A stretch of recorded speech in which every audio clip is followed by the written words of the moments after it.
Aha! Welcome back, Aha. friends and traders. Welcome back to another fun-filled, exciting day of live trading and tradertainment right here on TopstepTV. This is the opening call for Wednesday, August the 5th.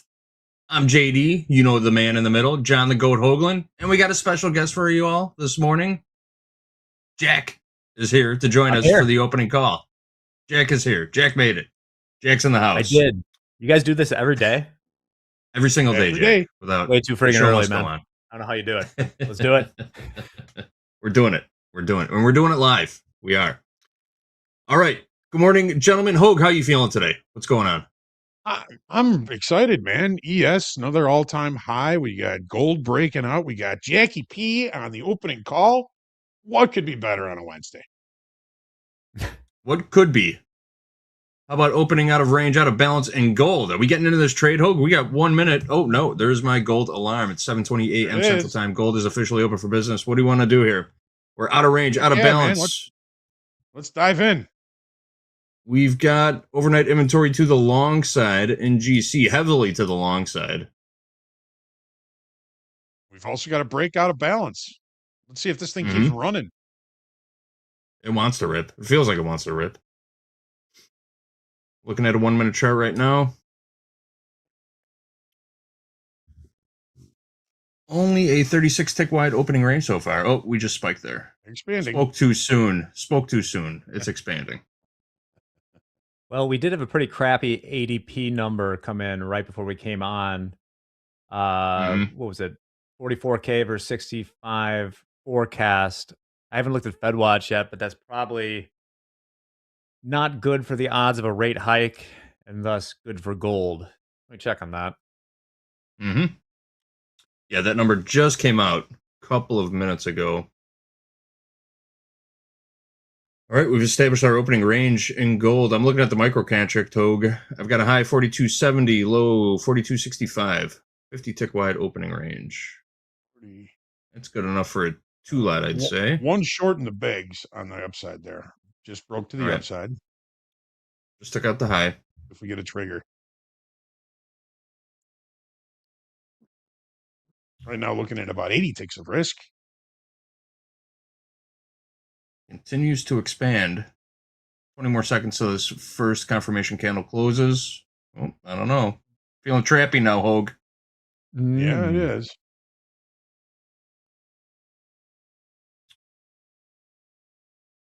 I don't like a confirmation by just a tick or two. You know what I mean?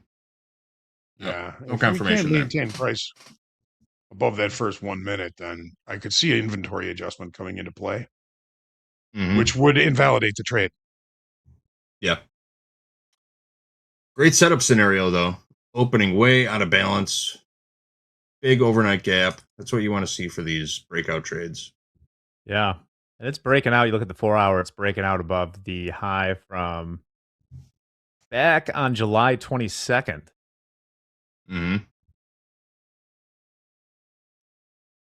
Long side would be the preferable side.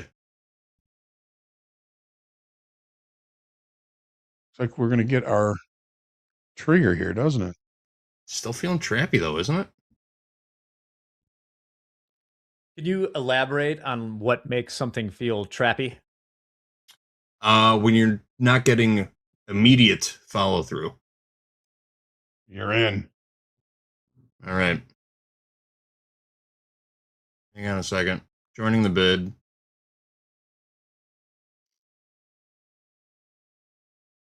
All right, we're in at 72.40. 42.72.40. Okay. Pair of micro gold. Just two micro gold. Okay. Taking about $200, 100 ticks worth of risk. We're taking $10 worth of risk on this trade. That's enough. That's almost at our threshold. I don't like taking any more than $200, $250 worth of risk on these trades. We'll see how this plays out. Give it a few minutes to marinate. All right, let's take a look at the eco calendar for the day. See what we're getting ourselves into here.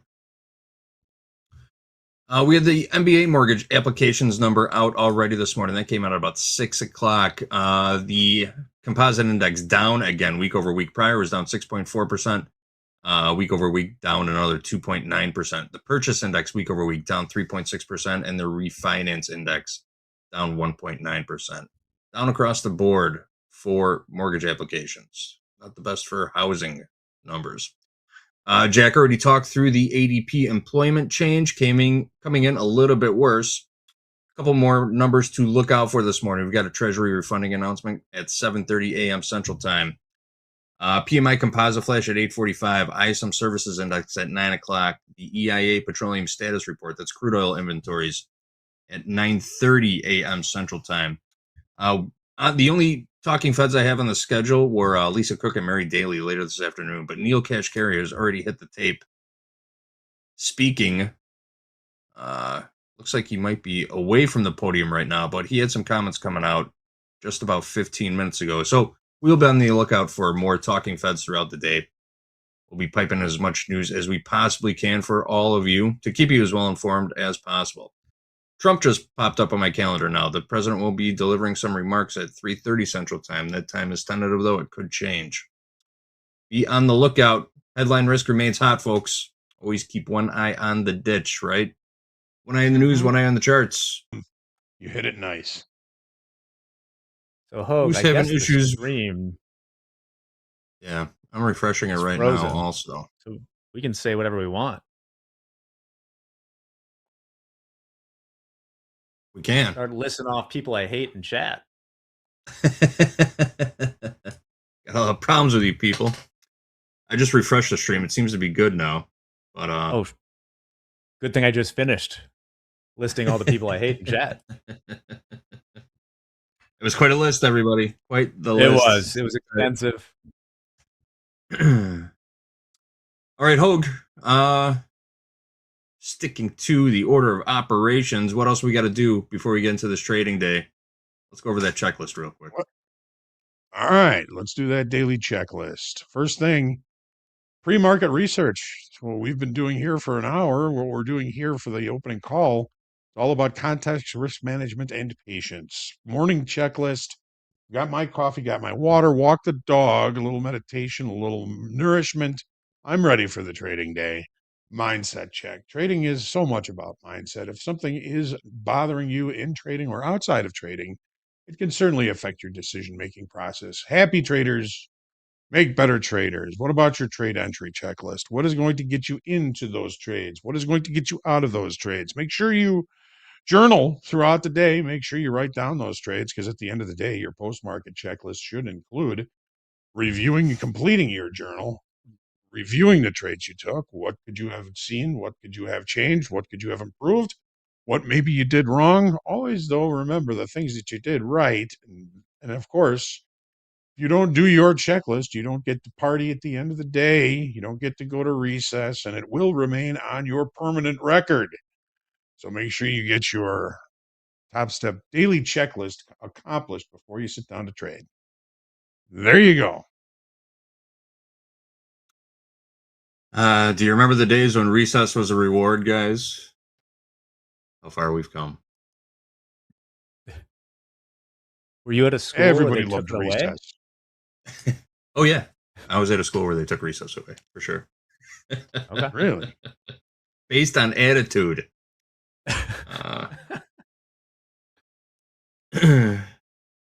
I'm not digging this gold trade anymore, Hogue. I think we're done. No, it's against us. I can definitely feel that. All right. Let's move on. Just, Oh, we got a number. We do have a number coming up in 30 seconds. We'll wait for that to come out. Then we'll start hitting some news and getting into these charts.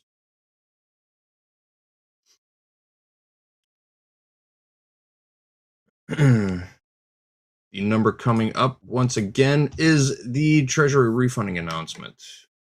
Mm-hmm. Got a red asterisk next to it. So we'll report on it. Gold's still breaking down here. We are. Here's where we find out, JD. Find out what? Oh, testing the go. Got a little knee-jerk reaction to that report. I haven't seen the results of it yet.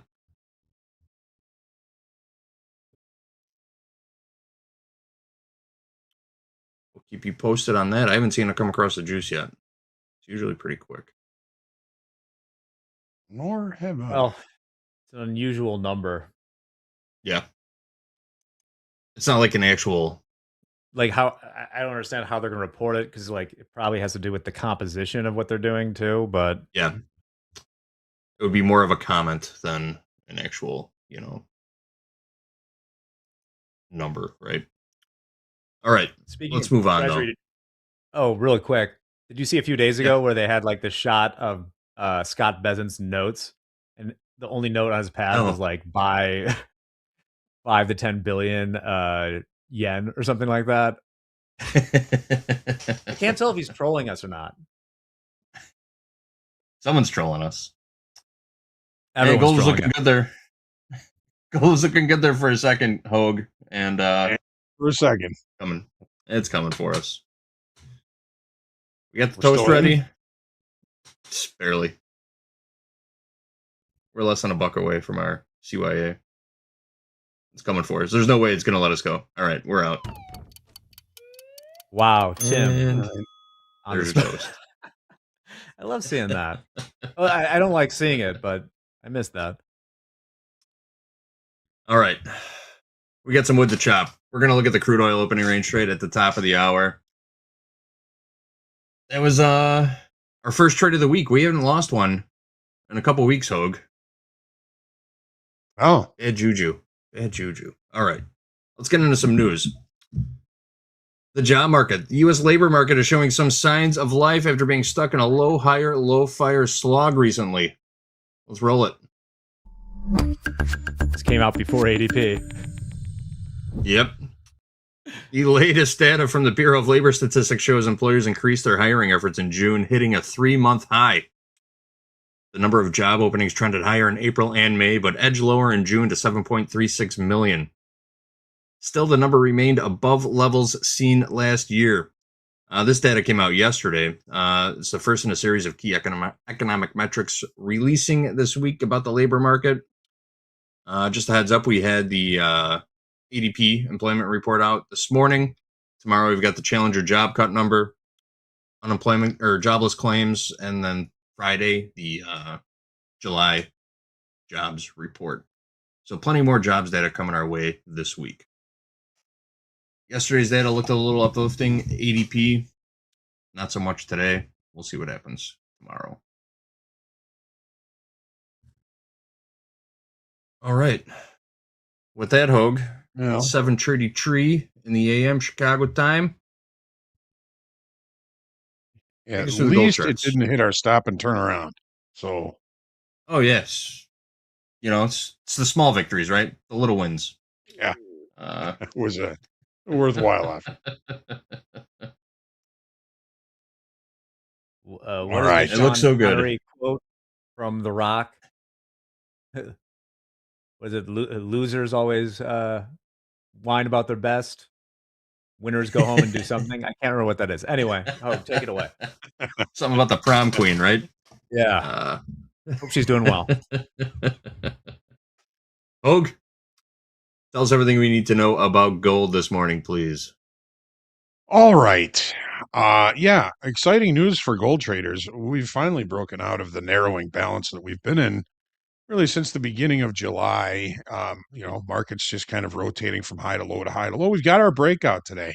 I can't tell you how many times that I see, a trend line, whether it's a strong trend line or not, on the daily chart that lines up with the weekly kickoff level. In this case, 41.94 is weekly kickoff high. When these converge, there can be some sort of change.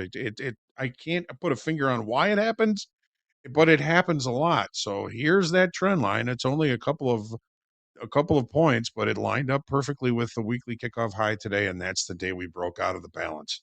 No idea why that happens, but it does have a tendency to happen a lot. So yesterday we added 4,800 in open interest, but the market was really just kind of waffling as far as open interest is concerned. This was very short time frame.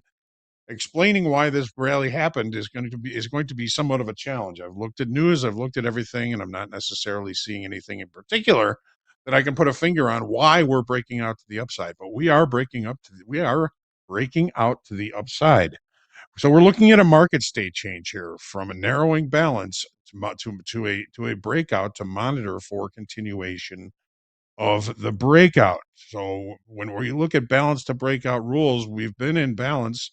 Fading the extremes has been what has been paying. Now the breakout to the upside is a new opportunity. It's a new situation, and we got to monitor for continuation. And when I say monitor for continuation, I think a lot of folks go, well, what the hell does that mean? Well, look at the volume so far already this morning. Volume, which in gold has been very low. We've already got some pretty decent volume on this breakout. So that's telling me that there is participation, there is volume, there is interest, there is a lot of changing of inventories right now because of this breakout of this area of balance that again we've been in for a month. Monitoring for continuation, you want to see momentum, you want to see participation, you want to see volume, and you want to see eyeballs on this. It's like a table with four legs. One of those legs is missing. It's going to take a little bit of the power away from this potential breakout. I still think that I'm looking for opportunities to buy this market when it exhibits weakness, because we are right now in a new market state. We've gone from downside, a downtrend, to balance. Is this a new breaking trend to the upside? It is entirely possible. Did we see any increases in open interest? Do we see any longer time frame buyers down here? Not really, because the open interest has been kind of waffling day over day, up one day, down the next, up one day, down the next, up one day, down the next. So tomorrow, if we do continue this rally to the upside, I'm expecting to see a pretty large jump in open interest as new buyers coming into this market will increase the number of open contracts. We have to wait for tomorrow to find that. Uh, we still got our moving averages, the major ones, the 200 session and 100 session above price here, but we just took out the 50 session simple moving average, and we've got the 20 session simple moving average, which was very flat on the daily chart, will start to curve to the upside relatively quickly. So maybe some more change coming as far as those simple moving averages are concerned. Here we are, a potential larger, bigger, longer time frame change in inventories likely. These weekly kickoff levels are just for those. I look for longer time frame traders to adjust inventory in and around these weekly kickoff levels, and the breakout above that and the good volume that we saw last night, and we'll see this on the 30-minute chart, indicates we've woken up some buyers here. If those buyers remain, I can see this market continuing the push to the upside. So we are monitoring for continuation. I'm looking to buy this market when selling fails. We'll see more of that in the 30-minute chart. But Jack, is there anything that you wanted to mention on the daily chart here? Anything you want to mention about gold right now?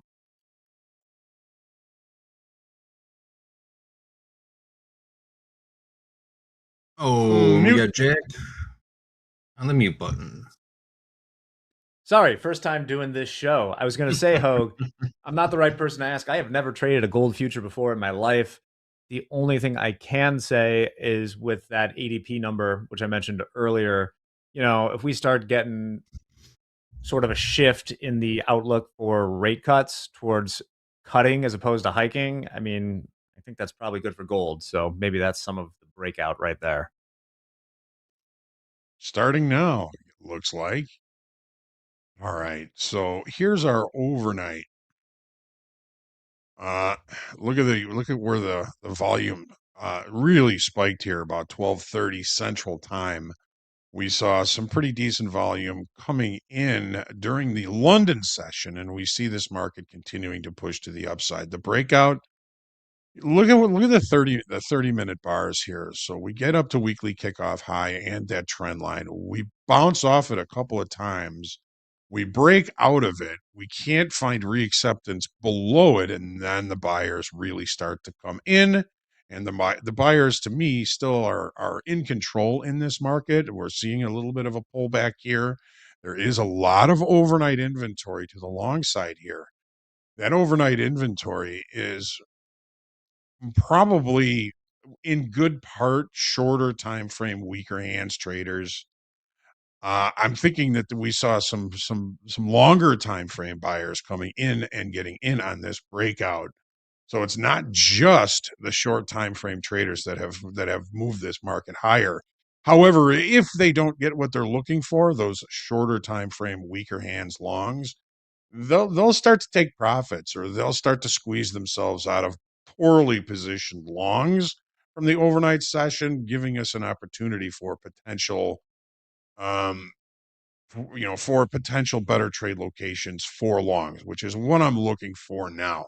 Opening range did not see continuation right off the bell. The overnight inventory longs, weaker hands are already kind of unraveling some of those positions. So I'm going to be looking for areas at lower levels to watch and see if I can see selling failing, and those would be the levels that I would be looking for continuation. If this whole thing fails and we end up back down below that weekly kickoff high, that breakout level, I would be sad because, well, I kind of like gold and I kind of like when gold rallies, but we never did get our opportunity down to 3,500, and this is going to make that a little bit more difficult. So, where am I looking for the opportunity to look for longs? The 20 session simple moving average right here at 42.21. We've got VWAP just below that at 42.1260. There's also a naked point of control. Naked point of control is a high volume node from a day in the past that has not been rechecked in regular trading hours. And there's another level right in that 42.10, 42.12, 42.20 level in the form of one of those naked points of control that has not been rechecked in overnight in regular trading hour session. It did get broken out above last night. It became support at one point in the evening this morning, actually, and that's when the buyers started to continue. So I'm just looking for opportunities to buy pullbacks in this market. Of course, this is not financial advice. It's going to be challenging no matter what happens, but I'm just excited for gold traders because we certainly do have a potential market state change and possibly some bigger opportunities coming down the pipe. The profile yesterday, normal variation, extreme day. The settlement price was above the initial balance. Settlement price 41.5260. I'm it's pretty low on my list of hypotheses as to what might happen today to come all the way back down there. Doesn't mean it can't happen. If we can close the gap, that would be certainly a sign of potential rejection of these highs. That's a long ways away, folks, but I'm still looking for opportunities to buy weakness so far in this breakout. And again, I think we're going to be seeing some bigger opportunities for all of our gold traders, which is a good thing. I think that's about what we've got for gold here. Normal variation, extreme day. Market's looking for new levels to facilitate trade, breaking out of a month-long area of balance. Let's see how this plays out today. Jackie P, what do you think? Yes, sir. You're talking about gold. It reminds me, like, both gold and Bitcoin have been shockingly consolidated during all this crazy stuff that has happened over the past 2 months, right? It's like the action has gone elsewhere and they have not made up their mind. Um, you know, let's take a look right now at the micro Bitcoin. Just, the same thing by historic standards. Think about everything that's happened since the beginning of June. We had the all-time highs in the equities, came all the way back. AI was dead for a while. Leopold got blown out. All that stuff happened, and Bitcoin has been between 67,000 and 58,000 about since June, and it's tracking very similar. I bring up Bitcoin because it's kind of the same, maybe general trade as gold. They've both been very tight over the last month, so that breakout could be huge, Hogue. I don't trade gold personally, but I am excited for those that do. Yeah, it can be a pretty vicious futures market. It's been a while Oh yeah. since I traded gold futures, but a couple of ETFs about a year ago, a year and a half ago, certainly were were decent to me. So, all right, that's what we've got for gold. What's been going on in the overnight session in equities around the world, JD? Yes. Oh, you certainly do have the Midas touch, don't you? You heard Hogue talking about those weekly kickoff levels, guys. You can set alerts on your trading platform now. Alerts are available on the TopstepX platform. This is the summer of indicators. Just right-click on your screen in the middle of the chart, right at the top, create alert. Set some alerts on those weekly kickoff levels. They can be quite significant. We also got a pull up in the chat right now. How is everyone feeling this morning? Focused and following my plan, relaxed and watching the levels. High energy. Let's make moves. Or my stop loss already knows my name. I was feeling that one a little while ago. But tell us how you're feeling in the chat. All right, let's move on. Overnight markets. Indexes in Asia closed higher overnight. The Hang Seng Index closed up 0.24%. The Nikkei closed up 0.366%. The Shanghai Composite closed up 1.47%. And we've been talking about the Kospi quite a bit. The Korean Stock Price Index closing up another 3.76%. We hear Jack talking about the Kospi every once in a while. It's very tech heavy, semiconductor heavy, Korean index. Samsung heavy. Very much so. SK Hynix. Stocks in Europe also trading higher this morning. We've got the DAX up 0.21%, the FTSE up 0.45%, the CAC 40 up 0.02%, and the Stock 600 up 0.2%. US dollar index down a couple ticks this morning to 99.731. The VIX is up a couple ticks to 16.85, and the yield on the 10-year Treasury note 4.623%, resting gently at that level ahead of the equity open. Hogue, I feel vindicated on gold. It just keeps breaking. Yep. That's all right. Good cut. We'll keep watching it. Good cut. Good cut. Good cut. We could have kept buying it all the way down. That's kind of how I felt about it. We should just buy more, but I'm glad we didn't. All right. Let's talk Turkey. What's going on in the S&P 500? Mr. Hoagland, take it away. Oh, Turkey's in the ES. Again, another a new all-time high in the extended trading hours session last night. Open interest continues to pile in, adding another estimated 18,500 contracts on the push to the upside yesterday. Folks, in the last few sessions, we've added 10% of the open interest. We've added another 10%, over 200,000 contracts we've added in the last few sessions off these lows. The buyers are back.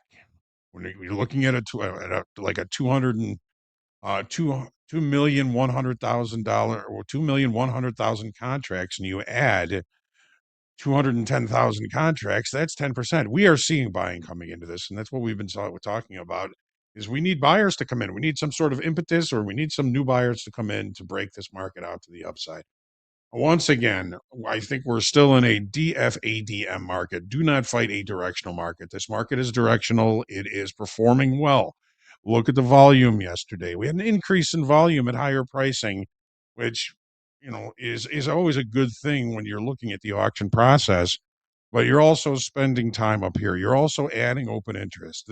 I'm giving this auction, this current upside auction, a B, because I don't want to give it an A. A's usually when the market looks so good, usually you're up near the tops, and I don't think we're up near the tops yet. So we're giving this auction process a B. So, explosive?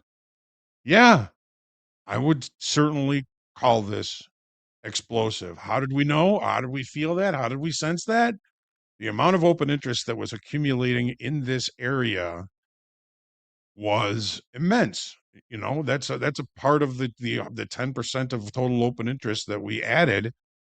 And we were talking about it. We said there's something going on here. There is some energy coming into this market. When we do break out, it is going to be explosive. And we certainly got our explosive breakout to the upside. We tried to the downside, rejected, a nice reversal pattern there. And we've been doing nothing but rallying ever since.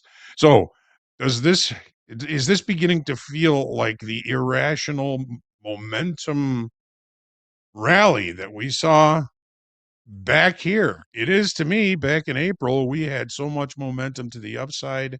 Everybody starts to think, well, this can't go any further, but don't do that. Don't do that. I have a measured move, an 8,015 for a terminal, for kind of a terminal target for this upside move. It's not that far away, folks. It's not that far away. It looks magnanimous, though. I really like the way 8,000 looks on the S&Ps. Are we going to get there? I don't know. Is the auction performing well? Yes. And the question should always be, what direction is the market attempting to go? Attempting to go higher. How good of a job is it doing? It's doing very well. It is one of my top students. If I were a teacher, that's why I gave it a B, but I can't give it an A yet. I give it an A. That means I think we're getting pretty close to the top, and I don't think that we are necessarily there yet, unless something happens. Watch the headlines. Any good news? Any resolution to any of the uncertainties out there is just going to add more fuel to the fire on this. Is it emotional? Yes. Is it momentum? Yes. Is it explosive? Yes. Is it performing well? Yes. You got 4 check marks for me, at least for now. Jay, Jack, is there anything that you wanted to mention about this rally here in the S&Ps? I'm really interested when we get to the NASDAQ to hear what you've got to say about why the NASDAQ is lagging. Well, for sure. I mean, you're right. We broke out. I mean, we look at my charts now. I mean, obviously, we broke out above this huge consolidation, all-time highs. What else do you say? I don't know what lines I'm going to draw next up here. We're probably going to open in the SPX around, 7770 or something like that. 8,000 is in reach for the SPX. You'll notice, though, as we push these new highs, you mentioned the VIX is ticking up a little bit. Not unusual when we're kind of melting up like this, but yeah, I mean, I don't know what's going to slow it down right now. Maybe the jobs number on Friday. Do we have any earnings today? Let me throw that out there. We'll talk about SpaceX in depth. We had SpaceX and AMD yesterday. Both down, but market's still going up. As for today's earnings, Eli Lilly, Disney, Shopify, Uber this morning. Okay. Eli Lilly, $1 trillion company in Indianapolis. Fun fact, Hogue, Chicago and New York, neither has a $1 trillion market cap company, but Indianapolis, Boise do. What a country. Yeah. Interesting. You would think, but hey. Yeah. So I don't have the options data yet. That's part of the reason I don't normally do opening call, I guess, but we'll see when we open. But it's just crazy. You're right though about not short. Like I'm not shorting this. Not yet. Oh. Nothing to indicate that it's going anywhere but up. Yep. Well, if we get a look here at the 30-minute chart, overnight inventory doesn't matter. Maybe a little bit to the long side. We are going to be opening with a session gap above yesterday's session high, which I'm kind of looking at here at 77.83 even. The market has been gapping higher. The market has been starting rallies right off the open. We had a gap above Friday's high on Monday. We broke out above the weekly kickoff high. We put a trend day to the upside. We've left a gap from Monday to Tuesday, a session gap. The opening range, the dead low on Monday and Tuesday in the ES, and we've put together a directional trend day to the upside. Are we going to open with a gap today? Are we going to keep that pattern going? It is entirely possible. So, if we can't close the session gap relatively early, if we leave the opening range at the dead low again today, if we see momentum buyers coming into this market, DFADM, do not fight a directional market. See if you can't find your way in. I think that the break to the market state, the current, upside market state is considerably lower. So if we do get some sort of a pullback, I'm looking for opportunities to BTFD. Are we back to BTFD? Yeah, we very think well so. might be. DP Yeah. Buller brings up an important point, though. We do have SanDisk earnings today. Now, we do not give financial advice on this show, but I need financial advice from chat. That's very important that I remember SanDisk earnings are after the bell. I will explain. So basically, I am short. We'll call it like 50 Delta SanDisk, and I'm short the 1400 put that expires on Friday. How did I end up in this position? I make weird life choices sometimes, but what do I do right now? I am inclined just to hold it through earnings, thinking that I can sell more volatility, whether it goes up or down. As always, I'm not super worried about this trade because it's all about risk management, but let me know. So basically, I'm short 50 Delta outright SanDisk, and I'm short the 1400 put. And because it's at 1407 right now, I don't know how we ended up here. Hogue, I'll let you talk. You're going to the NASDAQ next. It is my son's dress to impress day at daycare. So I got to go put a tie on him real quick. This is fun. So I will be back in a few minutes and we can talk about the NASDAQ.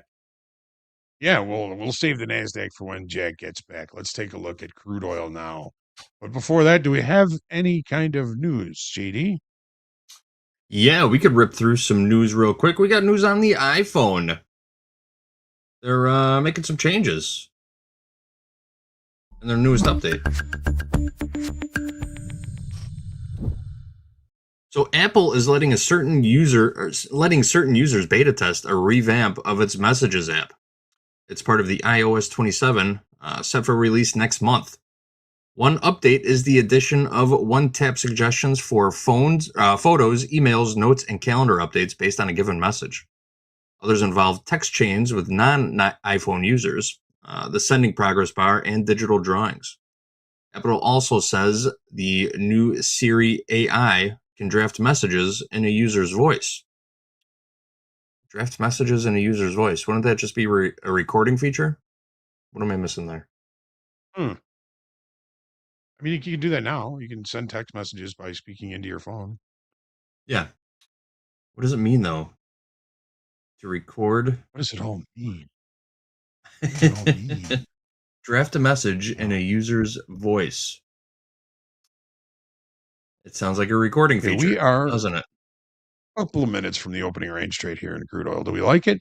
What are you thinking, JD? What am I thinking? Let me pull up my crude oil chart real quick. So we are opening in range in value from yesterday. Sort of balanced. Overnight inventories relatively flat, I would say. I'm not too keen on taking this trade. Opening flat. If we do take this trade, I think it'll be see money, take money type of opportunity. A position not to fall in love with. That's my take on it. Just based on what this market did overnight. We've got 2 minutes or 1 minute until gold or crude officially opens for this session. It's inside range, inside value. It's going to be probably pretty trappy here. The only thing that I think we might take it for is if it's extremely cheap. 20 ticks of risk. It's almost free, right? We'll see how that plays out. But let's take a look at the charts here and see what happens with that opening range trade. So when I look at this market, there's lots of gaps, weekend gaps. There's so much happening over the weekends, and it's so headline and fundamentally driven.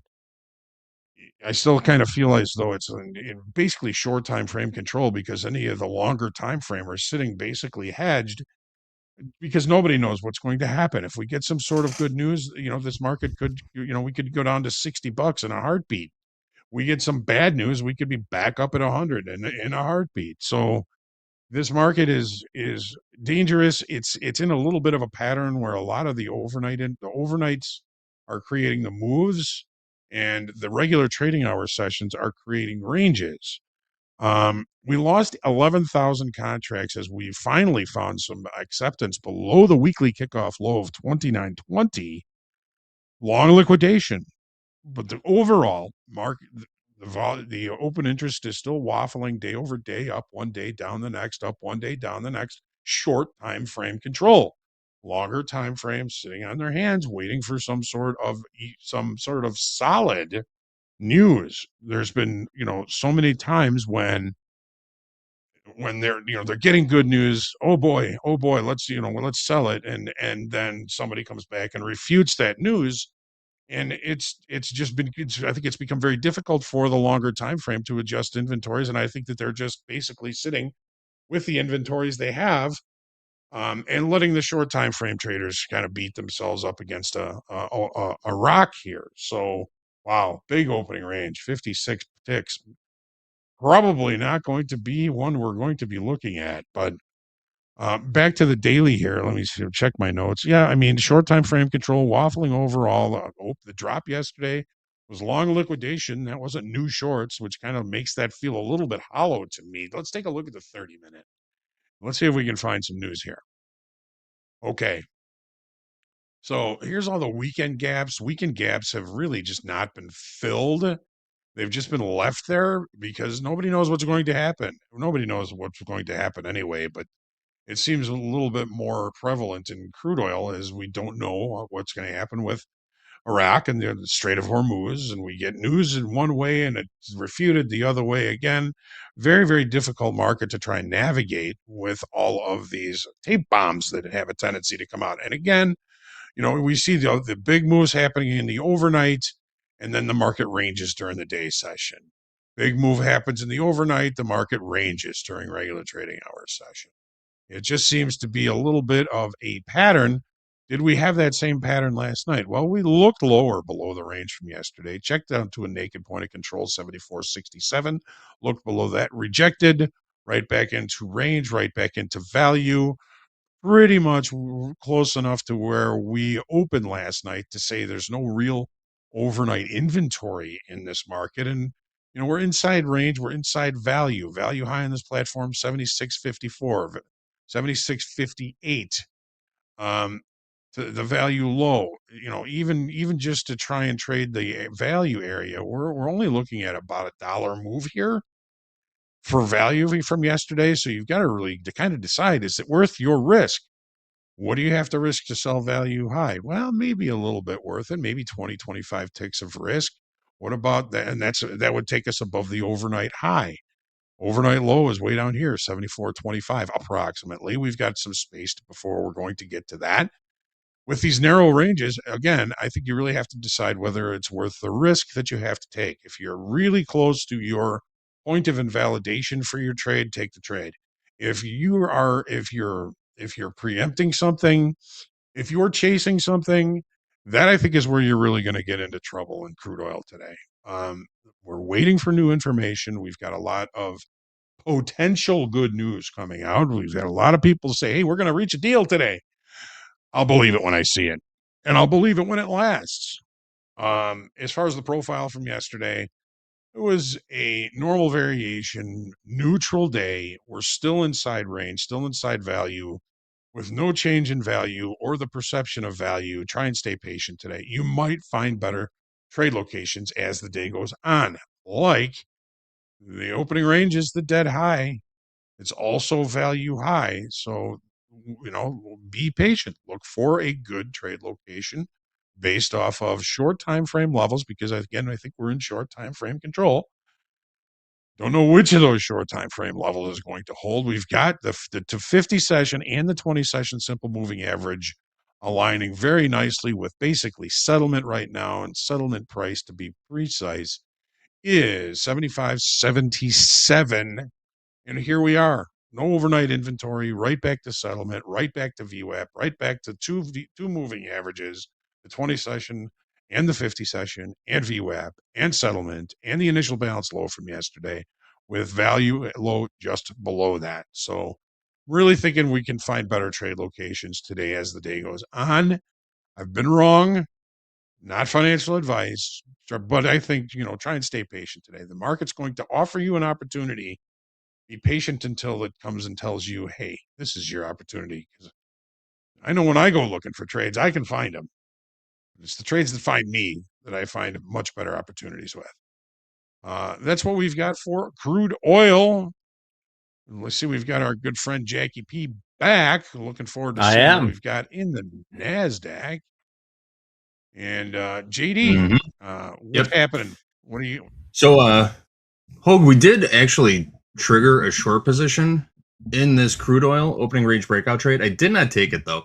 I'm not too keen on selling the dead ass low of this range going back the last 6 hours. I think this range started at around 2 o'clock a.m. Central Time, and we are right on the lows. I didn't want to be short the low tick and crude, especially when we're moving sideways like this. Probably a good move. We're right back to the low of the opening range. Yeah. I mean, we could get in. I don't blame you. We could wait for a decent trade location to get into this trade, but I don't know. It just seems too consolidated right now, too sideways. It's waiting for some information to break out, right? Yes. All right. No trade in crude. Let's move on. Paramount, Warner Brothers, Discovery. Trial date's been set for this. A proposed trial date for the takeover has been set. Let's go into it. Let's talk about it.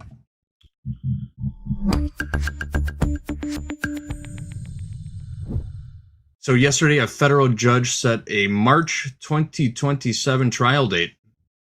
A group of state attorneys general and the Writers Guild of America have filed lawsuits to prevent the merger. The lawsuits accuse Paramount of violating antitrust laws. Paramount had agreed to hold off its merger until a trial takes place. It was pushing for a November start date, while the groups suing wanted to go to trial in April of next year. The judge said he expects the trial will last about 2 weeks. A lot of people don't want this merger to happen. Everyone's fighting it. They got sued by like 14 states, something like that. Well, putting it off till March 2027 is they're doing a good job of keeping it from happening, at least for now. Mm-hmm. I mean, we're just going back to like the worst case scenario. It's just like cable, but now you just like pay subscriptions for everything. Yeah. It all evens out at the end of the month, right? Like, how many streaming services do you have? Yeah, but then you got like 6 different ones you got to cancel. It sucks. Mm-hmm. And then you get the free trial because you just want to watch one show and you forget to cancel it. And yeah, these things happen to me all the time. Ty Gordon says in the chat, says billionaires' kids all grown up and ruining entertainment for everyone. I'm not going to disagree with that. They're running like a real life version of the show Succession right now. For sure. I don't know. I feel like if I were, in full disclosure, I am not the son of a billionaire, but I feel like I would just like chill, like go to Monaco, party, date models, maybe do some philanthropy. But it seems, there's a lot of LARPing talk in chat. But what's with all these like guys who then try and acquire more power? Like, hey, I'm a businessman too. It's like, shut the F up, man. You're just, when I think about like, does anyone take Larry Ellison's son seriously? I mean, you have to because he has a lot of money, but like, we all know who you are. Anyway. You say it's just fake motivation?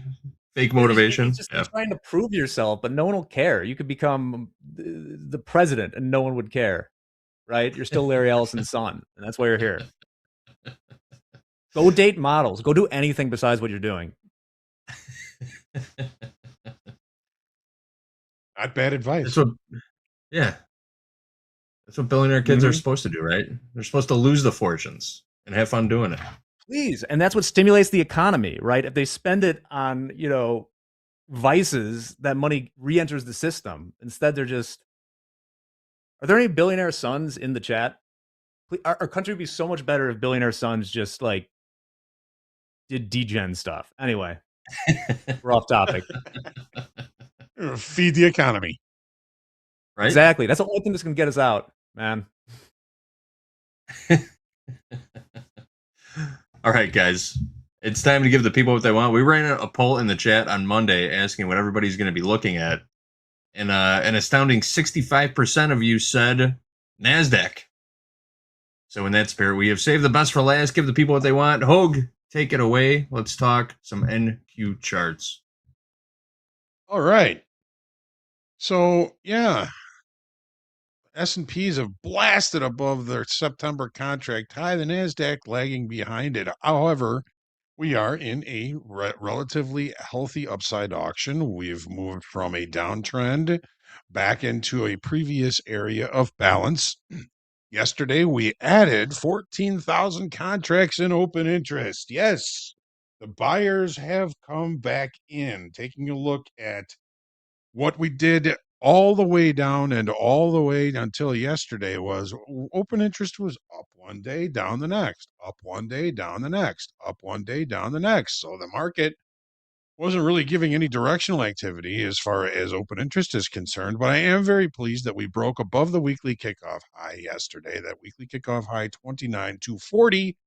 And we've broken out above a couple of trend lines from the previous area of balance if you were to extend them. The market is looking good. It is looking healthy. It is not, however, going to garner a B grade from me here just yet. You want to impress me? Keep this move going and keep buyers coming in. Such a different picture than the S&Ps. Um, you know, we need to see some consistent open interest gains and volume maintaining. We had a pretty decent day in volume yesterday. That doesn't necessarily impress me. It's the open interest that came in yesterday that impresses me. So if you want to take a look at where we've come from, we are actually 10% off the lows. Off the lows. 10% off the lows. Off the highs, we were at 10%, just a few days ago. Now, we saw a bullish engulfing pattern, 2-bar reversal on the daily chart, and the market is continuing to rally. I'm hoping that it continues to rally. Of course, I think we all are. But at this point, it's still safe to check your 401k and your IRAs. Auction grade, I'm giving it a C plus. I need to see more. If you really apply yourself, Mr. NASDAQ, I think you're capable of getting a B tomorrow. Let's see what happens. How about the 30? Let's see if it applies itself. All right. So a little bit of a slower start, a little bit of a slower breakout above the weekly kickoff high. We didn't necessarily show acceptance above weekly kickoff high until right after the open yesterday, where we left the opening range at the dead low of the regular trading hour session, and we did put a trend day to the upside. So in the S&Ps, we had 3 straight trend days to the upside so far. The NASDAQ, 2 straight trend days to the upside. Good open interest increase yesterday. Looking like we're not going to be opening with a gap. The S&P is looking more like it's likely to open with a session gap above yesterday's session. NASDAQ, no real overnight inventory, a relatively narrow overnight range. You could look at this and say, you know what, this rally seems to be slowing down. Well, remember, this is overnight activity. This is, shorter time frame, weaker hands, just kind of bopping around here, seeing if they can make a little bit of money. But when the regular trading hours open up and the longer time frame traders continue to, do what they're going to do in this market, if they're going to continue to adjust inventory to the upside, there's nothing that says this market can't continue to move to the upside. We have 30-31.75, which is a naked point of control. The spike base here on the this goes into the Wayback Machine, but I do want to show you how this late spike has been treated the last few times it has been visited. Now, let's let this populate a little bit here. All right, so the late spike goes, again, into the Wayback Machine. The late spike, look at the last 3 times it was visited from below. 1, 2, 3. Where does it go all the way back to? It goes all the way back to here.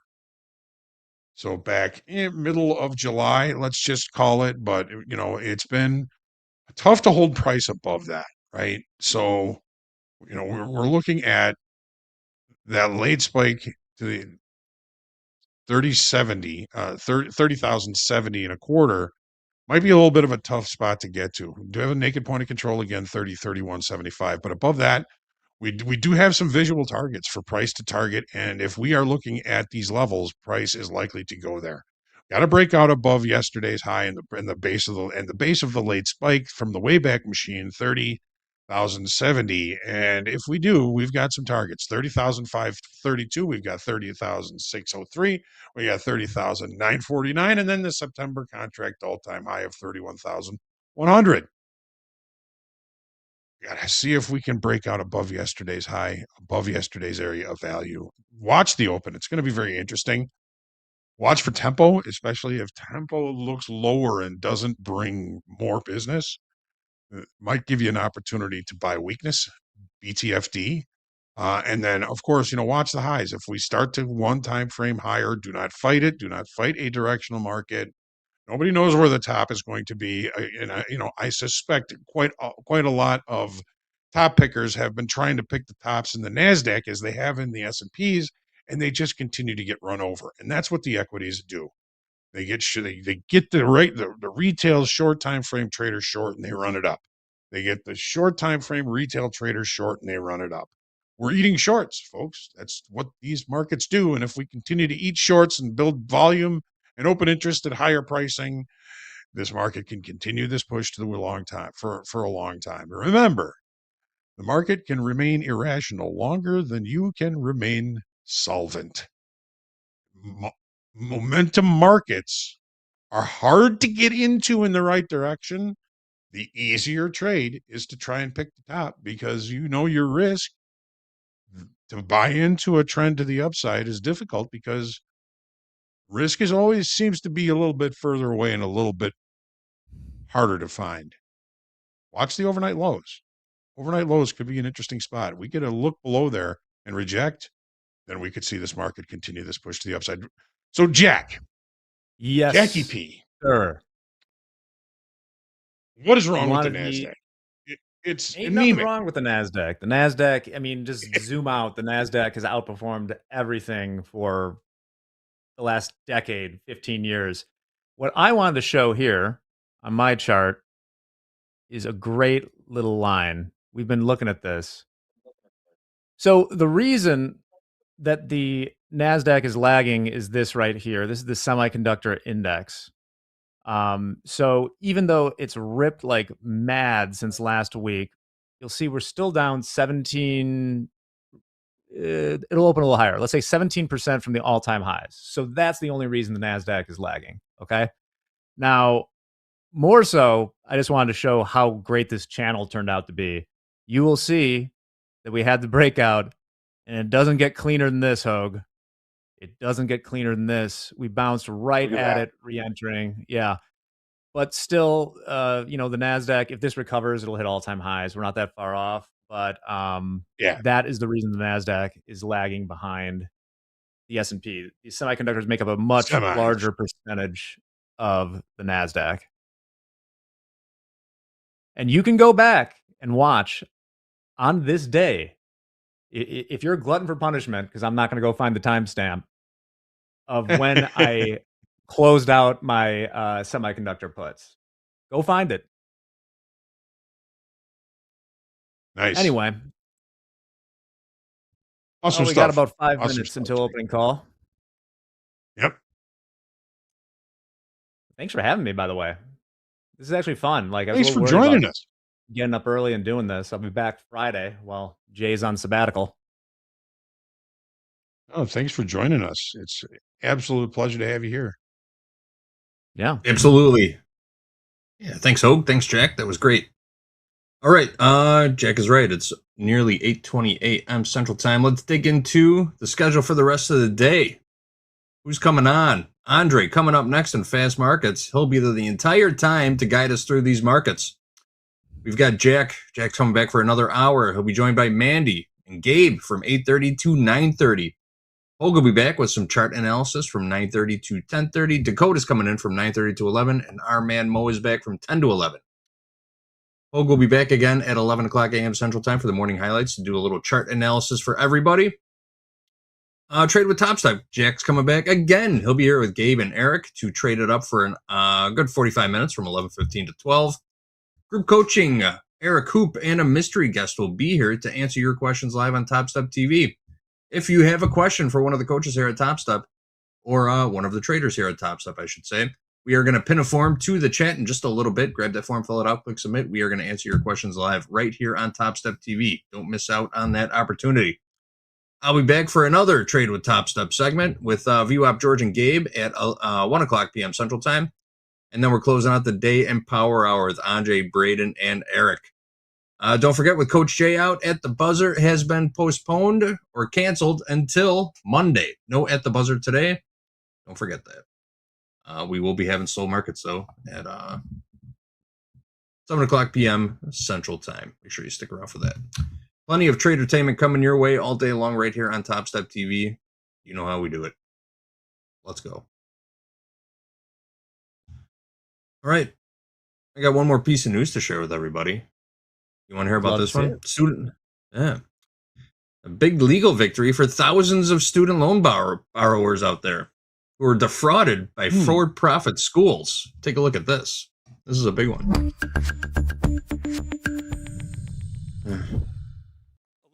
A federal appeals court has ruled the education department must forgive their loans.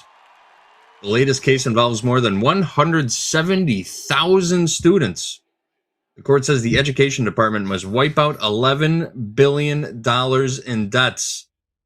The ruling is just the latest decision on a class action lawsuit originally filed during President Donald Trump's first term. Overall, about 450,000 students will have their loans forgiven since the lawsuit was originally filed. That makes this the largest class action settlement in U.S. history. I had to do a little research and look for a list of for-profit universities also. Should I name some off? Maybe you should be involved in one of these. Theoretically, no, they just call it an endowment instead. Yeah, list them off, JD. Who we got?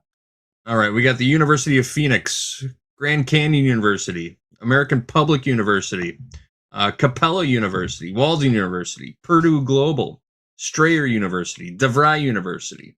If you're involved, if you owe any of these people money, yes. Unbelievable. If you're in the hold of any of these institutions, go check out these class action lawsuits. You might get some money back. It's crazy. I actually have a loose connection, very loose, to the founders of one of those. And I want to make sure that I don't say something wrong here. But it's a crazy story because we're talking about like people that on one hand, they're defrauding people, I guess. But how about like a weird self-made story?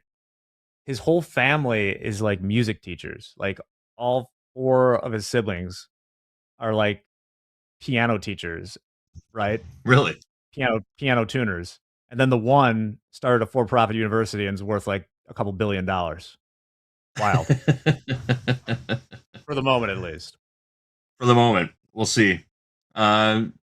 And by definition, I'll read off the definition. A for-profit university is a post-secondary institution operated as a private business with the primary goal is to generate revenue for owners or shareholders rather than solely... Thanks, guys. Rather than solely reinvesting in educational services. That is your definition of a for-profit university. All right. I see the people getting ready in the back. I think we're ready to go. Jack, thanks for joining us. We'll see you back here on Friday for the opening call. You're going to see Jack again for another hour in Fast Markets coming up right after Hogue does the thing. Take it away, Hoagie. All right, I'll do the thing here. JD, Jack, always a pleasure. It seems like everybody on the opening call, for the most part, has to have their first name begin with a J. We've got JD, we've got John, we've got Jack, we've got Jay. Well, anyways, thanks to all of you for trusting us with your time this morning. I hope you have a wonderful trading day today. Top of the chat, we've got the champ back at the top. Shubham, we've got Valley's Trader. Mike 1970 Gorillionaire. We've got CBGE. Sounds like a company. Silva International also sounds like a company. We got Coog, we got Juzomi, we've got Tandra Takeoff, we got Janine, we've got Tom C, we got Chillin. Once again, I always love that chat name, Chillin once again. As always, when I sit down to trade, I usually take a deep breath. Take a deep breath with me. Stay humble, grateful, creative, and centered in your trading today. Pray for peace every day.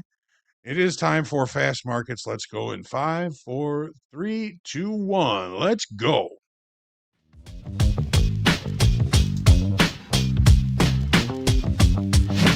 Turn those machines back on! Turn those machines back on! Turn those machines back on! Turn those machines back on! Good morning, friends and traders. Welcome to Fast Markets on Topstep TV. It's Wednesday, August 5th, and Andre, I have nothing to say that's like creative for the open because I was just on opening call and we just had a 20-second break there and I couldn't think about anything. So. Let's get ready to rumble! Look at that. Where do these sound effects come from? They just like happen one day. I love it though. Andre, And they're take it doubling away. up for extra hype. I guess the budget's expanding. I like it. All right. Welcome, everybody, to Topstep TV. This is Fast Markets. Oh, look at this. For some lower left-hand corner, you saw her on Power Hour yesterday. Cave Mandy in the house. Lower right-hand corner, you got Gabe rocking the hockey sweater, I do believe. Let's get right into it. Mandy, good to see you again. 3 minutes till the opening bell. Thoughts coming in to this Wednesday. New all-time highs, yes. And Dow, not quite in the NQ. What's up, Mandy? I mean, it's up there. 30,000 after midnight. We attempted, no luck. It is rangy, quite the day, the last couple days, right? I have no bias. I have no anticipation. I think it's gonna be pretty volatile today. I'm gonna size down. I'm not gonna enter in my full 3. I think I'm gonna go with about 1, see if I can scale into 2 and then 3. Maybe a little bit more cautious today, but looking at the EMA MA on my daily chart, we do have nice potential down to the downside. 29,200 doesn't have to hit today, but I would like to see us get somewhere between the 4s and the 2s in the 29,000. We are just at this daily trend line right now. We are breaking up. Is this just going to be a daily wick or not? I hate to say it, I guess I'm short by it. There we go. I'm going to say it. Oh, Mandy. All right. Mandy. I know. I'll be very careful today, Dre. Very level-headed, I promise. Well, ES just popped and made some new all-time highs. 78.10 quarter would be that price. Let's go to Gabe with the hockey sweater on. Thoughts coming in to this open. We got about 90 seconds, Gabe, on Fast Markets. What are we doing? And what are we doing? So today, I've got a target, upside target of 30,094, which is the July 6th high.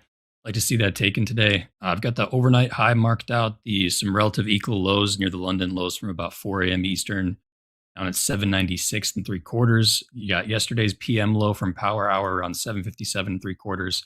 And I got a really, like, my preferred level of where I'd like to be a buyer if we're going to rally today would be the 700 level.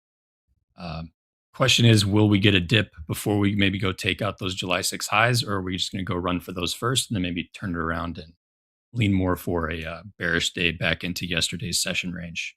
But should be a fun day. Let's get it, Gabe. All right, Jack. Saw you on opening call. Thoughts coming in. ES just up and away. We're almost getting closer to 50-50 probability of a pause in September for FOMC. Earnings good. What's Jack? Well, that's the thing. Yeah. So we got 10 seconds till the open. The big earnings from yesterday were not received well. It's crazy to me. Like, we're up right now, despite we had SpaceX and AMD report yesterday. On the open, AMD is down 6.5%. SpaceX is down 10%. I'll disclose my position in SpaceX a little bit later. Let's check out this open. Okay. I got to draw a bunch of new lines now. We are just, what do we call it? It's all freeform jazz from here. New all-time highs on the open. Let's do it. Speaking of all-time highs, new all-time highs in the Dow, new all-time highs in the ES. ES just popped up to 78.15. NQ got right up there. Bless you. Got right up. I got tagged into a 1 micro short, by the way, at 992 3/4. I'm just kind of small size, stop above 30,000. See if we just dip after these overnight highs just got taken out. Maybe get a retracement down into the lower end of the overnight consolidation. So short one, MNQ 992.75. We'll see to take this down to the 800 level. All right. There goes the Dow. Dow up and away. There goes the ES up and away. These are all, new all-time highs. What's going on in gold? Gold 42.56 last trade. Overnight highs 42.73. Crude oil right around $76. Trading, I got $75.78. But ES just here we go. ES. And the Dow continuing just to rip higher. We had ADP come out earlier about over an hour ago. Did that come was not good? No, it did not. That's missed. That's kind of where I think some of this pressure is coming off the rate hike. It'll be a very interesting non-farm number on Friday. A little pullback here. 76% long tilt in the ES right now. ES with about a 5-point pullback off those recent new all-time highs. We're watching gold continuing to catch a bid. Gabe short 1 micro in the MNQ. Will the MNQ go see 30,000s? Got within 3 points of 30,000. Ooh, there's some rejection there in the ES and the NQ. Wow, it's short. Look at that. Dre, I locked up my risk settings for the week. I've got NQ blocked. I'm not touching that thing with a 10-foot pole yesterday. What happened? What happened? Trading small size. My dumbass got myself into 3 minis instead of 3 micros yesterday during the 1 p.m. hour with Cortland. Did end up climbing my way back though from that red day. Good job. Great correction, Al. Yeah, I mean, are you really a trader if you haven't fat fingered some sort of accidental big contract? Or maybe you're just super disciplined. One of the two, right? It's so I mean, I definitely think we all have done something like that before to some degree. Yeah, exactly. Maybe not the same size, but ultimately I shouldn't be making those mistakes consistently. And I even remember making one last month with the same mistake. So I'm trying to put a roadblock in my way of making that again. Why do lessons have to be so costly? Why do lessons have to be so costly in this business? There you go, 30,000. It's finally. If it makes you feel better, I once watched as a person click not once but 5 times, flip the ticket 5 times, and lost $28,000. It was not his. Yikes. It happens. It happens. But we use those risk settings, Gabe. I mean, Topstep's watching out for the traders, trying to keep us safe and managed. And I kind of hate to say it, I call them my training wheels, my risk settings. When I lock myself up on the day, your personal daily loss limit, it helps remove that emotional aspect. And so smart play there, Gabe. All right. Yeah, NQ, what's going on? NQ keeps butting up against 30,000. I did top out at 30,004. Don't forget, all-time highs in the NQ. Still 1,000 points away. 31,097 would be that price. So still got some room there over ES and NQ. I'm sorry, ES and the Dow. Continuing to make new all-time highs. Yeah. All right. What do we got on the calendar, on the schedule for the day? We have these numbers yesterday. Also, we have U.S. S&P Services PMI in about 15. Scratch that in about 10 minutes, 45 after. We have that. Then we got more numbers at the top of the hour. We got EIA crude inventory numbers in about an hour. We got Fed speakers today. We got earnings. We got it all coming at you here on Topstep TV. We are your trading buddies. We are your trading buddies from bell to bell. We are broadcasting live from a Topstep global headquarters. Thousands watching us. Say that again. Where did that come from? Who found that? Not that easy. Andrew. I love it. Andrew's up to tricks, huh? Yes, click like, click subscribe, click notify. If you bees, all right. If he's be so kind, they are coming at us right now. Also, you see the levels, Taz, in the chat, pinned in the chat, the link to the Topstep daily levels, because those are updated, refreshed before every New York Open. Make sure you have some real estate on the screen for those. If not, to do you one better, you click on that indicators tab at the top of Topstep X. You type in Topstep daily levels, get those slap over there, right there on your charts. Gabe, all right. Tagged out there. All right. Yeah, we pushed up above 30,000 by about 20 points. I had my stop at 321 just to give it a little bit of room over that 30,000 level, but we tagged that. So I'm out. One micro down $59. Look I'm for a on new one. trade. Mandy Long. Curious if we can take this to a new pivot. 200s? What price, Mandy? I mean, right there. Well, I guess this. Holy 100. What? Okay. I don't want to participate in this. This is Hold just on. disgusting. This market can go lower. What is going on? This market can go lower. I did say I was short biased, and why am I going long? No, I did not know that was like what 100, almost 100 points in a minute. This is Just had to come get me. Yeah. That one little micro just had to come scoop me before we drop 100 points. Them's the breaks. Look at my charts real quick. You can see, this is the SPX, how we've just been gapping up over the last few days, breaking all-time highs. As far as the maybe levels of resistance, this downward move, maybe 77.65 in the SPX, which I think would be like 77.90 to 77.95 or something like that in that area. I'll keep an eye on that. This is a tricky market to trade futures intraday in. All right, check. What were those levels again in the ES? Things are moving around quickly. Let's say 77.93. Okay. If we start selling off. Last trade 78.07. You saw that rejection there to the upside in the NQ. NQ did go all the way up to 30,023, and they slammed that thing down over 100 points back beneath 30,000s. I added a second. Let's see if we can take off. Back to entry. New average 82.75.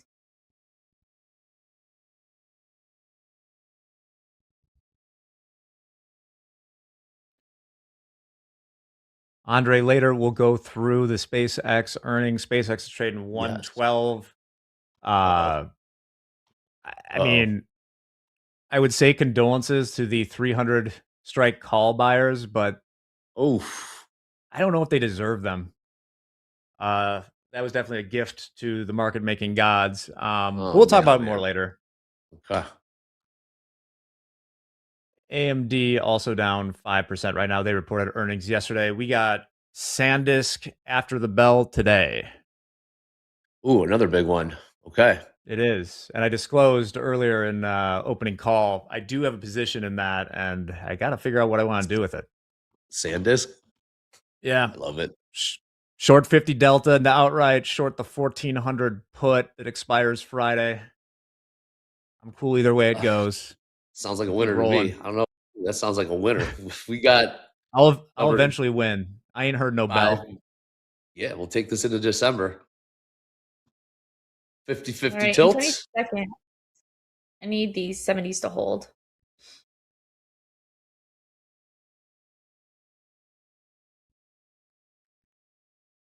Oh.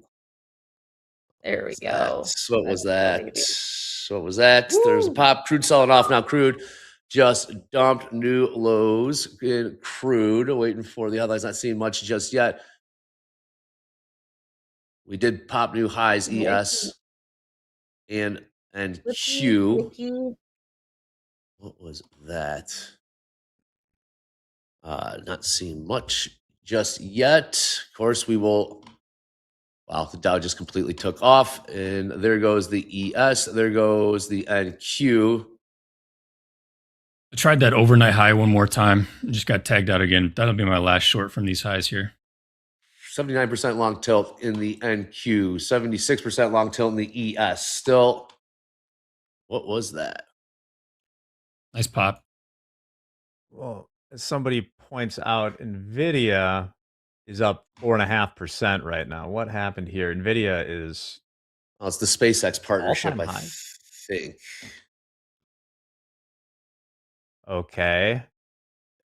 Need I Exclusive. remind Alright, that I got tagged SpaceX is out. down 10%. No, SpaceX, the exclusive provider of the GPUs. Oh, that'll... NVIDIA. Yeah. Cool. Mandy? Yeah, I got tagged out in profit, $82. It is so wicky right now. Still waiting for Give it that about one. 5 more minutes. See if we Was can give that? stability into these candlesticks. But we're green. Might have been Japanese yen intervention. Big pop in the yen. Same time More of as that that pop. again. Yeah. As mentioned earlier, Dre, I need to know if you saw it. Yeah. Did you see that when Scott Besant at a meeting, they took a photo of his notepad, and all it said on it was like buy 5 to 10 billion in yen? I did not. That's financial advice. I want to get long. Apparently. Bezant. That's wow. Besant on the bid, baby. Incredible. Yeah, Man is Bezant long. bid. Bezant bid. But crude, Man named crude Besant new on the bid. lows. Crude is bottomed out to 74.93. We do have a number in 3 minutes. Number in 3 minutes. That number again.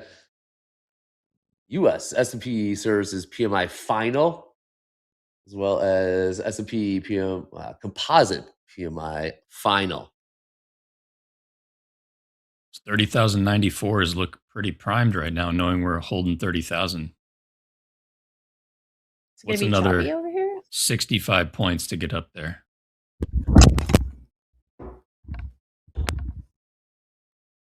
Still long, or anyone in position?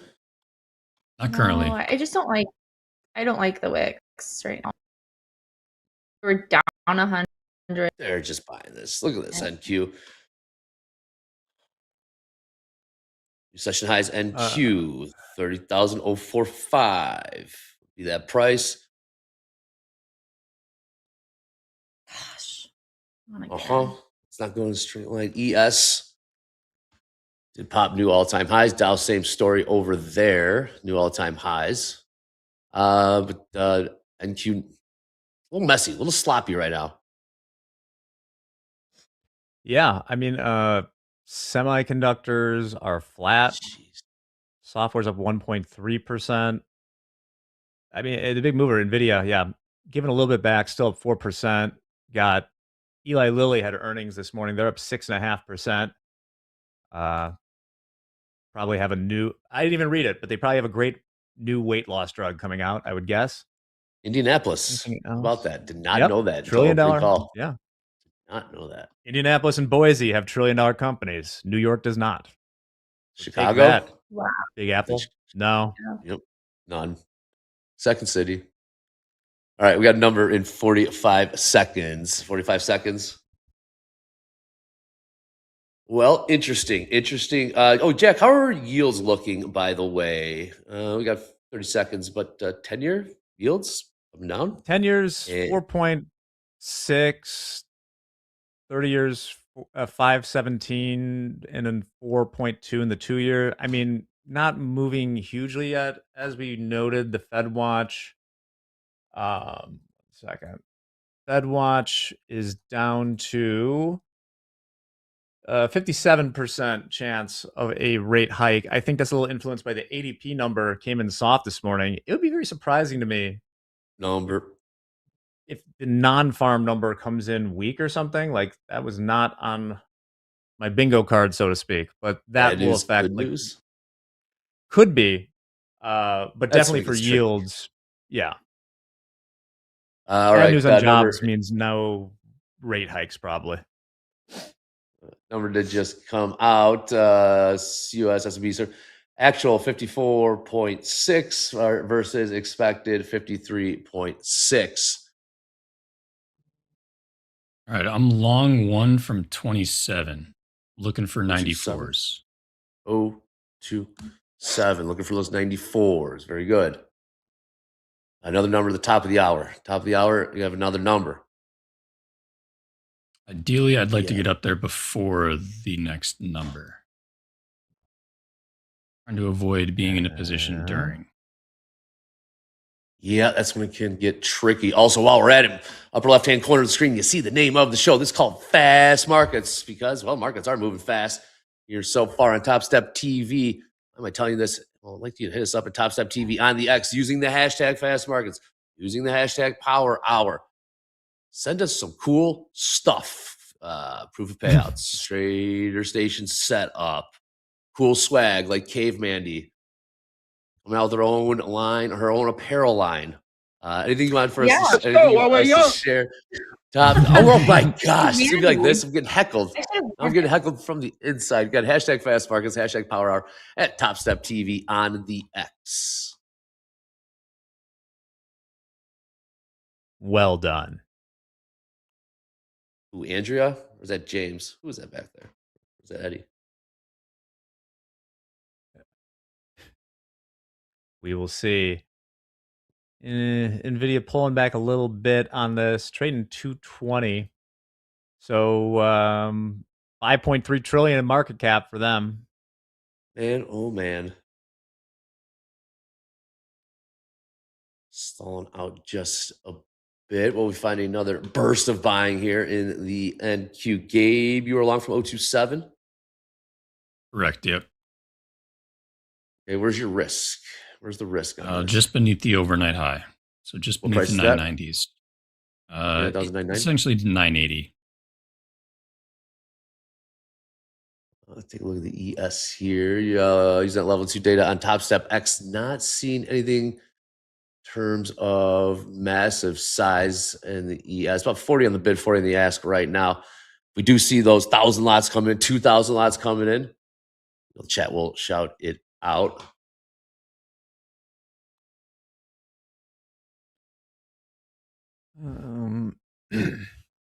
Holding your entry really nice, Gabe. Yeah, those 27s acting as a little bit of support right now. I'm a fan of that. Andre, I got a wheel set up for a micro short at 94s. So I'm going to get out of this long and look for retracement back into New York.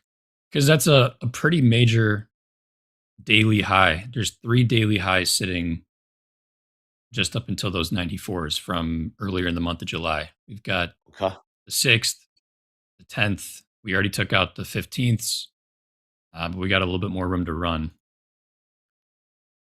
$500 on the offer in the ES. What price was that? 500, 78.10. 78.10 was filled. 500 on the offer.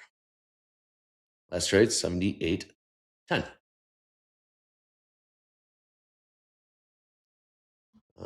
Bitcoin once again trading 64,000 in the spot. I was shocked to look like it is very tight compared to how everything else is moving around. Bitcoin been quiet. Just found its happy place, no? Yeah, I mean it's been quiet since the beginning of June. While in the markets that we mostly focus on this show have been cuckoo banana land. Yes, they have. Interested to see what happens with Bitcoin. I got another number at the top of the hour, about 10 minutes Mandy, any setups? If thens, Dow selling off. And I love the point that Gabe brought up, looking at those daily supports or resistance, I guess you could say. I don't have anything at this moment. I mean, technically, a pressure plays in is a go right now, but I don't like it. Yeah. Here comes some selling. News? A little block order. Yes, Or it block, was. Block yeah. order indeed. I was ES just got also- sold. That didn't deserve that reaction. I was too zoomed in No. on my chart. It looked like a big move. I think saw that 500 lot come in at 78.10 on the offer. And yes, that means selling, by the way, right? With market, and we are seeing continued push. This could be precursor of what's to come today. Saw this a few weeks ago. ES selling off. How many was that? How much size was on that sell? Let's take a look. ES. Get down to the old 1 second chart. I love that we have 1 second charts. Looks like 2K. So about 2,000 sold in a second, and then another 1,300 sold the next second. Or I guess maybe bought. Back to back? But Okay. yeah, I don't know exactly how it played out, but it was a burst of liquidity. Yeah. So there may be some more behind that. That was the ES. NQ and Dow reacted similarly. Downside there. 30,000 holding. Not closing underneath yet. Keyword yet.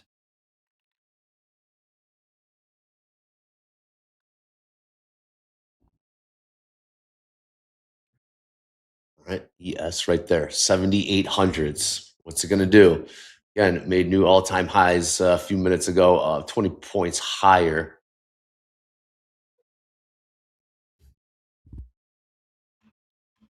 Just saw across the juice, Deutsche Bank cut SpaceX target price from 235 from Cuts it. 255. Yeah, but like, what Cuts are it. we doing here?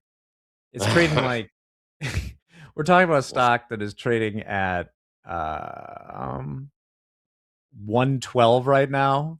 It's just funny to come out and be like, well, we've cut it from 255 to 235. They doubled Like, it, yeah. They're just like decapitating chickens and having them run around. Like, what is the basis for this? Deutsche Bank, get your stuff together. All right, just tested those overnight highs again. So we did. Just underneath 30,000.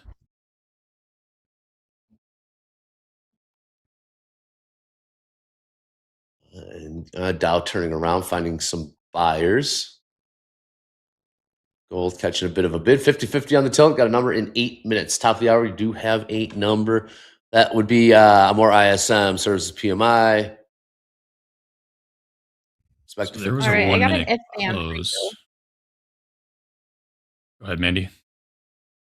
If Dan statement, if we close above 30,000 11s here in about 38 seconds, longs are in play in a minute and a half. I want to see a holding above 18, then I will get long. We're past that now.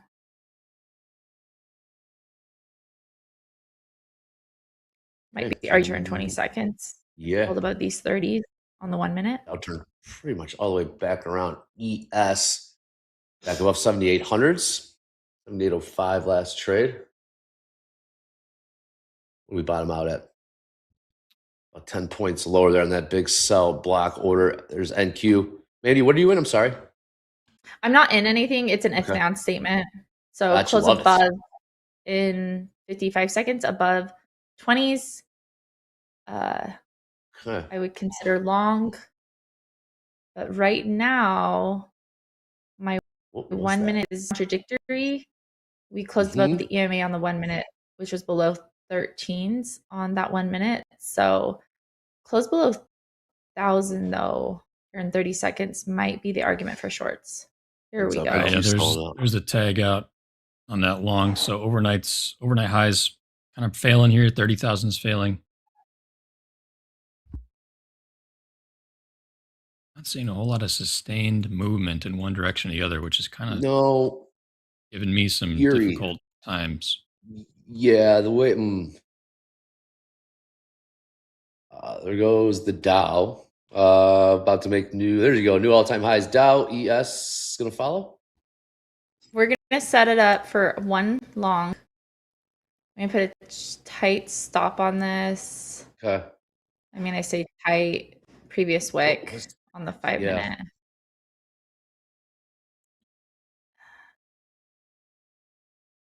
Let's see what This market's stunned right now.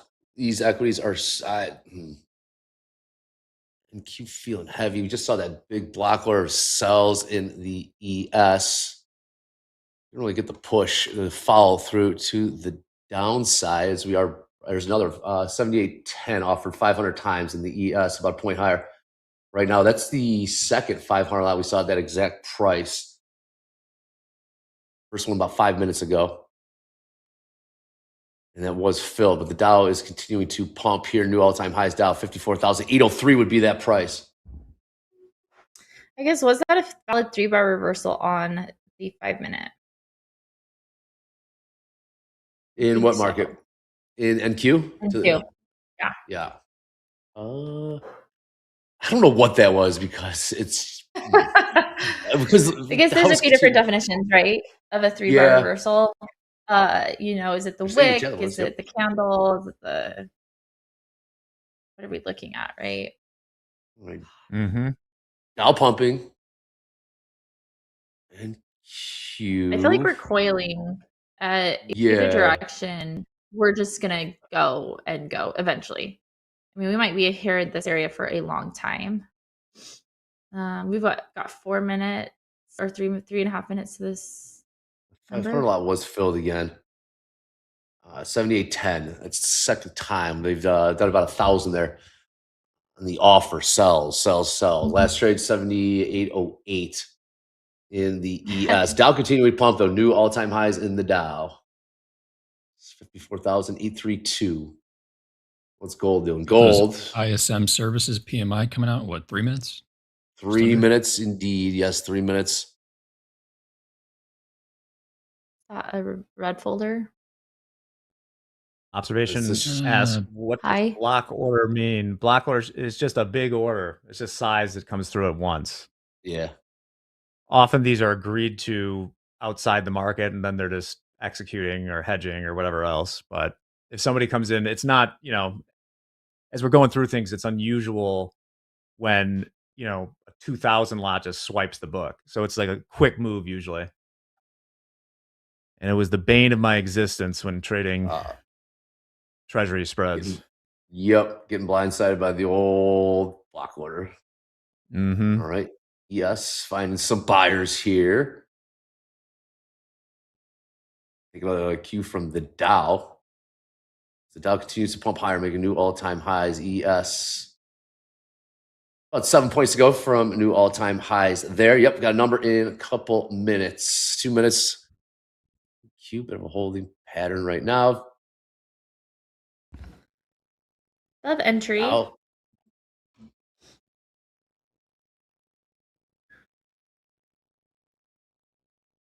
Okay, here come the buyers. Uh-huh. Don't get short. Time for that tattoo, Mandy. Time for me to get that tattoo. Let's see what we got here. 60 seconds. 60 seconds. ES. Back up towards new all-time highs. About 3 points to go. 3 points to go. We'll get there in a numbered 60 seconds. The Dow making new all-time highs. And Q finding a bid.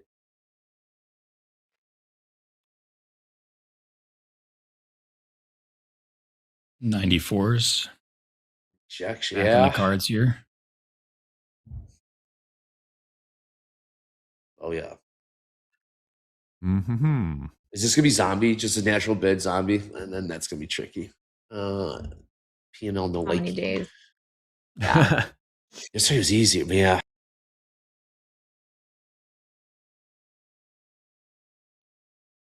It was. We did get, Dre, a micro hammer of justice at the end of the day yesterday, which I enjoyed thoroughly. Yeah, MOC came out, what, 4 billion sell side? Yeah. Mm-hmm. That was fun. Both, yeah.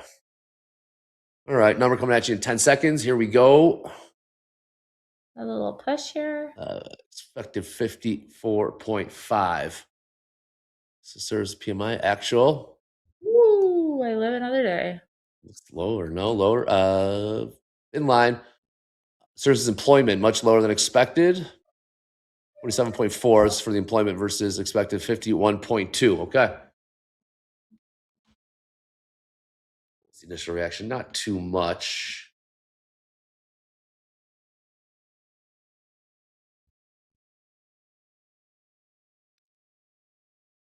Ah. I don't trust it either way. Yeah, this is I've no, yeah. I stopped on the shorts. Not looking 30,000. It's a magnet. Pretty clean, So- yeah. Resistance up around 78.20 in the ES. Okay. Just Yo. keeps on bouncing off. Come. Nope, nothing really jumping off on the tilt. Bottom of the hour, we will get initial balance high, initial balance low prices set for the ES and the NQ, or those simply the highest and lowest price trading the first hour of the New York session. Chat, how we doing? In the chat, how we doing in these first 30 minutes of fast markets? We're able to capture some of this We're opportunity, take Doritoing. advantage of it. What's Mandy? Now that data's out of the way, though, I'm hoping this market gets a little bit more directional. Yeah. 10 o'clock Eastern. New top of the hour. All right, we're out. We short or long, Mandy? Right. I was long. We're just Can't figure- down $38. Yeah, it's Weird morning. it's not it's very non-committal one way or another. Not getting a what's gold doing? Gold finding some buyers, Broke out getting of the close trio. session highs. Gold about $5 off session highs, trading 42.68.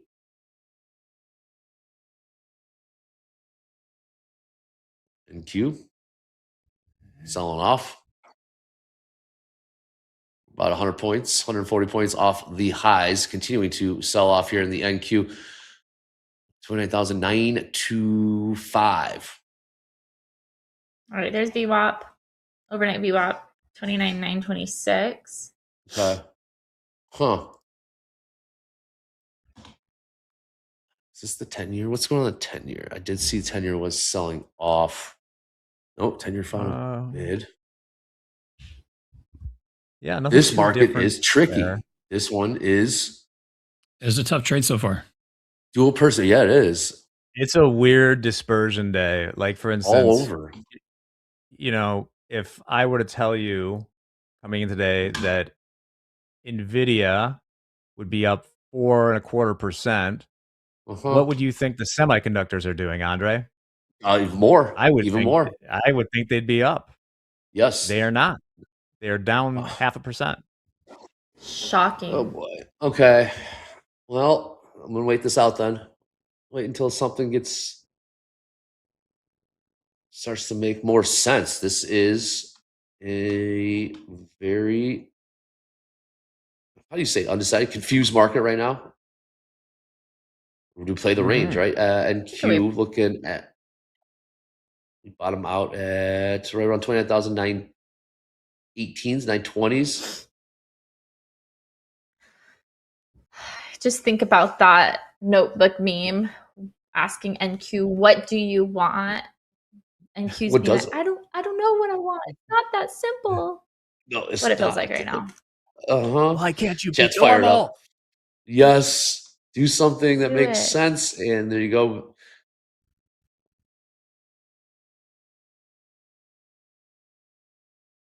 What was that sell off? What was that block order, that sell? That had me thinking, we're going. We're going lower. Well, Lot according of to the volume. Treasury website, the U.S. has What's the 10-year doing? removed Iran-related sanctions. They have 10-year popping here. 10-year prices going higher. Pretty good pop in the 10-year. And prices go higher, yields go lower. Oh, What's crude doing?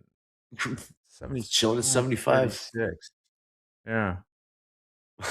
This one's tricky. argument for range play. I mean, sheesh.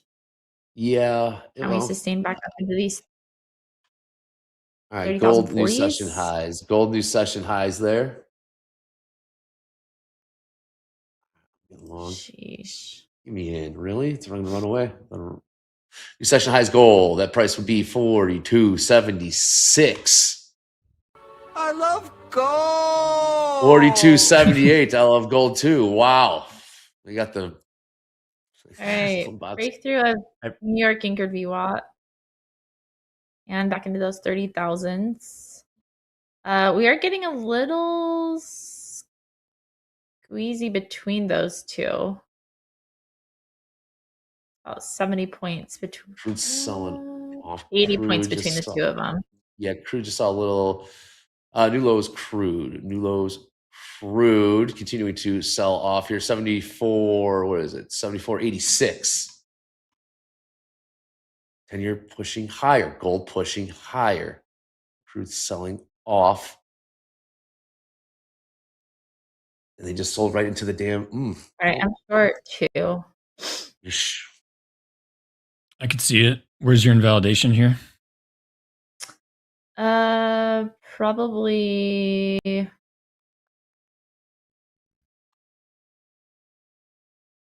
Let's go 50s. 50s? Okay. Yeah, it's like 280 point or $280 for me right now on these two contracts. You short, Mandy? It's like 280 points. Why are they? Well, let's see if we can get back down to settlement 863. All right. But we do need some continued follow through with overnight anchored VWAP. Gold continuing to cook. Gold continuing to push higher. New session high is 42.80. Gold up almost $30 here in the last 15 minutes or so. 10-year continuing to push higher. Prices going higher in the 10-year. Yeah. Is it?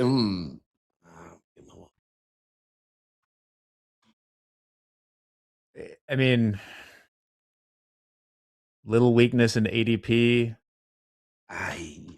It's hard to say. I think maybe it could just be technical too. Let me bring out the chart.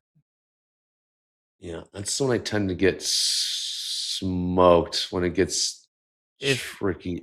If you look longer term, this is the chart I go to, 30-year bond yields. These are monthly candles. You can see we're still quite high. Like this seems like a pullback now, but you can see it. Who knows what? I don't know. We're really trying to shoehorn these in there, aren't we, though, Andrea? New highs gold. So do I. It's hilarious. New highs gold, 42.86 would be that price. New lows crude oil. Just to point out, Andre, I think part of it too is just like we tried to take out, like we tried to break out of, the mother of all resistance here, and it just didn't happen that way. So, could see them going back to 5% maybe.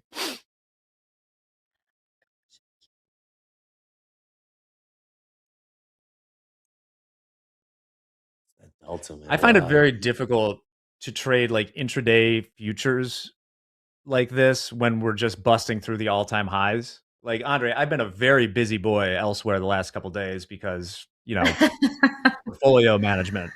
But it's tough. I'd like to.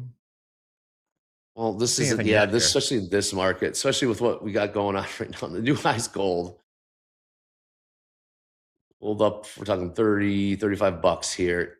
More buying in gold. What is the... This is looking a little strong right now. Yeah. Yeah. What's that? Right, we got 30 seconds left on this 5-minute candle. I need a close below 10s for this trade to continue to stay valid. I don't know. The ease with which we were able to rally last 2 days with this same type Right. of setup, and we can't now. Got me not sure I love these longs right now. I have no reason to get out of this trade yet. Okay. If it comes and tags me, it tags me. I'm willing to accept the risk of $200, $280. But it's Still better holding than- for me. Yeah. New highs gold, 42.88. Oh, 42.89 now. see this. All right, back to entry. See if you can get follow through. Looking for an attempt back to settlement, but one of our speed bumps that we're gonna have to find some good I got nothing, man. help getting over is gonna be VWAP. Man, you short? 931. Yeah, short too. Been You got to short. get back below the 60s. I don't know. Yeah, we're 960s are holding, but if we can close below 960, I would like this short down to like the 880s. They're not going If to we close above the 30s here, and I'd be looking for those 94s. There's a tag of my moving average on the 5. Let's see if we can get pushed back down. All right, candle's red This is again. an ugly hour though, but it's I like that. Definitely, I like that we're surviving, managing risk effectively for now. Yeah. You know what else we're doing? You know what else we're doing? We're not getting bored. You want to know why? Because that's the TopstepTV tip of the week: is manage boredom. Don't get bored. Slow markets can be as dangerous as fast ones. Boredom often leads to manufacturing trades that aren't really there just to feel something sometimes. Nothing meets your criteria. Doing nothing is a position too. Indeed. Talked about it yesterday. Sometimes known to put on a trade just to stay awake, working those overnights, Jack. But that can get you in a lot of trouble. That gets you in a lot of trouble. But yeah, TopstepTV tip of the week: manage boredom.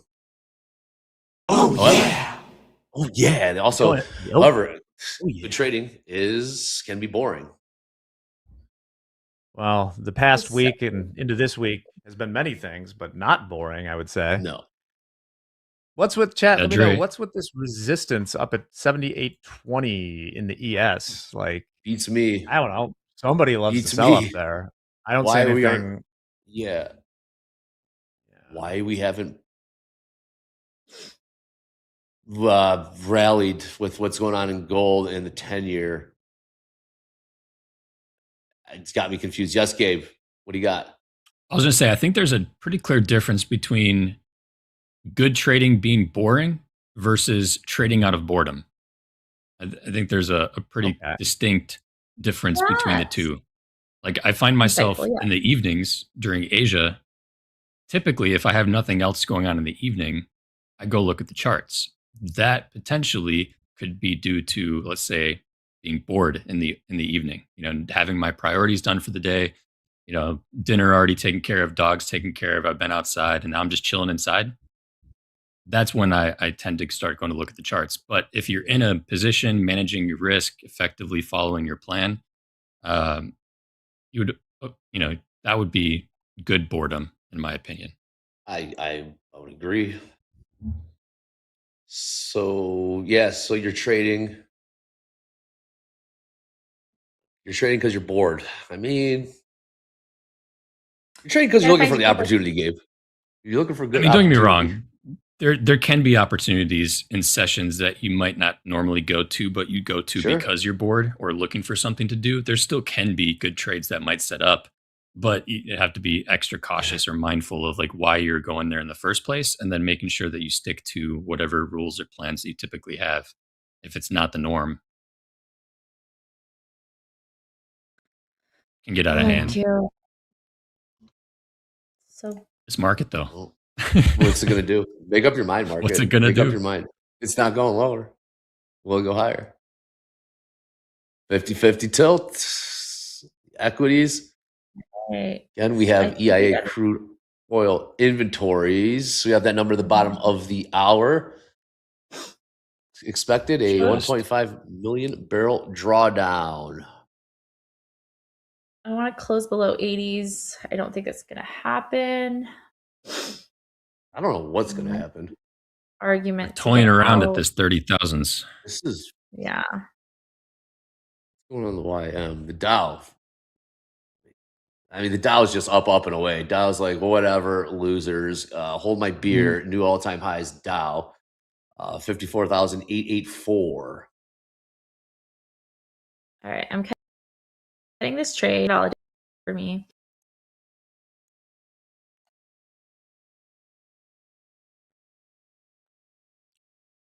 What invalidated that for you, Mandy?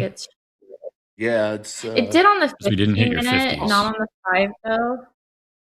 Okay. 15 is going to be a higher confirmation. We closed above the EMA on the 15, which was above 05s. So that was I needed it to at least close below probably 30,000 and it didn't. So I guess it was right on 30,000. I wanted more towards 80s and it just wasn't giving it to me. So no reason to sit and just watch this thing chop around, waste mental capital, or eventually go hit my stop loss, right? Yeah, Delta update. We'll have the Delta Don on here in bottom of the hour. It's minus 3,200 in the ES, minus 700 in the NQ. So nothing that substantial. However, it's just Here's this stuff. We got Nvidia up 4.5%. Is that what's holding the whole thing up? Yeah, kind of. I mean, like semis are still slightly in the red, and Nvidia's up 4.5%. Go figure. Pound, this is my funniest like thing that happens in the markets. Palantir was up like 30% yesterday. Yeah. Right now it's down 0.5%, just chilling. It's like we just gapped up 30%, and like, no, it's perfect. It's perfect. Yeah, everything's fine. This is where we do business now. Another 500 lot in the offer in the ES, a couple points higher, about 2 points higher. It's 78.13 and 3/4. Well, we go fill. That's the third time we've seen a 500 lot on the offer. Mandy, one more time, you update your position. Or are you out? I am out. I cut it for a loss. Did not hit my stop loss. Just didn't seeing as the campus market was giving me. Decided to cut it. Myself, I can short if there continues to be a setup. A lot of indecision here at these 30,000s, which I mean, probably shouldn't surprise us, right? But Well, very difficult. I am surprised. I'm not gonna lie. I am surprised. Not to trade. What is this holding pattern? They have this. The equities haven't done this all week. We haven't seen this all week. The 50-point holding pattern between the 970s and 20s. All right, let this market figure out what the hell it wants to do. All right, market, we'll give you a second here because we had those SpaceX earnings yesterday. And Jack, I got to talk to me, digest them, thoughts, break it down. Yeah. Man. So, I got to see this. Let's take a look-see real quick. Hold on. There's too many interesting things out there. My watch list is getting unwieldy. We will start by just taking a look at SpaceX. Here's SpaceX. Since it IPO'd, the IPO price was $135, but it opened the first day trading $150, traded as high as $220, and then kind of melted down. Let's get to the earnings. Well, they beat on both revenue and earnings. I say earnings because they were less negative than they were judged to supposed to be. But it's sold off, it's down 9% right now, about 10%. Let's get to the actual numbers, though. Here we go. This is and I will disclose at this point, I'm going to try and do this now. If I ever talk about a stock, I'll disclose the position. I did put on a position in SpaceX. You might have heard me say, right now, SpaceX has a market cap of, SpaceX has a market cap of $1.5 trillion. Okay. I said that I would buy it at 500 billion. Okay. So my position, just to disclose, is basically I am short the puts for $50 a share at a 2-to-1 ratio, and I'm long puts at 75. So I have a put spread and then doubling up All on right. the sell side. you. The reason being is here's the revenue numbers. I mean, 1.5 trillion. They made not a lot in revenue, let's just say. We're looking at total for the quarter 7.8 trillion. Sorry, billion. That's the number there. That means we're trading at like 52 times revenue right now. I like this company, but that's insane. And you can see most of the revenue is coming from connectivity. That is the Starlink system, space, a little bit, and the AI. The worrying thing is the AI. If you look at the CapEx, this is what they're spending here. They spent $15 billion in the quarter on just the AI part. They only spent $1 billion on Starlink and $1 billion on space stuff. So I think the story is that whatever you think about it, you can't say that it's not pretty richly valued. I did not think it was probably a good idea to buy like 300 strike calls, because that would be like a 3 trillion increase in market cap. Long term, it can do anything, but remember, tomorrow they do release more shares. Yes. That's something to remember. When does that happen? Are you not entertained? Free float. I am entertained. That was amazing. Jack, when do they do that? Is that before the bell? I don't know exactly. I don't know how those but mechanics work.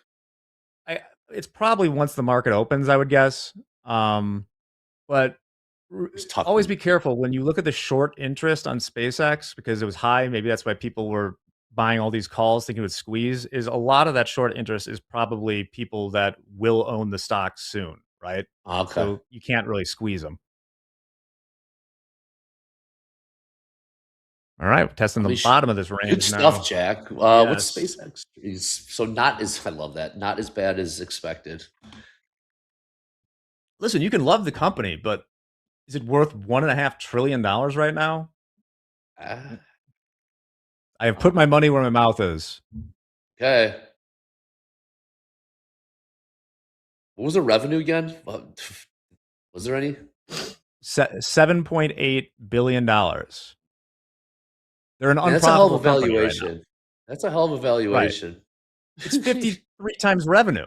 Yeah, I mean, it is. you shouldn't do it this way, but that would be like selling your local McDonald's for $400 million. In. Huh? Oh. All right, Mandy, I heard what I'm out of one. I got into short. Let's see if we get down towards somewhat towards settlement. Going on a value area high at 8. I don't know. I don't remember what green is on Topstep level. It's an important level though. What is this market VWAP's right now? Being tricky here. VWAP's giving us that speed bump we got to get over.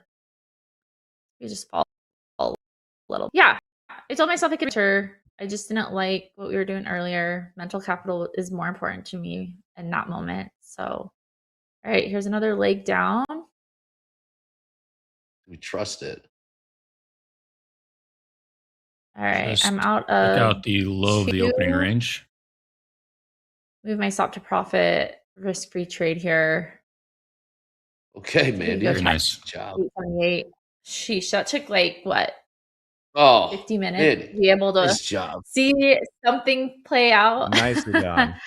Yeah, manage boredom. Yeah. Nice job, Mandy. I mean, do we trust it? That's why my stop is at break even. There's no reason to. I want to say, yeah. Do we trust the sell off for another push lower? ES getting to 7,800s. Just saw 77.99 quarter print. And back to 7803. This market cannot make up its mind. Still got 5-6 minutes till the bottom of the hour. Are you out? I'm green. Flat? Yeah. You up? Green on the screen. Are you up, Mandy? I'll take it. How'd you do? $37. That's green. I'm happy on a crappy 55 minutes of trading. Better than being down 1,500 like me. Oh, come on. They're Let's going to go all the way go. back. Let's go. While we're Oh. young. I think I remember that one. See, we don't trust it. Look what it's doing. I don't NQ trust is it. not- Fine. NQ is so tricky today, you guys. Be so cautious. Find conviction behind your trades. What was that sell Make off? What was sure- that block order? That really short What term. was Just that, still curious Enrico? about that, Dre. 100%. 100%. Have your I trade mean, I plans don't think- permit you. I don't think it's surprising that things are indecisive. Once again, we've talked about dispersion a lot. It's just all over the place. Yep. People are definitely readjusting their portfolios. People in institutions, Andre, mechanisms. Yes, the big dogs. I am thoroughly Mandy job. Well, it's not done. Okay, here come the buyers. Wow, who got long off those 7,800s? Who got long off 7,800s in the ES? Who got long off 29,900 in the NQ? What an entry! It was that straightforward. Oh yeah, That was a nice little low of the range. Just Yeah, a slight little textbook. break below the Textbook. opening range and rejection. Also, head and shoulders trapped those head and shoulders traders in the 1 minute. So head and shoulders playing out with the 900s kind of holding the floor of that. Here come the sellers. Here come the sellers. This is crazy. This is Actually, a I am gonna enter in short one. This is a rejection off the 5-minute moving average. So Yeah, let's see if we can get a little push down here. We'll see.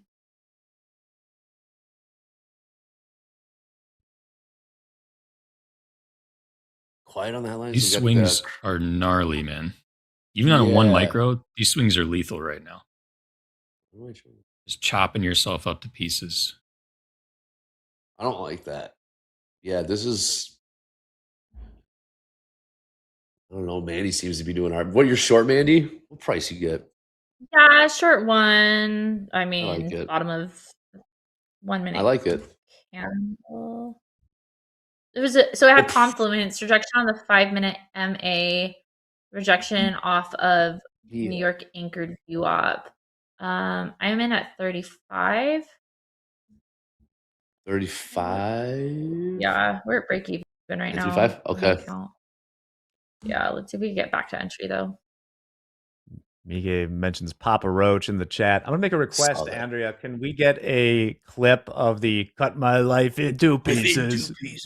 Yeah, I feel like there's many times where that would be appropriate. Anger. Suffocation. It is a banger. No breathing. It is. Do we get a strike for that? I'd gladly. under 5 I'll take that seconds, one. I'll take that one. Andrew, you're having too much fun back there. It's hard. Dr. Volatility, Dr. Chaos. Okay. Maybe it's not. Maybe it's Hogue. He's got to Maybe figure out it's that double looping that he know what? duplicates. Now there's crickets. Wow, they're not even laughing at our jokes. Wow, crickets. This market, what happened to this thing? Wake up. Wake up. Mark's just waiting for Dakota. It does. It does like to do that. Every This time, is- every this time I is preface weird. Dakota and Dakota comes in, then the market gets directional. As soon as Dakota This comes is in. so It weird. behaves. Like Oh, I'm sure. Oh, the what was market, that? he's tamed the market very well. Like he's trained it. It sounds like he manages boredom. Yeah, it does. All right, back at entry. See if we can do anything here. I still like let's get- settlement yeah. below. Why not? It's down Yeah, taking here, working its way back to 7,800s. Couple points to go there. Yes, and Dow. We can do all-time highs right off the opening bell. All right, get out of this short. You got away with one. Black. Okay. Crude. Get this number in. I'll get a couple words. Then we will throw it over to the Delta Don for a market pit stop. Dakota. I see Dakota in there. I bet Dakota's doing quite all right. New session highs. Gold, 4,300.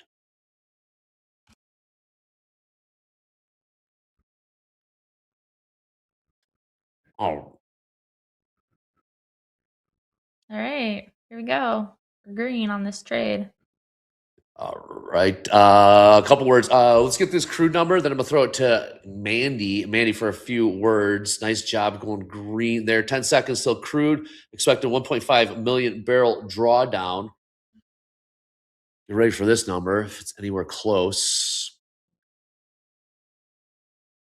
Oh, we're looking at a surplus of 2.5 million barrels. Surplus. Little reaction there is back to $75. All right, Mandy, couple words and we'll let you get out of here. Nice trading, Cave Mandy. As always, a pleasure having you on Fast Markets.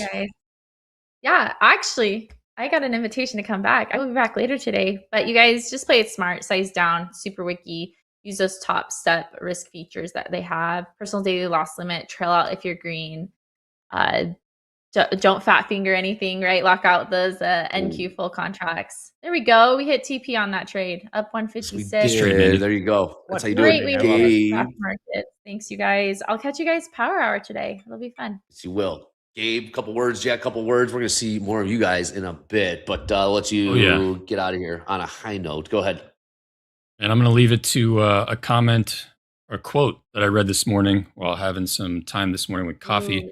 It is the heart that makes a man rich. He's rich according to what he has, not according to what he's rich according to what he is, not according to what he has. Shout out to Henry Ward Beecher, but I like that quote a lot.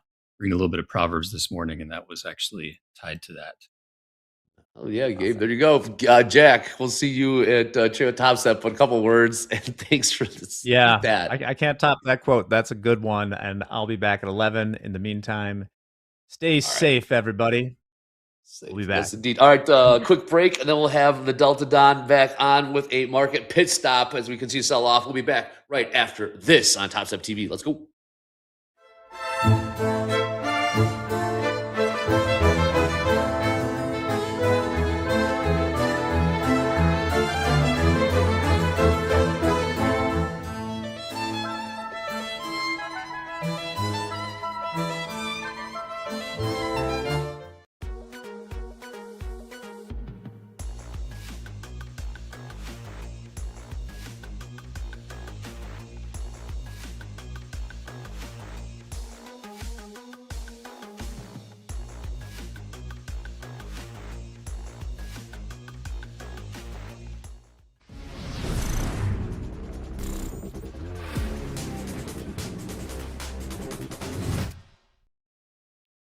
All right, it's time for the morning pit stop here, traders. I got to change the tires, fill the gas tank. What are the stories of the day in these markets here 1 hour after the regular trading hour open? Well, gold is, to me, one of the big stories today. We've been in a narrowing area of balance for, a little over a month, and we broke out above that last night. And are we seeing continuation? The question is always, what direction is the market attempting to go? Well, it's attempting to go higher. Is it doing a good job? Yes, it is. Here's the 30-minute chart. What are we looking at here? There's our area of balance. We broke out last night. Very little effort of closing the session gap, which would have brought a step back down to, let's just call it 41.6380. Market opened, looked higher, didn't leave the opening range at either extreme. But when we got that back down to these highs right here, the buyers came back in. We've broken above the initial balance high. We're seeing directional activity. Volume is good on this move to the upside. So if I had to say, direction, yeah, it's attempting to move higher. Is it doing a good job? Yes, it is. DFADM. Do not fight a directional market. Next visual target I see for gold is 43.60, a naked point of control from the Wayback Machine. Don't see us getting there necessarily today. Looks like we've pretty much doubled the initial balance, so we get a pretty good move going here in gold. Watch and see if it continues to provide long opportunities. Crude oil is still exhibiting short time frame tendencies. What's our current low in the session today? 74.65, 74.67. A naked point of control from the Wayback Machine going way back into July, beginning of July. those naked points of control are comfort levels. They're high volume nodes from days in the past that have not been revisited in regular trading hours, and they are often targeted by the short time frame. So still looking at the crude oil in short time frame control as the longer time frame traders wait for some sort of resolution, at least of one or two of the uncertainties going on over in the Middle East. You get news from one side, the other side says something else. If we can finally get some sort of solid data, then I think the longer time frame will come back into this market. Equities. All right. Well, the S&Ps have seen 3 straight trend days to the upside. Can they go in one direction constantly? No, they cannot. We're seeing an area of potential balance here. The market needs to take a breath. However, in the S&Ps, we have not yet been able to close the session gap. The high of the session yesterday, 77.86 even. And if we're going to be following gap guidelines, if we can't close this gap relatively early, we should start looking for opportunities for longs. Now, the market so far, especially in the S&Ps, has set up a range, right? So what do we do in ranges? We fade the extremes of those ranges, which worked a few times today already in a shorter time frame. We are holding here right near the low of the initial balance low. We did take a look down below it. If that ends up being a failed downside auction, with the nuances saying, well, we didn't close the gap, we haven't been able to close the gap. If that ends up being a failed downside auction, it could be a decent opportunity. Again, this is not financial suggestion or information. We do have Delta negative here this morning, negative 5,900 in the S&Ps. We've been seeing Delta positive on the way up, but we've been seeing little pockets of negative Delta as price continues to push higher. We've taken out the initial balance low. Okay, the NASDAQ is leading this move to the downside, and here's why.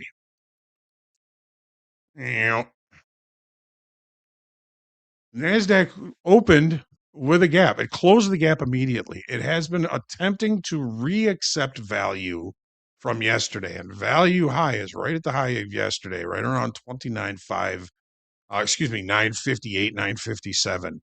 We did close our first 30-minute bar back inside of value. That marks acceptance of value, and the value acceptance play states if we do re-accept value from the previous day after opening outside of the range, there's a good probability that price could rotate all the way to the low of value from yesterday, which on this platform has us looking down right back down to 29,539. And that is right at the 5% off the all-time high. I welcome a pullback in this market. I think it's going to give us better trade locations for longs if that is your jive. So far, the market is still kind of one-time framing higher. We did put in a higher high. Now look at the high in the NASDAQ. 30,074 is the initial balance high. We looked at this late spike base that in the past, in June, there were 3 areas where the market tested to that level and it rejected it. Well, guess what? It rejected it again today. So if we're going to get pulled lower, it's likely going to be the NASDAQ. Now, I've been watching NVIDIA, which was up about 4.5%. It's coming off those highs a little bit now, only up about 3.7% as we speak. So S&P's holding up better. If we do pull lower, it's probably going to be because the NASDAQ has reaccepted value from yesterday. It's going to be an interesting trading day. They always are, but I'm looking for an opportunity to BTFD, buy the friggin' dip at some point in these equities today, unless something seriously changes. And I think we're a long way from changing the current market state from continuation to the upside. I think we just need a little bit of a pullback. That's all I'm thinking. That's the story, folks. I'm sticking to it. Let's bring everybody in. We got Dakota. We got Andre. Yo. Let's go while we're Let's young. go. Let's get it. Let's get it while we're Let's young, go. man. They're just heckling. Getting heckled, man. Get ready, boys. We're getting heckled.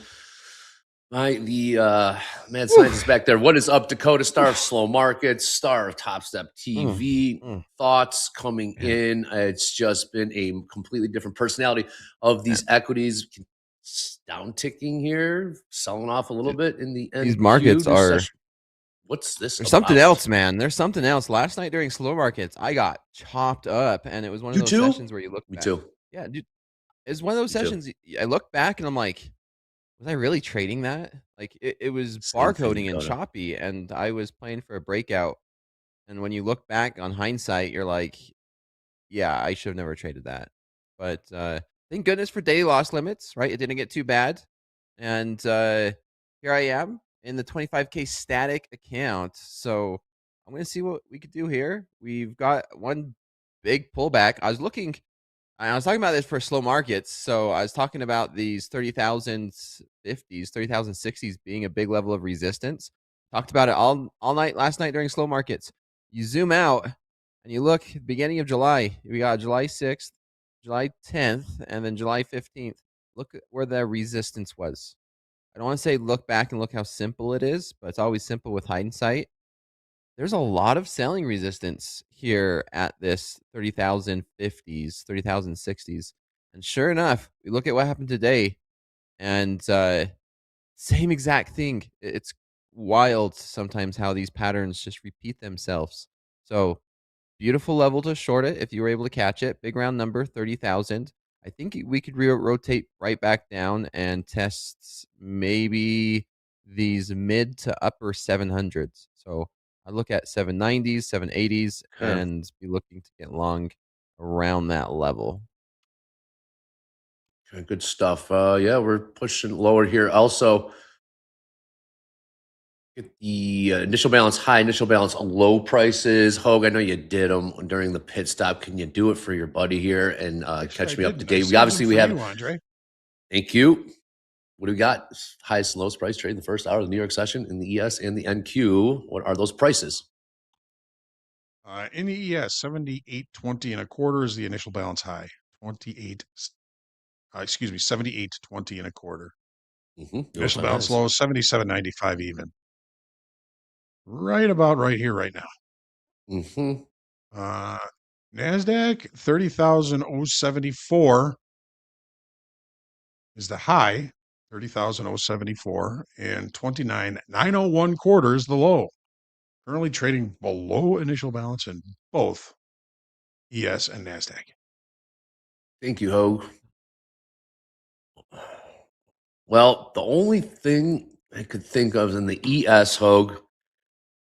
Saw 1,000 sold at 78.10, 500 a piece, and then we saw another 1,000 come in, sell offer on the offer 78.14, but it just took so long to develop. It's about the only thing. Yeah, I mean, it's been a 3-day trend to the upside in the equities. I know, strong. Got to take a break. The only question I'm thinking is, okay, where do we buy it? Really? Fair. Yeah. Are we primed to go to all-time highs? We did non-farm payroll in a couple days. Friday. Right off the bell. On Friday, yeah. Right off the bell. Opening bell, we saw ES and the Dow. Just boom, new all-time highs. No problem. I'm taking a short right here in a second. I'm about to also. If we fail to hold this. That's value acceptance. You're looking for lower.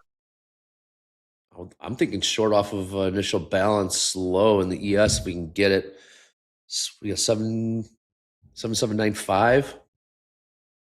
If we break 843, I'm gonna like a short. Beneath 843. Okay. Last trade 20,866. But we're holding up okay. We're holding up. Yeah. Gold's finding some buyers here. Oh, I'm gonna wait. I pulled it. All right, trade off. Trade off. I like it. Yeah. Gold is doing very well to the upside today, isn't it? Yes, nice breakout is. last night. Yeah. Finally, yes. These session highs. Very excited for my gold traders. And all those gold bars and that vault of yours, Hogue. All those bars. Are you getting Trade on. Short officially 846, 3 contracts. See if we come down and retest these lows. 20,846. Stop loss is at 881. What was that? Okay. I think I just got. What just happened there? These markets are not it. What do you got, Delta Hogue? Test the low side, but all right. ES Delta negative 7,600. NASDAQ Delta negative 2,500. All right. Congruent. It's congruent. Overall, thank you. With direction. Okay. That gives me a little conviction here. It's not going to move fast. I'm short off of IB low there. All right, Dakota, you are short from 846. Yeah, right here, right now. Yeah, there we go. I'm not liking the way this market's acting here. It's you have to have a little bit of a wide of a stop loss. I mean, look at that. Just 20-point swings very quick.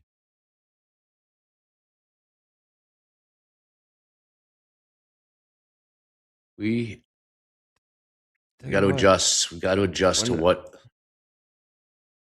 One of the hardest things to do, Hogue, Andre, is to continue following your process after losses. Yep. So even though you like, what am I doing wrong? Yeah, and sometimes it's hard not to blame yourself or blame it's the strategy, it's your process. I need to fix something. I need to do something, but then realize you know what, that happens, right? You don't have. I'm gonna make an analogy here, and I'm not putting me on that same conversation. If Steph Curry misses a 3-pointer, he does not change his shooting. Out. Yep, I'm out. Okay, back to the drawing board. Buyers did buy the dip Hogue. Yeah. That Delta, man. What down, man? Oh, man. I am short. Yeah. Well, 50-50. You know, that Delta has been, while it's been positive all the way up, there's pockets where it loses a bunch of positive Delta but can't break.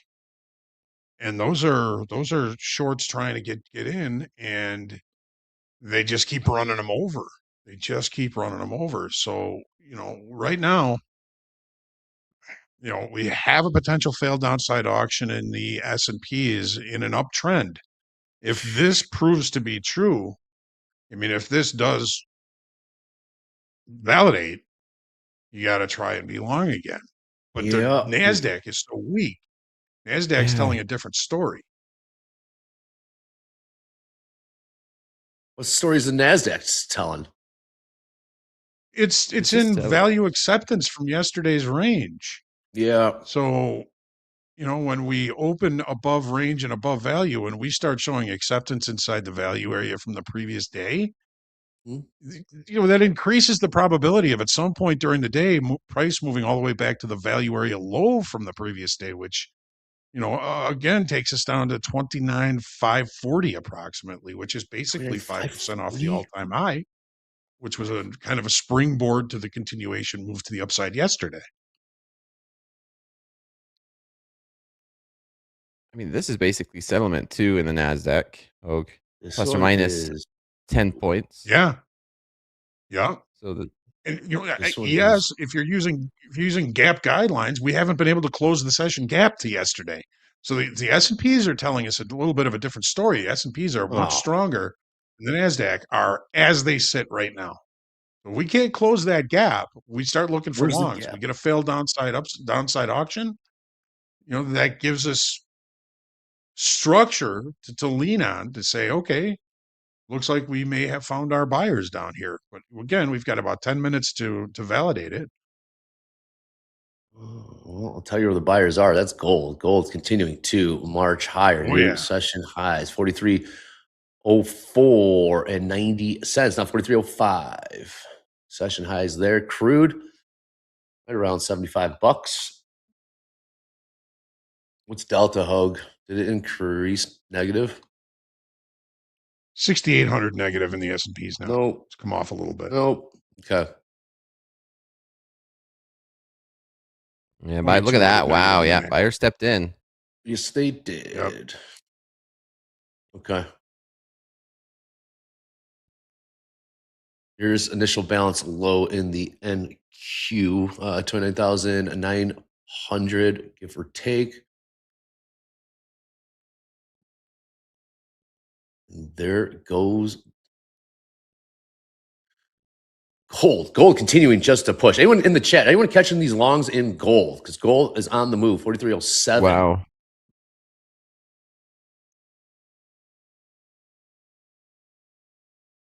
I mean, gold is up. What are we're talking about? We're talking about practice. Gold up almost $60. Gold up 60 more. Yeah, gold up like 60, $65 here in fast markets. There's a little bit of a war going on here. Yes, where I know. Where I know it's equities. Okay. Well, between the buyers and sellers, yes. At what price and what market are you looking at?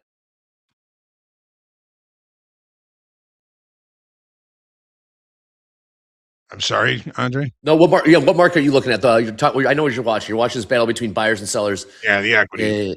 Equities, equities. And NQ right around 29,900. We saw that battle, and also 7,800s in the ES. In the day time frame, we're moving value lower. Points of control have moved lower. Current value is what we're trying to reaccept inside of. Value is currently at the initial balance low in the S&P and in the NASDAQ. I'm short. 871.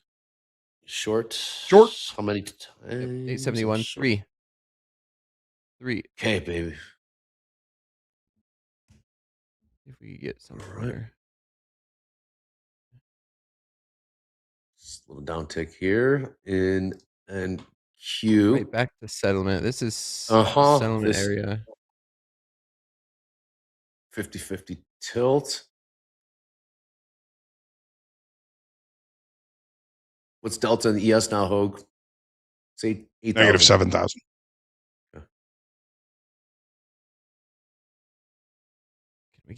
Are we gonna be able to test these lows? It's looking okay for that. Well, yeah, it is. ES. Wow, there we go. Okay, there's a flush. I'm gonna take one right there at 820s. Like I said, I'm looking for 790s, 780s to come into play. New session lows. Yeah, I don't know if it's gonna be a straight line though, but yeah, new session lows, ES, new session lows, NQ 29,000. 814. Okay, so there's the gap close in the S&Ps. It is? I'm getting all these shorts then. To the tick. Really? We need just acceptance in there.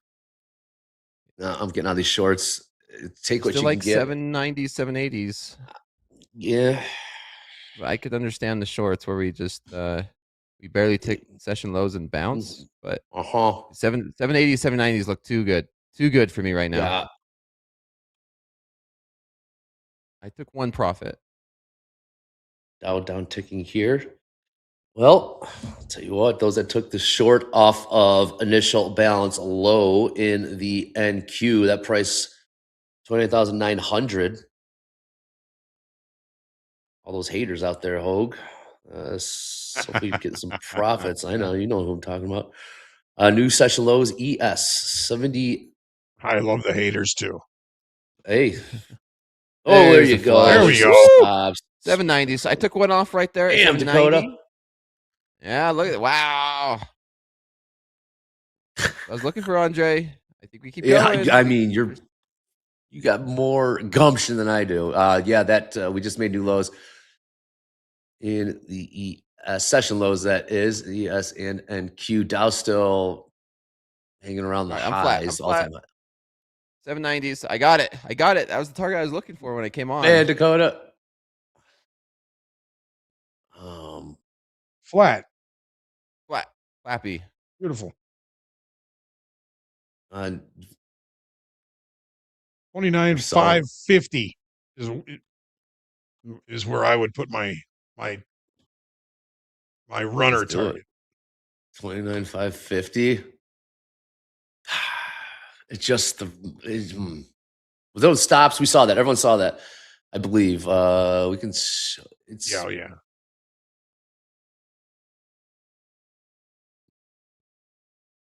Delta Dakota, increasing what's in next? negativity. It is the chat or the Delta. Chat. Oh, no, Delta. Negative 8,600. Negative 2,700 in the NASDAQ. Let's go while we're young. Well, there it is. Okay, yeah. You're talking to this market, or are you talking to? No, the market. No, we're getting heckled again. We're always getting heckled around here. Again with the heckling stupidity. myself. No wonder I can't get a hold of Harden.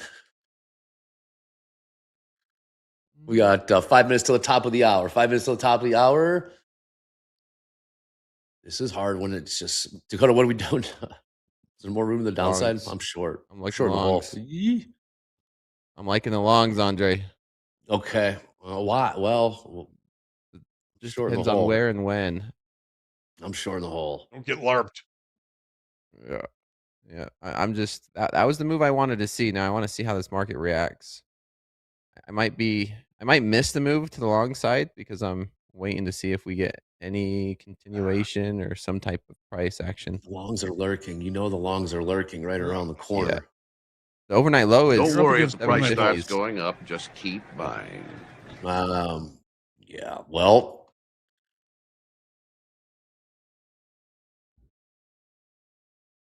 Well, Against overnight lows. Where? What? Which market, Hogue? Both S&P, NASDAQ. We're getting there. Yeah. Well, is this the buyers? Is this the buyers? And here they come. ES. 5 points off the. Yeah. Then they do. Overnight low ES 77.71. 7771. Okay. Overnight low in the NASDAQ. Right here, 776. 776. Okay. Man, we really have to adjust, man. We have to adjust today. This personality. Did you take the long, Dakota? Good on you, man. No, man. I wish. I like those 790s. I was talking about buying at those 790s, and I didn't. The I was headline. taking profit at 790s, but I didn't buy it at 790s. However, I did call it out, so in my heart, that's good enough. Yeah, short in the hole, not good. ES, damn. ES, about 12-point turnaround higher here. 77.88 last trade. 40 points off the all-time highs. That did print in the ES earlier, within the first 5 minutes or so. The opening bell, 50-50 till top of the hour, coming at you in about 2 minutes or so.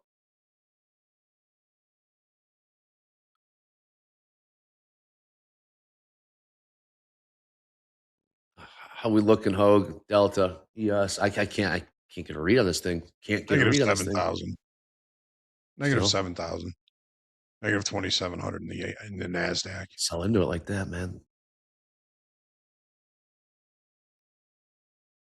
Are we shorting the bounce, though? Are we going to short the bounce? Oh, I've for ways to shorted buy it.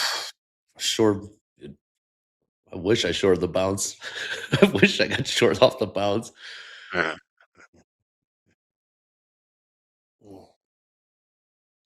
Is this going to be one of those technical methods? What are rates doing? I'm looking for anything to kind of give me a clue as to what is. Nope, 30-year ain't doing nothing.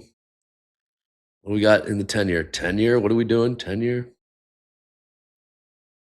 Not doing a whole heck of a lot. Oh, I don't know. This is tricky. Chad, how's it going?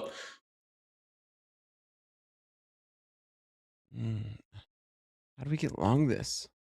Should just buy those 790s.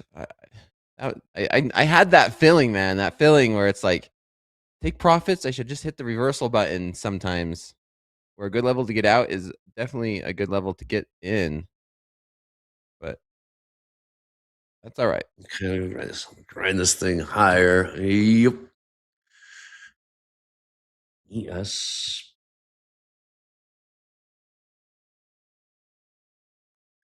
You got me. Dispersion. See what happens at the top of the hour here. Dispersion, right?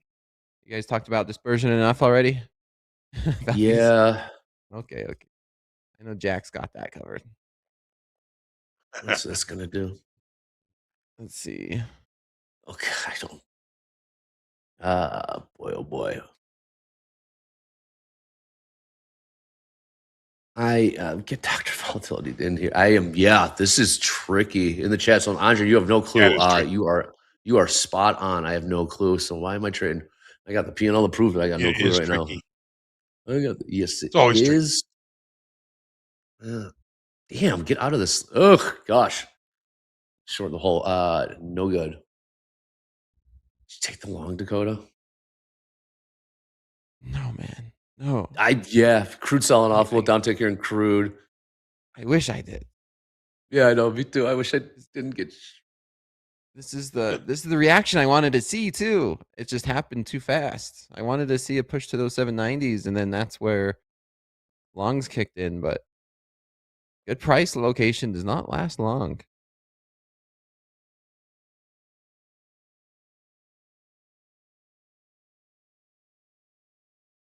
Oh, then they're going to do that. Headline here: Iran's foreign ministry spokesperson. The geographic characteristics of the route in the Strait of Hormuz are agreed by Iran and Oman. Goodbye, crude oil. Crude is selling off.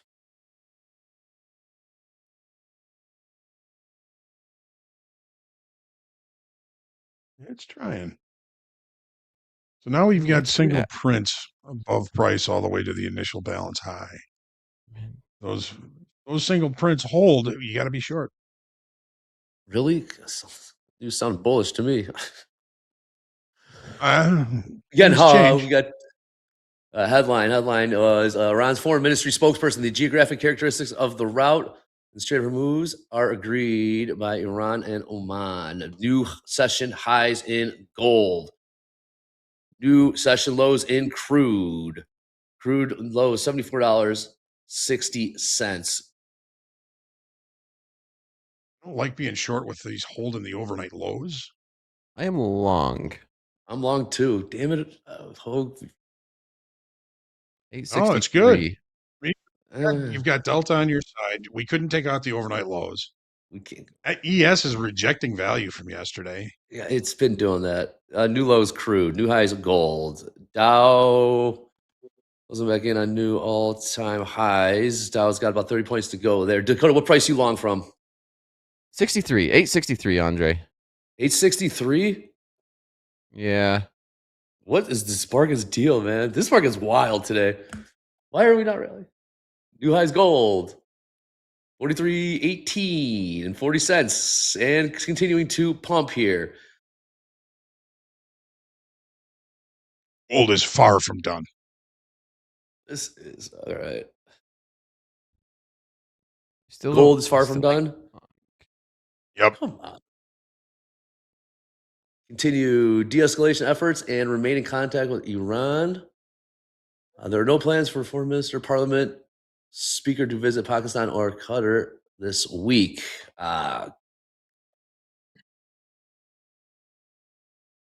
This one is so. Nobody believes this. You can just see it in crude. Gold believed it. Crude believed it. Low, but it's not running. Crude believed it.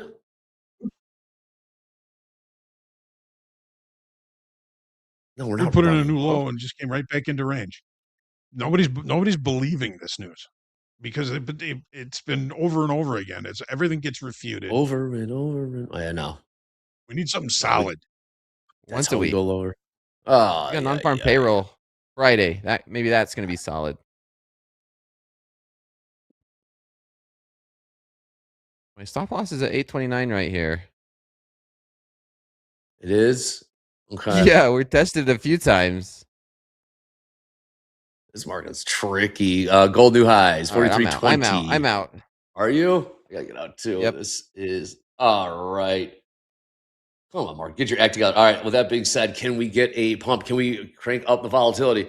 And the guy behind the sound, is that you? Dr. Volatility, get in here. Is that you? It's heckling me party with that? time. It's that. All right, James, come on in. What's up? Everybody? No, these noises, I have no idea where they're coming from. They all just seem to happen. Anyway, hey, I'm James Harden, and I'm here to tell you about the things that you need to know about to stay in the know with all things Topstep and Topstep TV going on, and that includes following Topstep.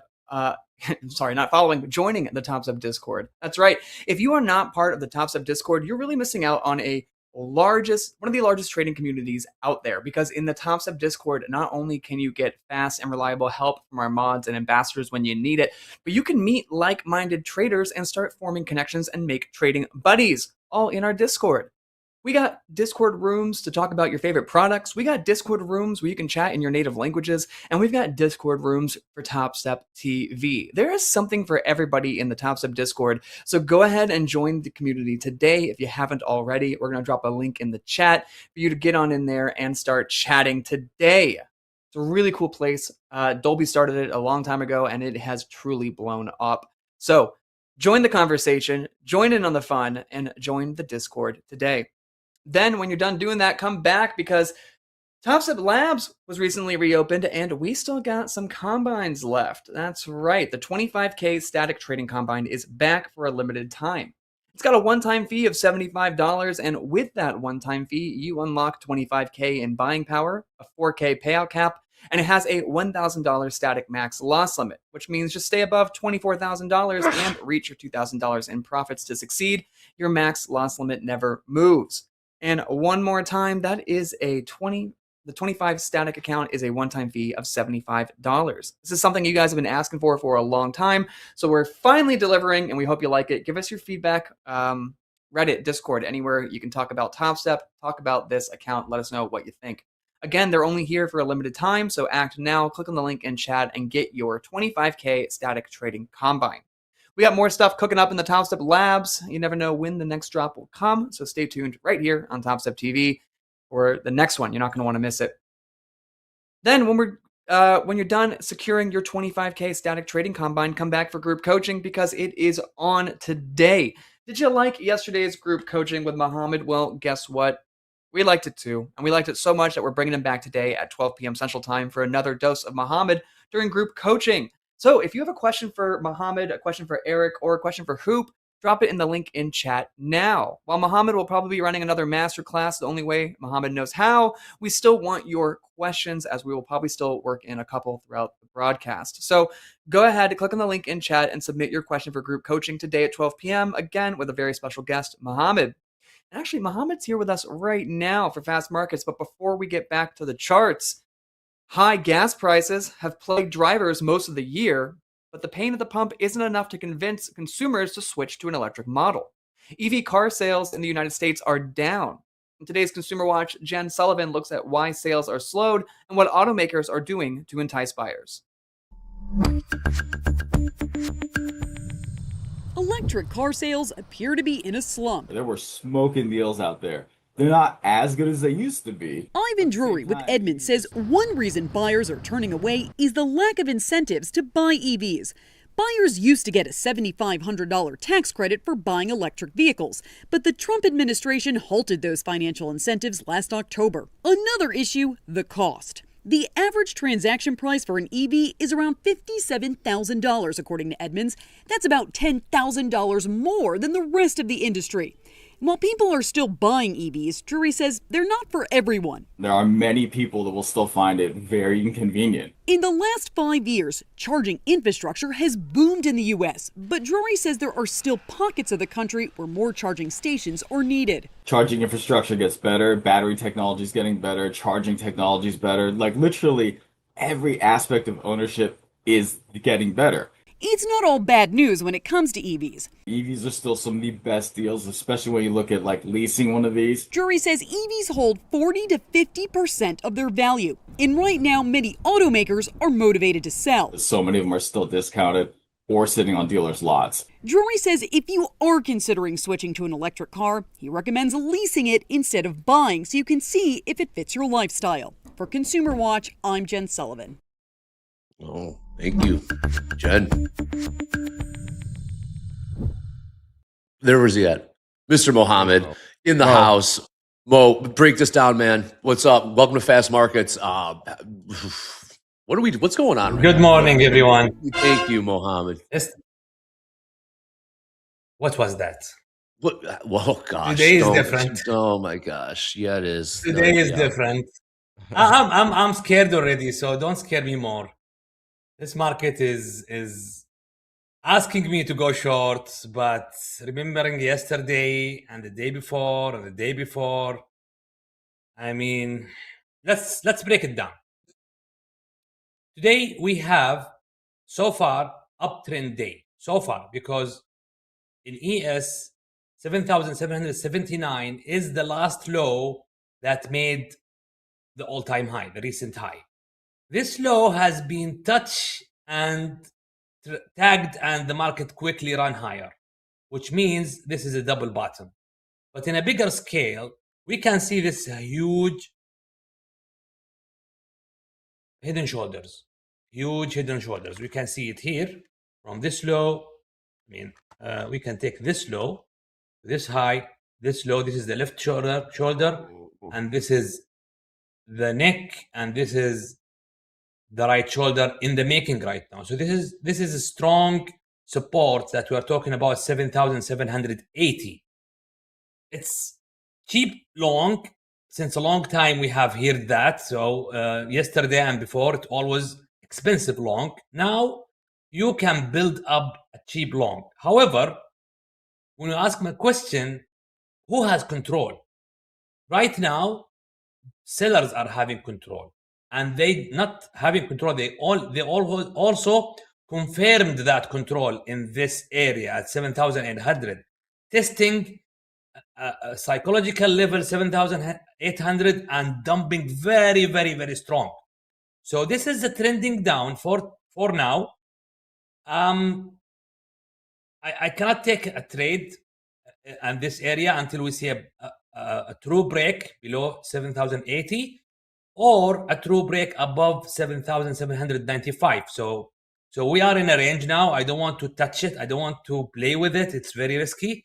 Even in we talk about the opening range high 7,820, opening range low 7,794.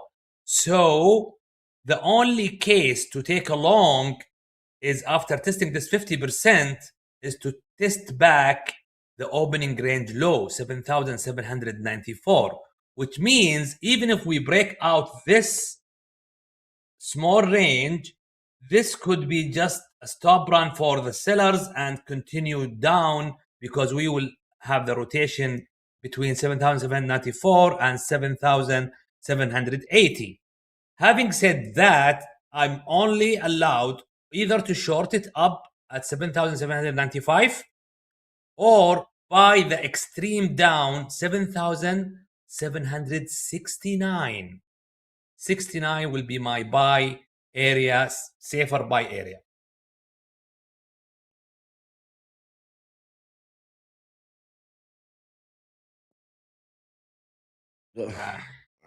Yeah, I would love to short it, but I have a support here, 82. I cannot sell into a support.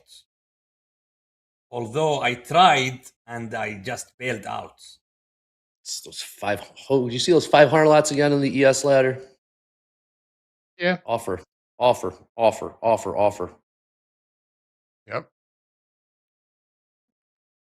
Go I'm sitting here trying to stack the nuances, and the nuances are saying we're attempting to accept value from yesterday. We've got single prints above price all the way to the initial balance low. Those single prints are excess. Those single prints indicate strong selling came into the market and extended the range. We haven't been able to recover those. So, like Mo, I'm thinking short. But it's hard to take after the last 3 sessions. Yeah, it is. I will take a short down there at 7,778. This is caveman short. 78s? For a quick 78. Caveman New short. highs gold. Down near settlement. Where I will take a profit at 75. I got nothing. I'm looking for a short. Dakota, what do you got? What do you got? I got a long, man. Yeah. What price? I got a long from 841. Okay.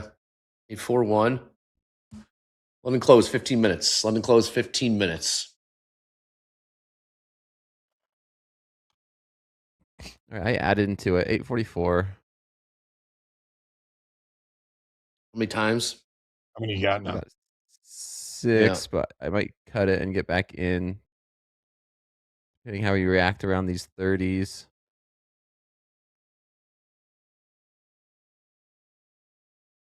Mo, you short or you still lining up the short?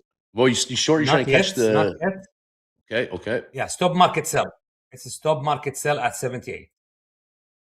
I will ride the sucker down. There's some stop there. I'm short now. Okay. On. Don't stall in here. Yeah, so come on, new session lows. There we go. You don't stop here. Yeah, it's not allowed. We might go. You cannot stop. Dump this. There's overnight offers, lows. Man. Dow selling off. It's those offers, Hogue. Yeah. Okay, 75. Take my profit. That's Mohammed. A little bit. Trailing my stop to this area. I'm holding only 2. Okay. You know, buyers will come at any minute. I know. Always lurking, man. Always, Mohammed. Always right around the corner. Always.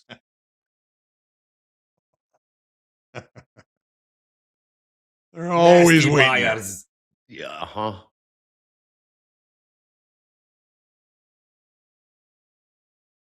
So ES did just print new session lows, price of 77.75.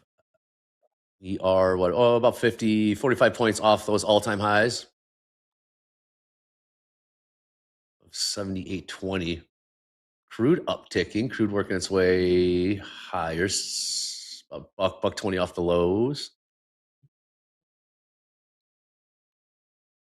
Squeezing more. Take one at 73. All right, yes. Picking up some steam. Dow is selling off as right well. Now, right, Mo? Come on, Mo. I'm 2. I will take one more. Nice read, Mohammed. Let's go, Mo. Read. Mohammed, nice read, man. You just walk. What was your entry price? 78. 77. 77, 75. So only short one now. My stop at 79. Any sign of reversal in this area will encourage buyers. Whoa, there you go. There you go. We are selling off. Wow. We are selling off. Wow. That is new lows. New lows. ES. Timber! Timbers, right? There you go. 69. You got this 69. I'm out. Mohammed, I'm out. Nice I'm out. read, Mo. I'm out. I get the 69. Ooh. Nice trade, Mo. Mohammed, that was an Right incredible trade. I've been waiting for that trade all day. Okay, well, difficult part of it is a short. I think I have been 6 days I didn't short. Call me a goldfish, Mohammed. Look at you making money to the downside. All right, ES did pop. New low 77.61 would be that price. NQ also popped new lows. Price would be 29,762 quarter. All right, flat. All right, let's let's bring in the live funded leaderboard. Let's bring the leaderboard and see who's, man, job well done. Look at this. Andrew B up 13,000. Jeffrey up 13,000. Christopher up 13,000. Brandon up 10. G up 10. That is very, very impressive. What on a day like today. We'll keep an eye on those names and P&Ls. We've seen Andrew B on here quite a bit, and I'm wondering if it's the Andrew B that's been with Topstep for years, and I'm hoping that is him. Of course, what are the odds? But Andrew, if that's you, I'm proud of you. Good job. Jump on here. Awesome. Oh, man, okay. All right. We get it. We got a new toy back there. We get it. Mohammed, nice cover. That ran away. Is it long? Bias. Longs? No, this is like overnight, man. This is just. There's got to be more in here, right? There's got to be more where that came from. There's got to be anything, really. 9,200 in Delta. What was it, Hogue? Negative 9,200. Yes. Negative 3,200 in the NASDAQ. Congruent with direction. Hey, Mo, nice trade. We're going to see you in group coaching. Caveman. What a move. Into this. Man, oh, man. Dakota, what do we got? This market's a rough one, man. It's back and It's forth. Red. It is. My red keeps Tested the getting overnight lows, but we better. didn't break them. There's more. We have volatility today. No doubt about that. Yeah, we're Split second volatility. Do not. Gold new highs, 43. You got to be 43.21 half. Oh boy, oh boy. Damn.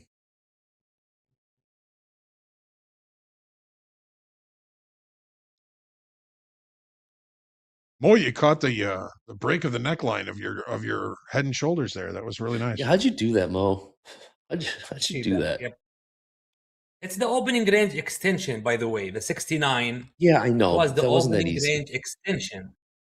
So it's very simple. Calculate the opening range for the 30-minute, duplicate it. You'll find that 69 is a damn support here. Yeah. If I was not short, I will be looking for long. Really? Yeah. Oh boy, I'm on the wrong side of every trade because we are turning around. Andre, I'm with you. Pushing That's how higher. my day's New going, highs man. gold. Oh, here goes crude selling off. let's I get am out of it. chasing my tail. Should we? Oof. Wolf is right.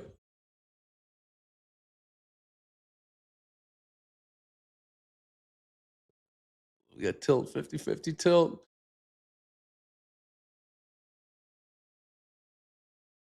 I don't know. Get those. Link in the chat. Get 25K Top Step Labs trading combine. There's the link in the chat for that. All right, I'm dipping my toe in right here for a short from 841s. Oh no, really? New highs gold. Wait. And then there's the link for group coaching. Get those questions in. Eric Hoop. Mohammed's doing group coaching? Mohammed's not listening. Mohammed's not listening. Are you reading the chat? Are you I'm listening. reading I'm all listening. You're He's reading all the smiling love ear you're to getting. ear over there. Yes, he happy is. over I know exactly what he's It's doing. my honor, actually. I thank you, Topstep, honor, for your this honor. opportunity. Right. Yes. To be honest, whatever we are saying in group coaching is being sold in courses $5,000, $2,000. So you're getting that for free. Not for free, for likes.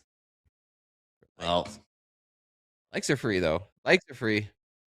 Yeah, this market's a mess. You know what's I'm gonna not stay free is flat getting for a minute. new highs gold. Crude's selling off a little bit. Chat is fired up. Chat, Mo, you are the bomb. I can have you all day and follow you. Absolutely loving it. Click like, click subscribe, click notify. So now what? Now what? Analysis. We are paralysis. Yeah, we are at the low of the opening range low. So either we buy it or we watch. We just watch. There's another one of them block orders. What do you got Delta, Hogue? 10,000? Negative 10,400 now. Buyers holding it up. Yeah, man.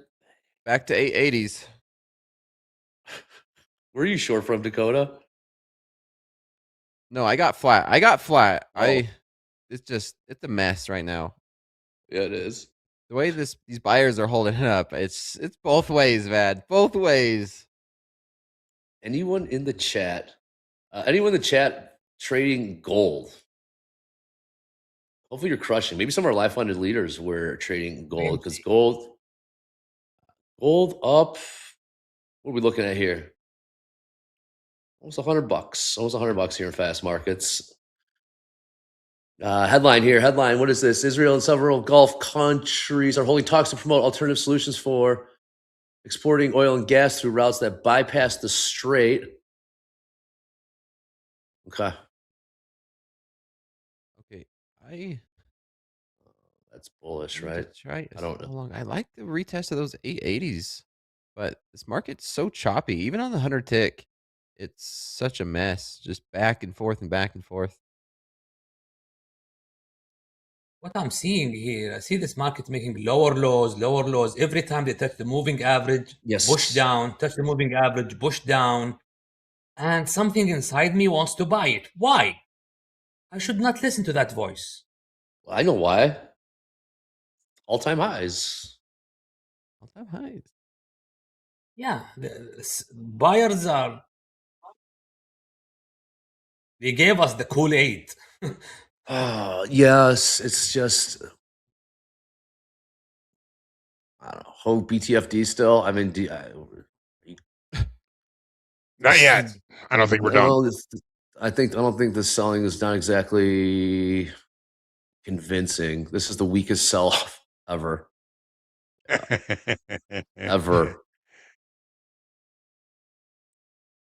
Is this flimsy, Hogan, your opinion? Here. Yeah. You gotta really kind of get a good look at the volume. I don't like it. I'm out. New highs gold. Proved to be flimsy when it turns around. It's turnaround Wednesday. I don't know about that. Neither. We've got 3 straight days of trend days to the upside. You know, we've given up that we put in a new all-time high in the S&P and the NASDAQ. We've given those back in range from yesterday, back in value. Single prints below the initial balance. Still looking like there's probably more to go in this. I like longs. I don't like happen, of course, but I think so. Dakotas, Mr. Slow Markets, 7 p.m. Central, Sunday through Thursday. What do you think? Slow Markets was just like this, man. Yes, it was. Slow Market just like this. It was rough.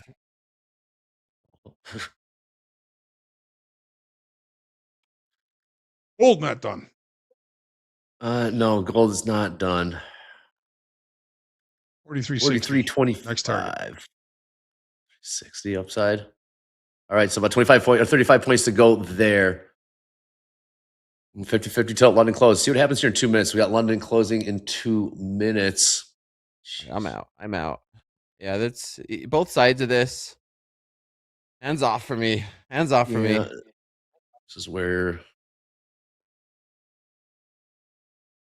Okay, ES picking up some steam to the downside. Will and Q. We see another one of those block orders. Dow's starting to pick up steam to the downside. What do you got, Mo? What do you got? I'm looking I'll do it high. again. I'll do it again. Selling at 65 for 63. Quick scalp to the downside. 65s, okay. 65.50 is my stop market sell because we broke this extension. All right, pulls up in the chat. What is statistically your worst trading day of the week? Today. Oh, I know what Whatever when days are like this. Whatever days are like. All right, come Mo, you in? Not yet. We got this though. We got this. There's opportunity. It's you just got to adjust. This is what the market is. This is mamma mia. Okay. Buyers are coming. 20 seconds London close. Pump for this one. Man, this market. I'm watching this 100-tick chart and it looks like spaghetti. Mom spaghetti. Oh, what happened here? London close 10 seconds. Let's get it, Mo. Come on. Come on, Momo. Mr. Mohammed, more money, Not more yet, problems. George. More... Not yet. Tagged I'm you very, in. very It's all close. you. Careful. Okay. This goes. All right, London close. Let's see. Okay. Come on, market. You heard him. This is okay, Mo. You're short. Not yet. Not yet. Oh, lucky because I am. Let's get it. I'm All right, team patient trading. I'm in on this. injured reserve. Yeah, close to this. So patient. I don't like it. Keep selling into. All right, Hogue, I'm gonna let you go. You got to wrap. You got a lot of work to do before you get to morning highlights. You got to make sense of all this stuff. I'm gonna be tuning in at the top of the hour. Hogue, couple words. I got it. Yeah. Yeah, I mean, market can't go one direction the whole time. You got to get your pullbacks. I think this is just a pullback, but I don't think necessarily the pullback is over just yet. Trade carefully. I mean, it's been a tough day. It's been choppy since the very beginning. It's been kind of, driving to the downside, but Andre, like you said, it doesn't really feel like it's really that aggressive. We'll see how this plays out, but just look for good trade locations. Back to settlement here in the S&Ps. The real story has been gold, man. I'm glad for my gold traders. They're gonna see some pretty decent opportunities in this, but I look forward to seeing everybody for the opening. For the morning highlights. Andre, Dakota, Muhammad, always a pleasure. See you in a bit. Thank you, Mohammed. Yeah, wow. Mohammed, the no trade there, not getting short, sticking to the pro. That's might be your best trade of the day right there. 65.50 was my level actually. So, thank you, market. Thank you, Mo. Market thought that was my profit. So, pull up in the chat. What statistically is your worst trading day of the week? Still, the short is in the play. Sellers still have control. Monday. Any strong red candle. Thursday getting nothing.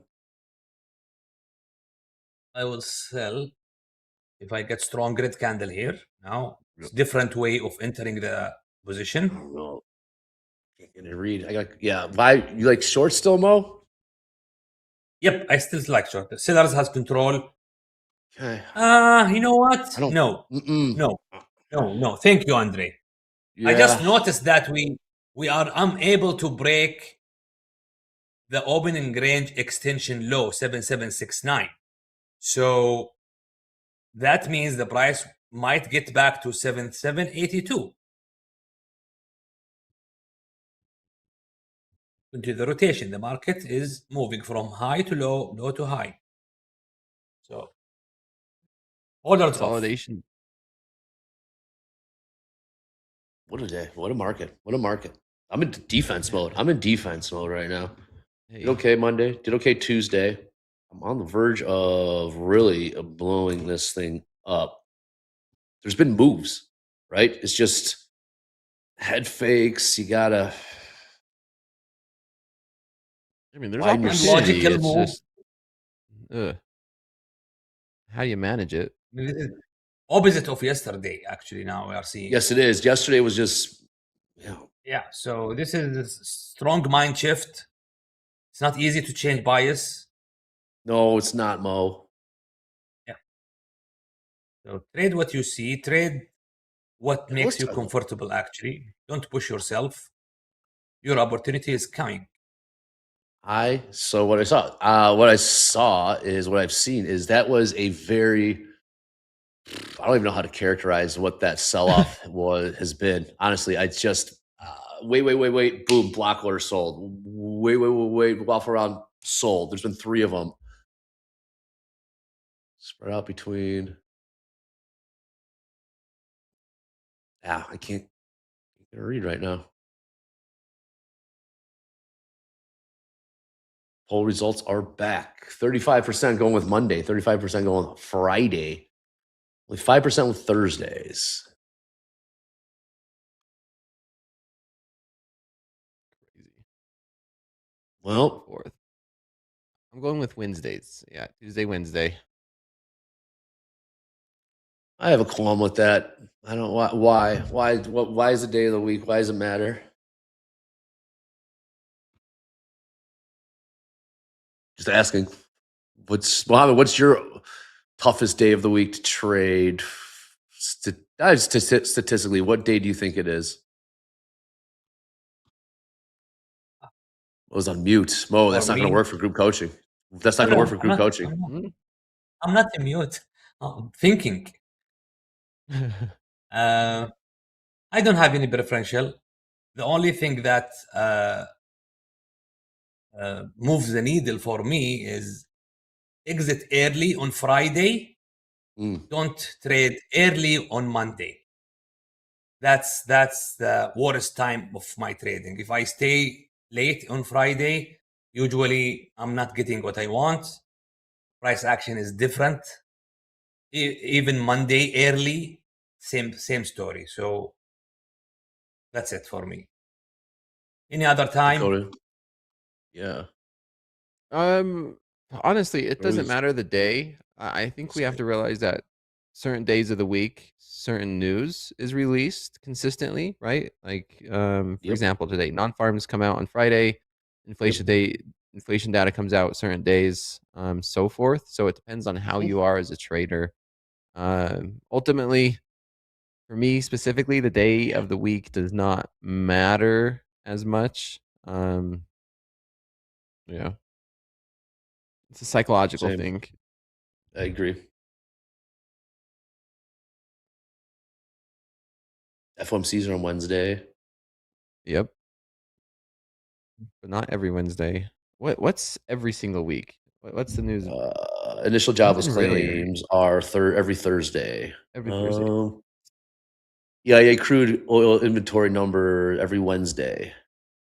So if you're a crude trader and you say Wednesdays are your hardest, that could be understandable. All right. Headline here.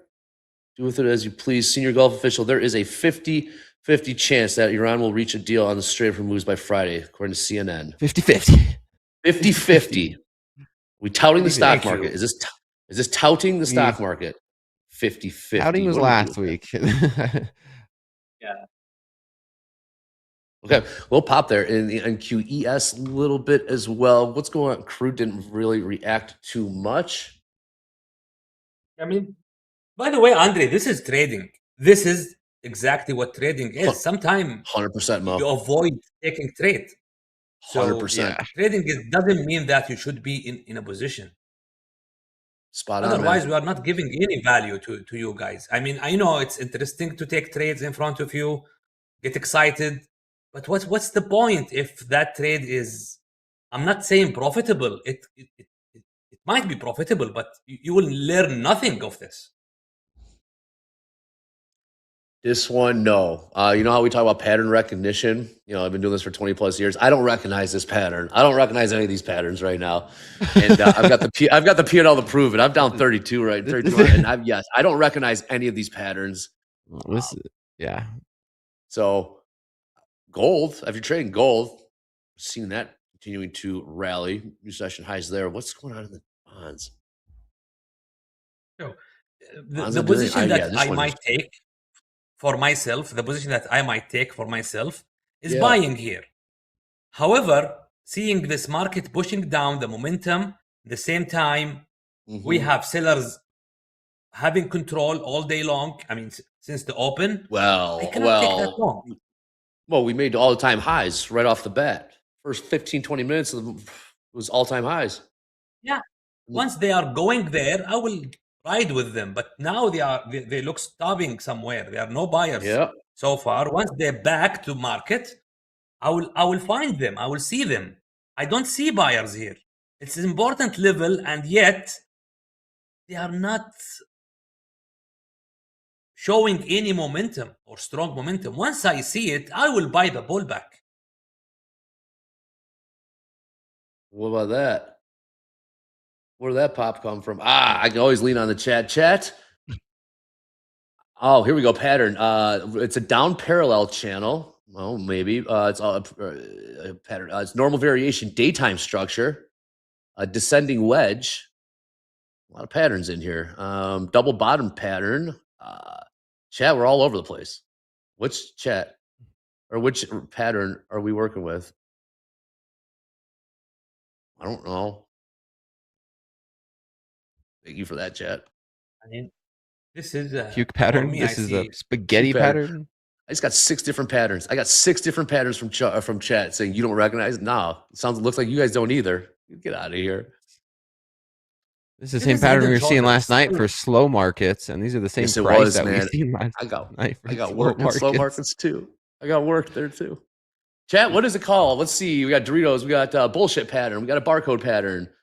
We got a big FU pattern. Called the LARP pattern. LARP pattern. A tout pattern. What else we got today? I don't know this pattern, but at least the chat does. Okay, fine. If it is that pattern, what do you do with it then? Next one. What do you do with it? Any of those? Any of those? Inverted, distribution, all that. What do you do with it? All right.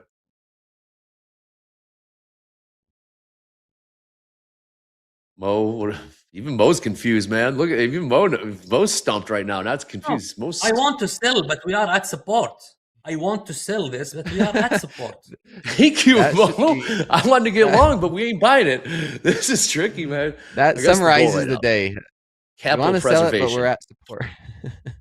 But it's exactly. It's capital preservation right now. There's going to be a shot. There's going to be something that changes the tide. There's going to be something that changes. We'll get a narrative. I mean, I'm looking at anything. Gold's the only thing that's really got something going. But the yields aren't following. Oh man, could be the best decision. Just reach over here and just like pull my power cord to the computer and now. Don't worry, Dakota. We got something. I guarantee you, we got the big move coming. Guarantee something's coming.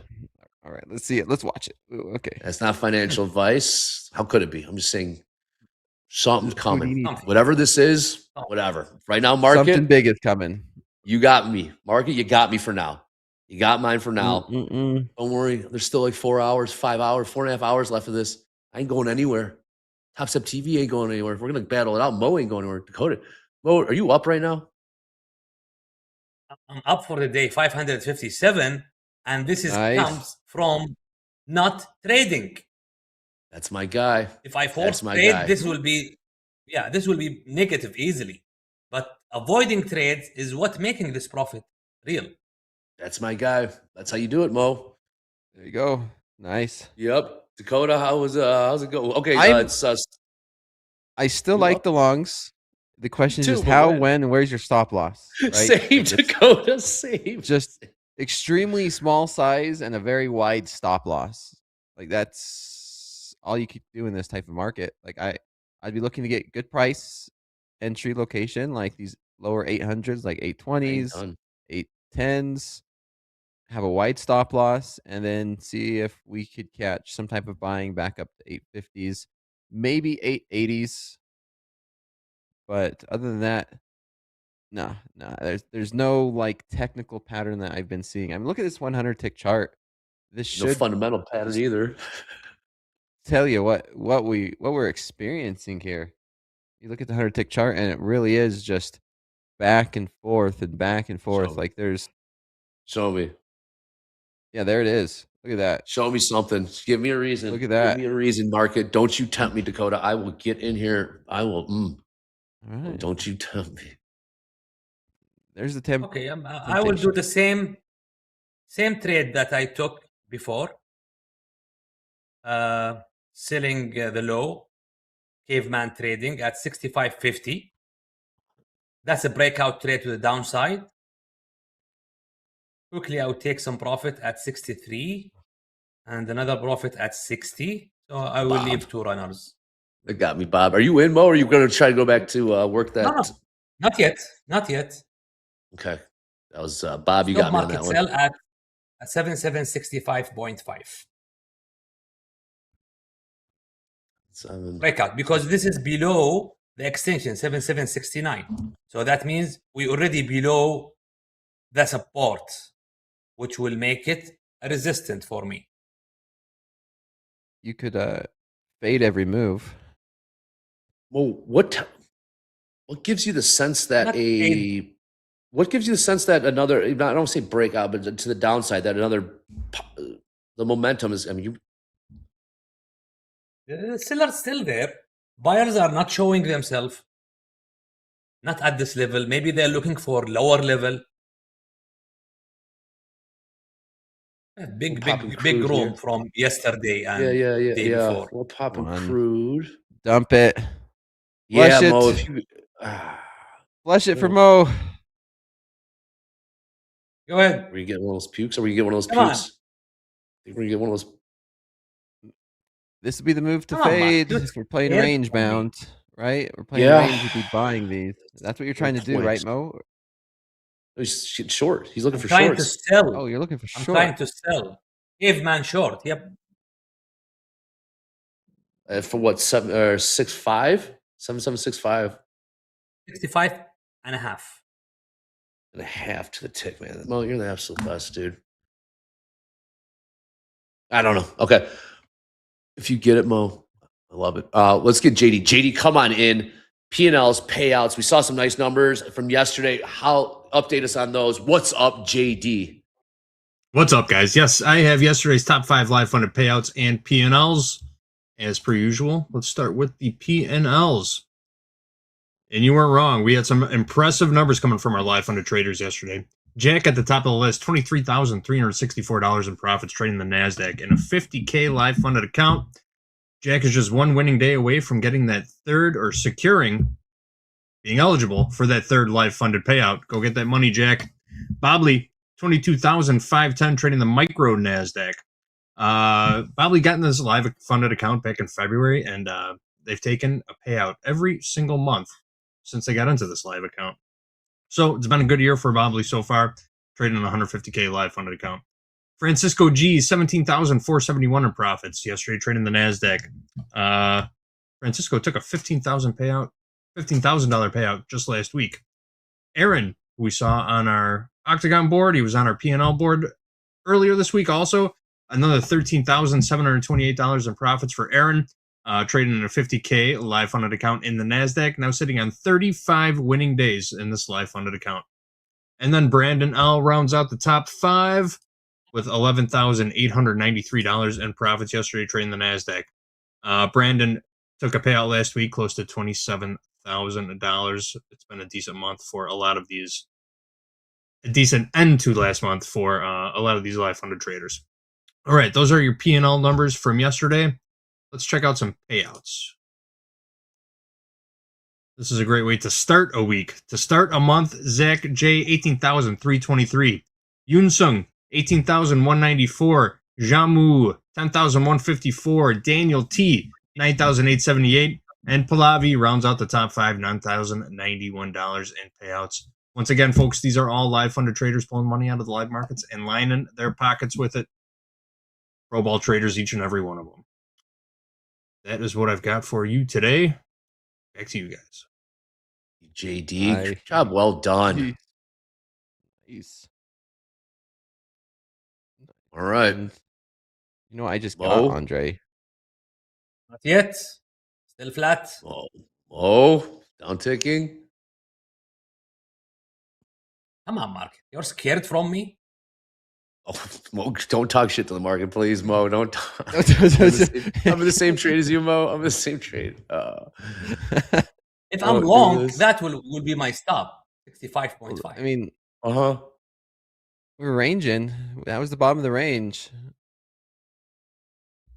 Could be Dakota stop loss is better entry. Yeah, Oh, I man, I'd Mo, like you to love see me this right thing now. flush. Let's see this thing flush and break There's the a low of flush day. coming. There's a flush Let's coming. I just go. don't know how. I'm trying to figure out how deep they go. Overnight lows is 750s. So 25 I'm I'd sure. love to see us Me too, break Mo. that. Where them flushes? Where are the flushes at? Get it. Get it. Nah, we'll see. Come on, Mo. What price? You get those 65? 65, 25. I get half. one tick of slippage. Where them flush? Where's that flush at? Couple more minutes here. Fast markets. Don't forget, we got morning highlights. Then we got trade with Topstep, Jack, Gabe, and Eric. We chopping it up, and then we got. Come on, do it now. Don't do it. Don't Do you the do it. flush. Do your thing. Oh, see, Mo, they heard you. Dakota, who's joining you on slow markets today? You go lone wolf again. Don't. I'm lone wolf again, and hopefully these markets don't take advantage of me like it did last time, man. But not all so bad. I just got an email, Andre. Congratulations, your Octagon performance bonus just hit my account balance. How much? Let's go. How much? Yeah, super excited. So at least there's that. There's a little silver lining. And you got a new mattress. On a And you got a crappy new day. mattress. Yeah, I did get a new mattress. Hello. I slept like a freaking 63. baby. Show me 63. Did you get my text? I got the exact same one on the same day. That's so wild. I have no idea. Wait, you text me? Worked. Yeah, I got the exact same mattress as you. I got a new phone. Exact I don't same have day. anybody's. Oh, good. I know you got yeah. a couple new phones. All right, Mo. I got. We'll talk about later. We'll talk about later. Talking about our mattress on air. Come on. Come on, Mo. What are we looking for? Downside. I'm short with you. Where's that for? Yeah, I know. I know, Get man. out of I know. here. Come on, man. Misery loves company. Mohammed's up. Dakota and I are licking our wounds right now. So get off of me. Stop. Looking at 63, my first two contract, I took it. And now looking for 60. Flush that shit. Big target at 43. 43, I'm working 39s, Mo. I'm trying to get 39s. These flushes have been about 20 points or so when they do. The problem is the stop. The problem is the stop. Where is your stop? Problem is the stop, man. Where's the stop? Yeah. I stop at 75. Mine's at 68. A lot tighter. I don't have as much wiggle room as you do, Mo. Come on, Mo. Now the NQ picking up a little downside, a little seam to the downside here. What were you guys saying yesterday? You don't need a big stop because this is a breakout trade. Either it's go or not. Yeah. Let's go. Yeah, say, go or not. Mow your boat. What were you guys saying yesterday? Yeah, we're saying that. 100% Mo was saying that. Mo's talk shit to this market. And then it talk that talk. Boat to the downside. Come on, baby. One time. All right, now Nasdaq's south. like, all right, well, Nasdaq's selling down 750s. ticket. 750s. Let's get it. 750s. Gold selling off. Yep, gold down about $20 off the session highs. Gold trading 43.03. Uptick in crude. Mohammed short. You'll see more Mo in group coaching. Come on, these flushes are like 20 points. In group coaching today, we will review what we said yesterday and continue What about this what trade? I missed yesterday. Oh, the haters. It's gone. Well, yeah. Don't trust it. Longs are lurking. Dakota, if you were flat right now, this looks like a long, yeah? Yeah. So I'm gonna get out of these shorts. Flat. All right, down 2,800. Exhibit You do this. I've been losing a lot, Andre, so that should mean this market's going to go down. The longs there. We'll see. Mohammed's crushing it. Mohammed Today, if it looks absolutely. like a long, short it. If it looks like a long, talks like a long, it's a short, by golly. Mohammed, keep us posted. We're gonna see you in group coaching. Dakota, we're gonna see you in slow markets, 7 p.m. Central this evening. Lone Wolf. We have morning highlights coming up next with Hogue. Lean on that guy, man. Lean on that guy. That guy is a well of knowledge, man. All three of these guys, two guys, not me. Dakota, Mohammed. We're the best. This is the best of the best. Absolute best of the best. Not pimping promo codes, not promoting that crap, like just straight up trading, real trading. That's what we're here to do. So we got morning highlights coming up next. All right. Trade with Topstep with Jack, Gabe, and Eric. And we got group coaching with that guy on the right, Eric and Hoop as well. We're talking about pros, pro ball trading. All right. Topstep TV, let's go. I don't know where these markets are going. You're a fight back. real Let's get that star. Listen to that. Get out of here, Harden. Let's go.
Morning highlights time. Welcome, traders. As always, hoping you're seeing a lot of green on your screen. Markets have been a little bit tough today, particularly in the equities markets, but we're seeing some change in gold, which is great for our gold traders. $75 for gold for crude oil. Let's see if that lasts. And we're going to start here with the 30-minute context in gold. Finally, we've broken out of a range that we've been in for over a month and with some pretty good movement. There's the breakout last night, right above that trend line, right above weekly kickoff highs, 41.94. Buyers came in last night, and they came in a pretty big way with some pretty decent volume on that breakout, which was really just after midnight Chicago time. Saw some pretty decent volume in the London session. Market opened, didn't leave the opening range at the high, but it actually started it at the low, pulled back, but buyers have come back in. What we're asking ourselves is, what's the market trying to do? It's trying to break out and move higher. Is it doing a good job of it? So far, so good. Well, let's take a look at the opening range trade here, which did get us long, which was my preferred side. All right, because we saw the breakout. We're looking for continuation in this market to the upside. We did get long to MGC at 47.7240. Unfortunately, the market didn't leave that at the low. We did end up getting stopped out on that for a couple $100 at 42.62 and a half approximately. So market did put in a low, couldn't take out the low, broke out of the initial balance high, and has been holding and rallying ever since. Seeing a pretty deep pullback here, and maybe an opportunity to back near that initial balance high, 42.7360, could provide an opportunity for us. But overall, I'm thinking this breakout is performing very well. We'll find out more about that tomorrow morning on the opening call when we get a good look at the open interest. All right, the one we didn't take, crude oil. It hasn't been a huge winner, even when it's a winner. It's see money, take money. If we did take it, yes, we would have had a decent short. Where did the market go to? Well, it went to the naked point of control we were talking about earlier, right here, 74.67. Put in that low. It's still short time frame controlled, traders. It's still being controlled by speculator grade traders more than any of the longer time frame traders, who I believe are sitting on the sidelines waiting for some sort of concrete solutions to many of the uncertainties that are going on overseas. We looked below $75, seeing some rejection below that, but overall, some of the bigger moves have come in the overnight session, and we're setting it, and we're putting in some pretty small day session ranges. So I guess what you're looking at is, if you see money, take money. Here's that 5-minute chart. Opening range, the dead high. It was a pretty substantial opening range, which I think was part of the reason we weren't going to take the trade, is because the ranges have been so small. It would have taken, well, quite a while for us to even reach 1-to-1 reward over risk on this trade. It's still a valid short. We'll see if settlement price here can hold price as resistance. 75.77 is that settlement price. We'll see if that plays out. All right, now what about the equities? Equities have been in a nice tear to the upside. Here's the 30-minute chart in the ES. Now I want to get out a little bit here. All right, 1 trend day, 2 trend day, 3 trend days, 3 strong trend days to the upside, increasing open interest. The auction to the upside is still performing well. It can't go one direction all the time. Put in a new all-time high in the regular trading hour session today. That's a good thing. Seeing the market pull back is something that I kind of enjoy, something I'm looking forward to, seeing a better trade location for potential longs. If we are going to continue this move to the upside, we need these little relief breaks. A little profit taking came in today. We had Mo trading the ES today, and he we're kind of looking for a breakout trade below the previous day's low. He did get short 5 MES 77.78. Took those profits, I guess, at about an average price of about 77.70. So a nice trade for Mo there. He did take another short as we were leaving fast markets. Did take some profits on that. Very nice job, Mo. Good stuff. Let's take a look at the NASDAQ. A lot of trades in the NASDAQ today. The market, NASDAQ is obviously not performing as well. We are just above 5% off the all-time high. We are 10% off the lows, the recent lows, way back here. We are 10% off those recent lows. So the rally is for real, folks. Yesterday we did add a bunch of open interest, so there's that. Okay, it's the rally is not feeling as hollow as it was at the beginning.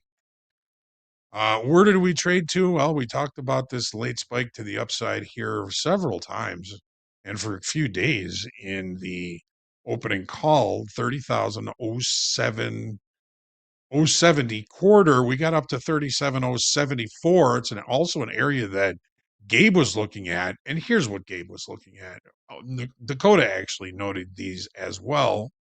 Let's see if we can't get back there. 1, 2, 3. July 6th, July 10th, July 15th. Back up to that late spike, and it put in the high for us today. 4 tries up at that level. Failure to break out. Let's take a look at the 5-minute chart here. We'll talk about some of the trades that were taken on screen today. We had Mandy in. We had Gabe in for fast markets. Mandy was the first one to stick her toe in the water. I think maybe Gabe was, but it was a loss. And focus on some good stuff here. It was a tough trade. Everybody that was on screen today was agreeing. It was a little bit of a tough trade today. And, that happens. That's okay. Mandy took a long 2 MNQ, 29,980 just after the open. Got out at a little profit on that one. Average price of about 30,000. Gabe was looking for longs up here at 30,029. Unfortunately, took a little bit of a loss on that. Again, it was a tough trade up here. Especially after the last 3 days of rallying. It's difficult to try and sell a market after seeing that for 3 days. I get it. Mandy shorted 3 MNQ right up here just after 915, 920 at 29,975. Took a nice profit on most of those. Well, at least one of them, all the way down to 29,920. She did peel off a couple on the way down, but a great trade for Mandy. I think that made her positive on the day. Dakota came in. Also, we took a few trades, a few scratches, a few small losses. Here's one of the winning trades that he took today. Dakota shorted 3 MNQ, 29,871, just after 10 o'clock, and ended up taking a pretty decent profit on those, out of those pretty much at an average price of 29,790. Great trades, great opportunities. I don't necessarily think that the downside move is done yet today. Looking for a little bit of a deeper pullback before I start looking for structure to look for longs against. But we are headed that direction. Let's take a moment and think about the quotable quote for today. All right. Saravallo. I like this a lot. We are flawless creatures, all of us. Some of us think that means we should fix our flaws, but get rid of my flaws, and there would be no one left. We're always trying to fix ourselves in futures trading and life. But sometimes it's our flaws that make us who we are. So get rid of those flaws in trading for sure. Always try and be a better person. Pray for peace every day. Hey, I'm looking forward to Trade with Topstep here coming up. We got Jack, Gabe, and Eric again for Trade with Topstep. Get your questions in for a very interesting group coaching session today with Eric, Hoop, and Mohammed. Looking forward to seeing that. But anyways, this is Topstep TV. Stick around. We'll be right back with Trade with Topstep. Let's go.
Welcome back, everybody, for a little bit of trade with Topstep. We got the 3-man weave going with Gabe and Eric. Gabe, with the Minnesota Wild jersey, we'll start with you. What are you looking forward to with the Minnesota Wild, and what do you think about this sell-off? So Minnesota Wild season, I'm very curious to see how strong we're going to bounce back after that kind of disappointment of the closure of last year. Have some pretty good talent, still missing a little bit of depth at center, but yeah, should be an interesting season. Coming up quickly, actually. I think preseason starts in mid-September, so should be fun getting back to having some hockey to watch. In terms of the sell-off, I really loved what I saw. We finally got some commitment under that 900 level. I did end up turning around that red day. I was down in fast markets about $250. I'm up about 1,500 right now, and got both of those targets met. 790s, which was the London low. Yesterday's PM low, 757. That was also met. And we're kind of getting a little bit of a base or some structure built down here between 7 and 750. So that's going to be, I've got a bid in at 700 even. Missed it by a couple ticks on that last little push down there. But I like the structure we're starting to see. Selling is kind of backing off a little bit. And this is where I'd be looking for the market to maybe start recovering today's session sell-off. So we'll see. How about you guys? All right. Great analysis, Gabe. Eric, can you name the mascot for the Seattle Kraken? And what do you think of this sell-off? Oh my God. You know what? It's the stupidest thing ever. It's like a troll, right? Yeah, let me I don't know something. You guys talk amongst yourselves. This is important. Okay, I don't know what it is, but you have a team that has the potential for like the coolest mascot ever. I mean, they already have like the coolest jerseys, the coolest colors, and then you come out with this troll as your mascot. It's despicable. It is. I was so upset when we saw it. That being said, not a huge hockey fan, but man, was that just a bad choice on their part? You know what were you getting? Its name is Bowie, and you're right. He is terrifying. I thought that we had a stuffed Bowie right out there. My wife's family is from Seattle. They like the Kraken, but it's up in his room, so I didn't want to deal with it. How about we went to a game. Oh yeah. Yeah, you're right. No. We went to real quick side story. We went to a game and they were gonna give out like Bowie stuffed animals, and I was like, I don't think I want one of these. No, it's terrifying. Yeah, Scared the kids. Not great. Okay, but markets. This was a nice.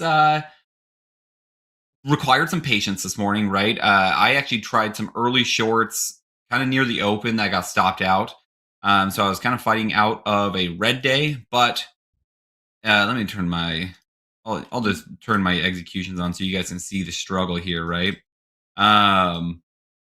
If we want to switch to my screen, so I tried shorting like 2 minutes after the open, didn't work, right?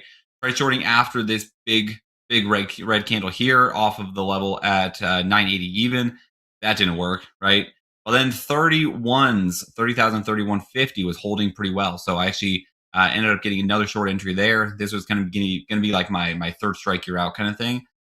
Took a lot of patience, but we took some profits or some partials here, and then ended up getting stopped in profits over here at 981, and then I actually ended up taking another short over here at 867. So I'm up about $700 on the day. Rode that down. I closed that one actually out right before we got on here, and I'm actually kind of expecting more downside today, right? I'm going to be shorting pullbacks until we get like a kind of clear break of this downtrend. So that's kind of what I'm looking at right now. I am looking at kind of this area, the 837s, as a potential point where we could reject off of. So if we come back up here and retest anywhere from like the 819s to, I mean, heck, we can even go up to the 864s. I'll be looking to short any move up here. So we'll see. All right. Well, we are getting a little bit of a pullback right now in the ES. We're about 12, 13 points off the lows there. Sorry if I misheard you, but where are you looking to get short on a pullback here, Eric? Looking to get short in anywhere from the 820s to the 860s, basically. All right, the hunt's on. And then Gabe, we have a conflict here because you're looking for longs, right? Yeah. So Eric, let me ask you real quick. What would make you take a long or a short, excuse me, if we closed? Because to get to your 820s or 860s, we're more than likely gonna have to close back above not only the PM low from yesterday, but the London low. We're gonna fill some single TPOs. Like to get to those prices, we would need to recover this essentially this whole large bar from 1045 Central. Yep. Where would your invalidation be then if you're looking at trying to participate in that order block? Invalidation is the close above the 855 is like a strong close, right? If we have a candle that has decent volume, and that's that's funny. That's the thing is I remember kind of looking into ICT and trading ICT way back in the day, and I couldn't remember if like these were what they considered order blocks or not. But like these are essentially what I look for trends, right? If we're trending in a market, I just take the last so we're clearly trending down right now, right? I'm going to pair them with my levels. But if we're trending down, I'm looking at the last up close candle that basically gave a strong push to the downside because that's where essentially buyers failed, right? So like this is that zone that I'd be looking at for a rejection offer, right? So I don't really look too much into like TPOs or anything like that. I just align myself with the trend and try to catch that, right? So I think we talked about it on Power Hour last night with Mandy about like weak buyers, weak sellers, things like that, right? And the way I kind of consider weak buyers and weak sellers are these periods of time where you get a lot of back and forth, right? You get a red bar, a green bar, red bar, but like it doesn't really push anywhere, right? Like this is I would just kind of consider. I mean that's top, so that's not a great example. But like right here, right, we are alternating in this zone. We're alternating green, red, green, red, and just kind of barcoding, right? Like that's a weak push up. So I'd be kind of looking to the left to see, okay, where did we last have some like decent downside? I'm going to try to get short in that area, right? So like here, I would have just looked in kind of this area here, didn't reach it, no big deal. But like those are like kind of the zones I look for trends, and then I look at my hourly zones for kind of potential points of reversals. I got you. Yeah, I'm definitely not in argument with you that there's supply between 805 and 861. It looks very clear in a 15-minute time frame. You have a down close candle at 1015 Central, inside bar at 1030 Central, and then an outside bar to continue that leg lower. Nice breakout. I like that there's supply there, but I would definitely love to see us not spend a whole lot of time in that zone if we're going to potentially go back down to, let's say, session lows. Getting a nice rejection right now off the London low of 790s again. I'm still got my bid in here at 700 even, so we'll see if I can get a little bit of a better price. Just missed me by a couple ticks that first time down, but I would still like the price if we revisited it again. Invalidation would be below the 660s. But yeah, we'll see what happens when we get up there, if and when we do. Well, exactly. Speaking And then better go ahead, Jack. prices, I just wanted to comment. There was a little bit of a newslet out. Google's chief scientist is leaving to start his own AI company, per the Wall Street Journal. Google dumped about $14 on that, now down 4% on the day. Nvidia is still up a little over 4%. Micron's up 3%. Rest of the Mag 7 not doing anything super special. That's great news because that was the only position I have, guys, that I did not pare back significantly in the last couple days. But Google will be fine. Last trade 77.64 in the ES.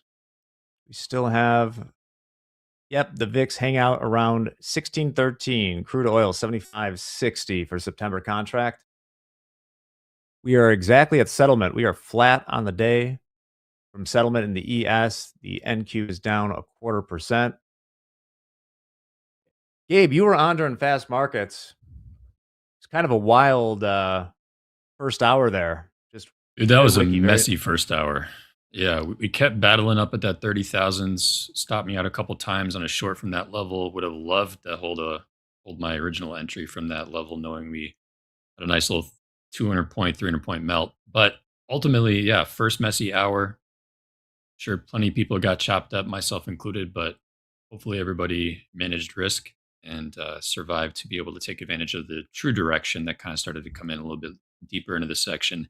I'm telling you, man, once Dakota comes up, if the market's non-directional and Dakota then comes in a little bit later, it's usually when direction picks up. It's that first hour of trade can sometimes be a little sticky for sure. Yes. And but it's so funny. You look at like the last 2 days, right? And that first hour has been very directional. I think a lot of people were expecting that. I mean, me including, right? Was expecting price to kind of continue its directional move in the open, and it did not do that. Hey, a lot of chat was too. Yeah, own it. I saw nothing but people in chat this morning being like, "Melt up, melt up, melt up." And DJ Wild 6902 sounds like a good time. With that comment you have about trading against market makers and them betting against retail aggressively, if these markets slow down, we're pumping right now. We can talk some more about that because here's your it's A20s, Eric. misunderstood sometimes. Yep. Yeah, so I don't, for context, I don't enter on the first touch of these zones, right? What I either do is I have kind of two ways to enter on here. I use a 2-minute time frame, and I'm either looking for a clear rejection off, like something with a long top wick, or if we come up actually into the zone a little more, I will do stop market orders for essentially the previous candle's low. So this one, not enough conviction for me to enter short on the retest of the zone. I like with essentially having a body that's going to close pretty bullish and not a huge top wick. I would be expecting price to kind of come up and play around in here. But if we reject off of it, I would expect to kind of play up in here before continuing down. Excellent. But I do like this first usually reaction. make these trades off the 2-minute candles there, Eric? I do. I ditched the 1-minute candles quite a while ago. When I tried like 3, tried 5. 5, I feel like my stops had to be too wide. 3, I just didn't love it. But 2 is like a weird one that, I don't know, kind of works. For me at least. Whatever works. At about a minute, a little less than a minute and a half on a 15-minute bar close, bottom of the hour, also 30-minute bar.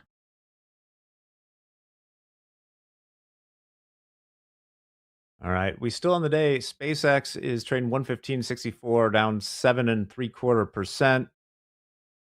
AMD down 5.3%. I mentioned because these are both companies that had earnings yesterday.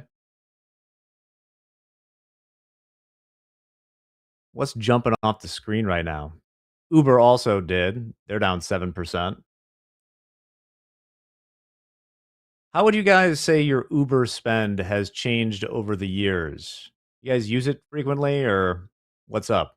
Gabe? I've had patches for sure where I use it a little bit more frequently. I'd say Uber Eats is definitely a little bit more of where I've had majority of my spend between the two apps. I don't travel a whole lot right now.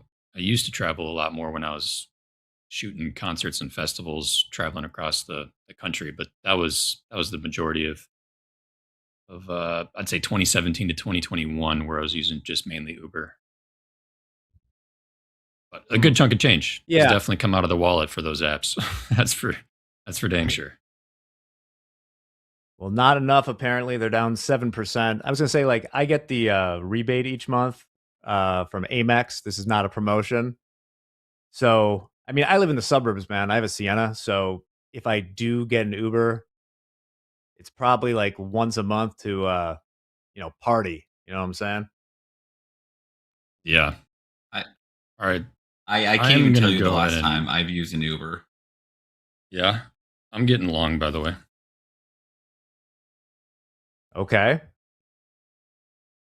I'm building into a long right now. My goal is to preserve at minimum 50% of my green day from the session. So $1,500. I'm looking to no less than, close the day with no less than 775, 750.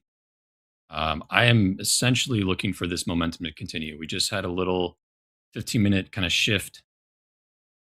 I'm going to go ahead and average down a little bit. So I'm in 2 micros from 820 half. Just nice, strong V-shaped recovery off of the PM lows from yesterday. Coming out of a 4-hour single TPO level, and then missed my 700s, unfortunately. Is that what Dakota refers to, a 3-bar reversal? That would be a strong example of a 3-bar reversal. Yep. And the 3-bar reversal would have been the closure above the 820s or the 819 high, which was the high of that down close candle, which also for some might also be a CISD, change in state of delivery. But yeah, 3-bar reversal, 11:45, 12, and then 12:15 Eastern. Those 3 bars. Nice.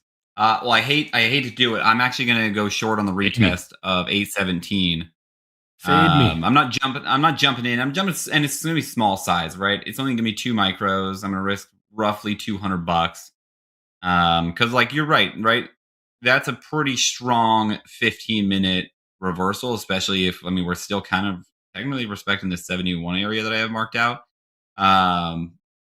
It's just not enough to get me to flip my bias. So if this is a loser, I'm okay with that. But I feel like I need to be invalidated before I can flip that bias. It just hasn't done it for me yet. Gotcha. Well explained, Gabe. I appreciate, like, for me, the trade you put on there would be like very difficult to do. It's definitely the harder trade, I feel like, to kind of play that breakout. So kudos, whatever happens.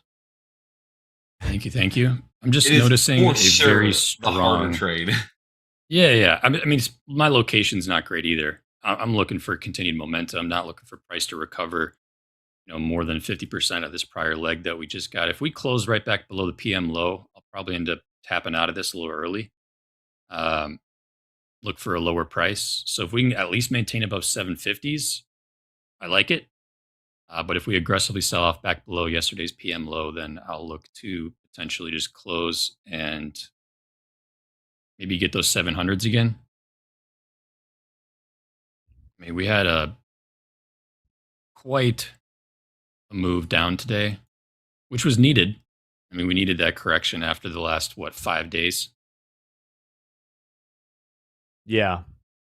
Well, we kind of rejected it. I'm looking at the ES, and I wish I had this marked out on my chart.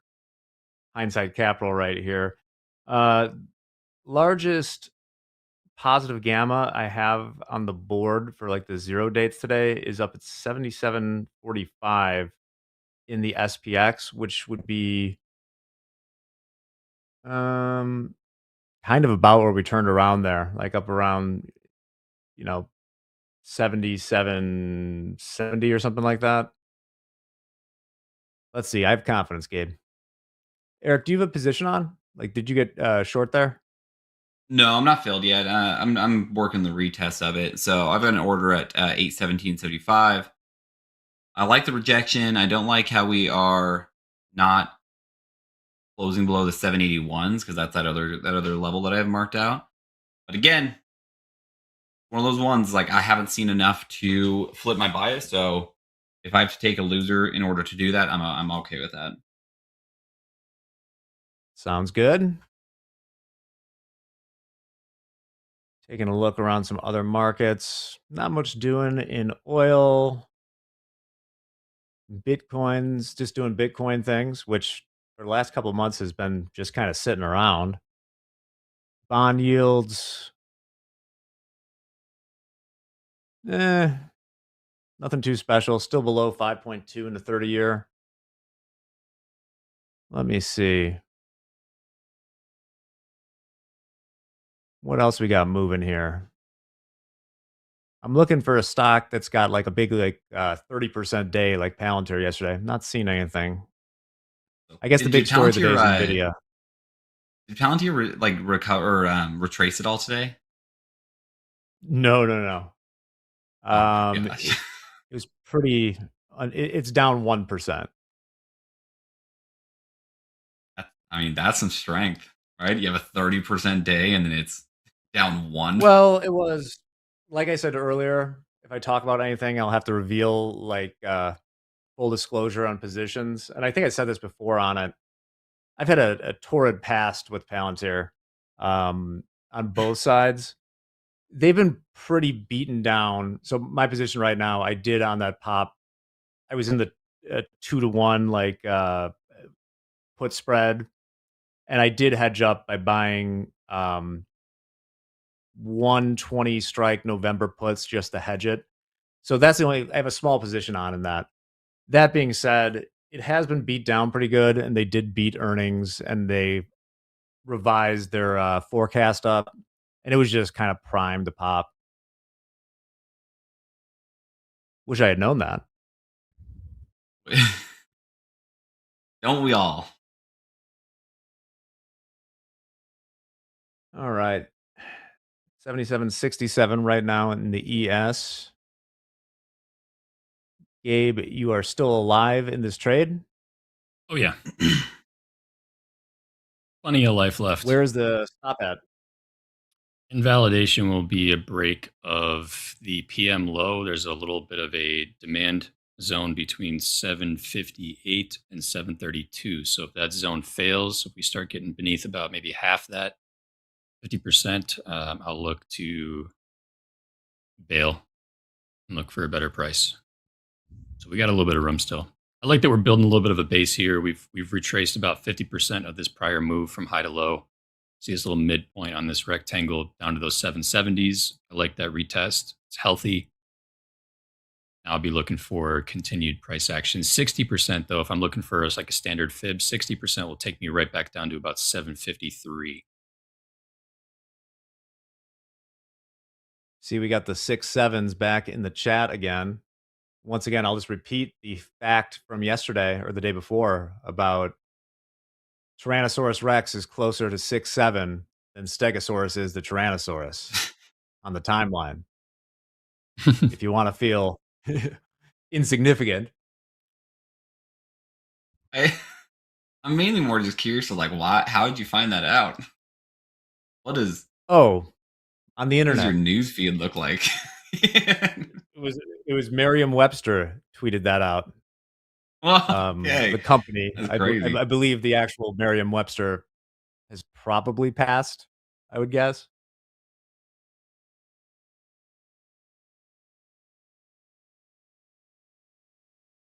Also, Eric, you have kids, right? I do. So you've learned a lot about dinosaurs, I take it, right? Oh yeah. Oh yeah. No, yeah.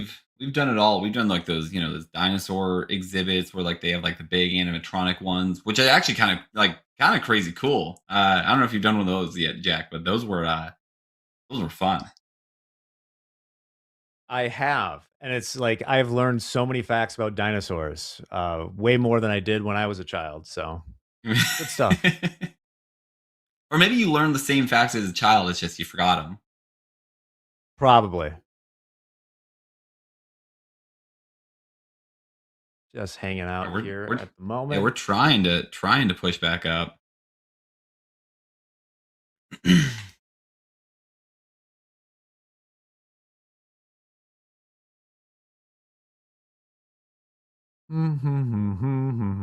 Hovering back above the London low just a little bit here, 800 level, holding at the moment. A little upset. And also just around settlements. Grab me.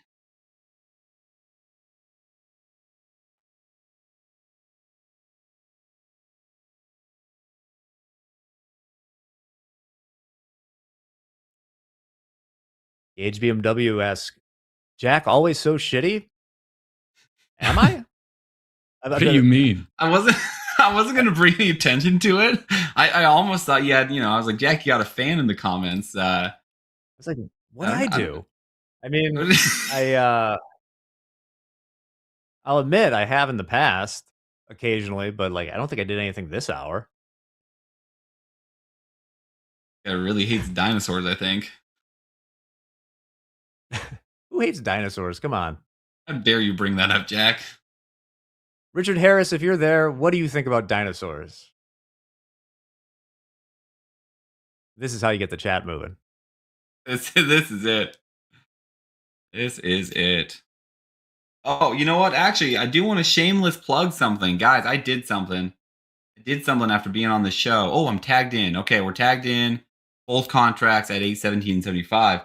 But I did something so that you guys can follow me off of TV here if you guys want to know like where my levels are at, because I'm going to start posting my levels on Twitter or X now it is, right?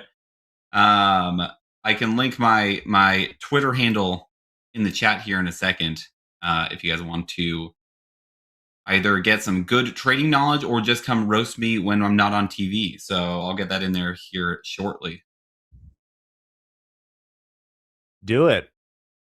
I totally admire you for that, by the way. I'm too big a coward to be on social media. So you'll get it. You and Dakota. I mean, hey, you gotta, you guys can be mean, but that's okay. I can take it.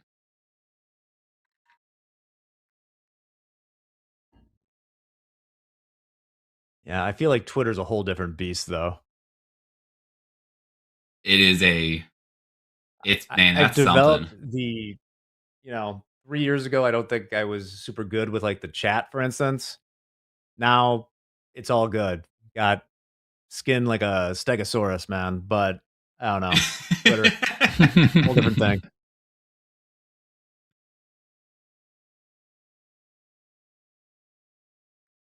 All right. Since we're just waiting, I'm just going to put in the chat if anyone. Oh, it is a link. Let's go. Post things like, let's see. I've only got a couple things on there because I just recently started it. But we got a little day in the life in there. We got some trade recaps. We got some daily levels. Maybe we'll start doing some just degen stuff. Who knows?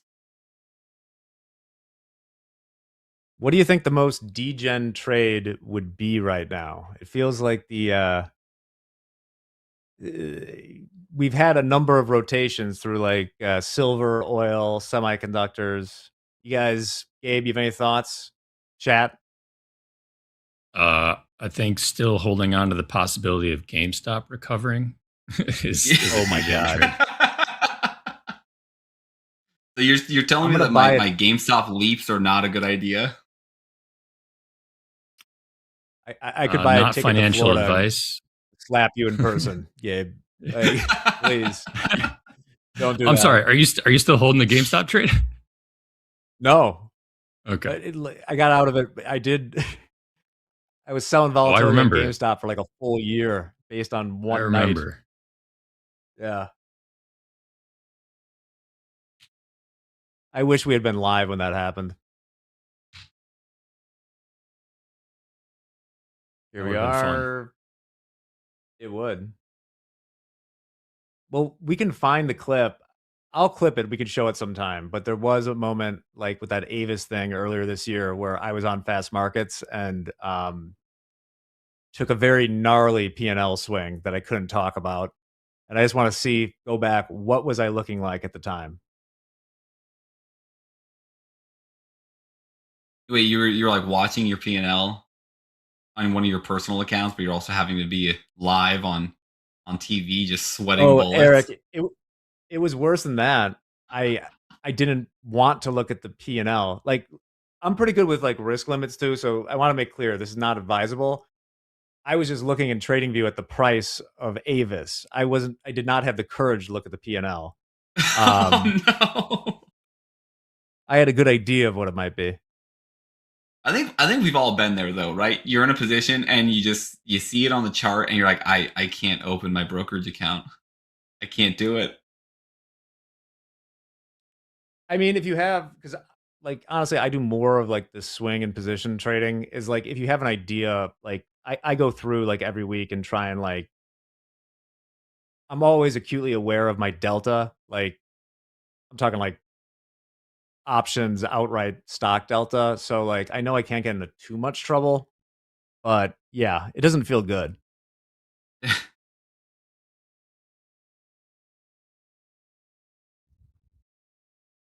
Well, we are. We don't see buyers coming in to get us back above 800. I have a pretty strong feeling we need to look lower for the auction to find where some more willing buyers would come in, which would be that 760 level. So I like the trade, Eric, as long as we can stay beneath 820. If we start breaking back above 820, I think we're likely to put in another leg higher. Start reaching for some of these, a bunch of these lower highs from the 10 to 11 Eastern hour. Yeah, I really want to see this 781 level break.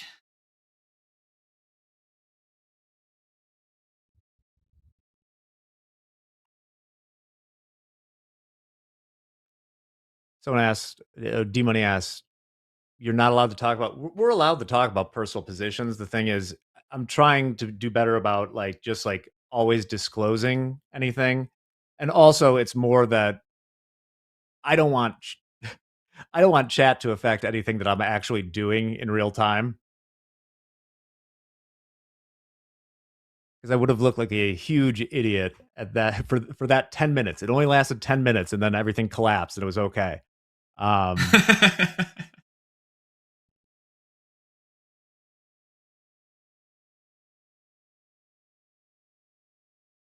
All right, we got dueling MNQ going on here.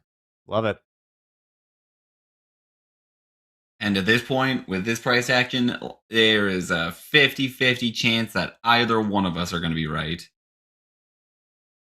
And depending on your downside targets, you could end up capitalizing on a full TP, and then price gives me a recovery later in the session. Yeah, I'm not closing this. I'm letting the market run until either hit stop or I'm looking for a full recovery of today. Like I really still want to see price make its way back up to those 30,094s, which is the daily high from the 6th of July. But I don't know if we'll get there today. I'm going to see if we can at least hold this back into the middle of the session range, maybe those 900s again. Well, that's the thing. Like today's taking patience, right? Like you can't, like you got to give your trades time to breathe. What was it? This most recent position of mine, actually like a really good example of that right here. When I got short at 29,867, we saw like a pretty much instant reaction down to the downside, right? And again, it was just one of the same momentum to the downside, right? So I got in on the retest of this candle right here at 10 o'clock.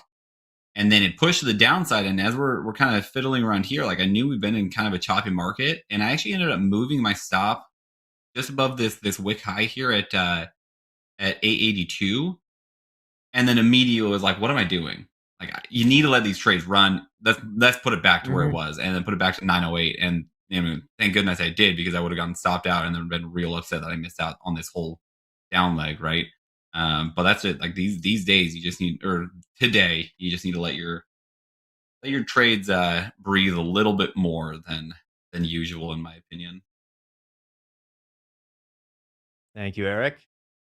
Also, shout out to anyone new who's watching today. Gabe, I've noticed the numbers of viewers for the time slots are up a little bit. If you're new, are you here because the market's at all-time highs or because you like us? I guess that's a tough question because you can't comment right away. But please subscribe, like, hang out with us sometime. We're here I hope from it's because they like us. I have a feeling it's I'll for the take hate latter. us too. Yeah. If you hate us, great. Just watch. There we go. Is there a third option? Connor said. I don't know. You're here because you're if depressed. there is, hold on. If there is a third option, what would that third option be? I mean, you guys hate watch things, right? No. Really? What? No. What do you mean hate watch it? Like you just like Twitter's gonna watch something because you hate it? Yes. I mean, I'm not saying I do it all the time, but like I've definitely watched things that I know I'm going to hate. Not like movies or something. I'm talking like, 2-minute clips. Oh, okay. Yeah. No, I'll go down a rabbit hole of like if I see like a trader on social media, I'll go down a rabbit hole of like, oh, I already don't like this, but I'm gonna go watch 5 more videos really quick. Mm-hmm.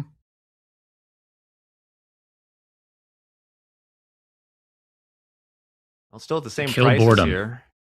Yes. To kill boredom, that's a reasonable reason to come hang out.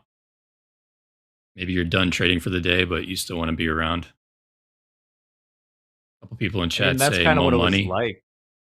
Even on the screens at like a professional trading firm, it was, 80% of the time people either just kind of bullshitting or sitting around with over your headphones on. So this is a very similar experience, I would say.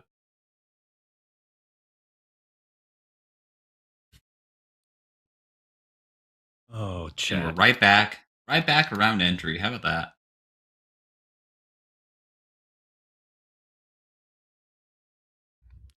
Yep. Just hanging around. This often happens around this time of the day. It's okay to retest it, but I want a strong rejection and then to see a strong price under 781 or strong volume under 781. That would make me feel really, really good about this trade. I'm still very neutral about it right now. Dan said, "Do you guys cover live news?" To an extent, you'll always hear market impacting news. Like a lot of us have financial juice up, and we'll be keeping an eye on any potential headlines that could spice things up for us here in the futures markets. But we don't cover typical news stories that. I mean, sometimes Jack brings in some random news stories, James, but there's not a lot of, we'll say, day-to-day local news events that we cover. I mean, sometimes we'll throw in some human interest stories when we need to use the bathroom or something. But yeah. Keep in mind, if you're new here too, just by nature of YouTube, if you want real live news, get some sort of wire. Like we use Financial Juice, but there's others. Because there's a 6-second delay on YouTube as well. Which once again, never copy trade anything you see on here. That's one of the many reasons not to do that.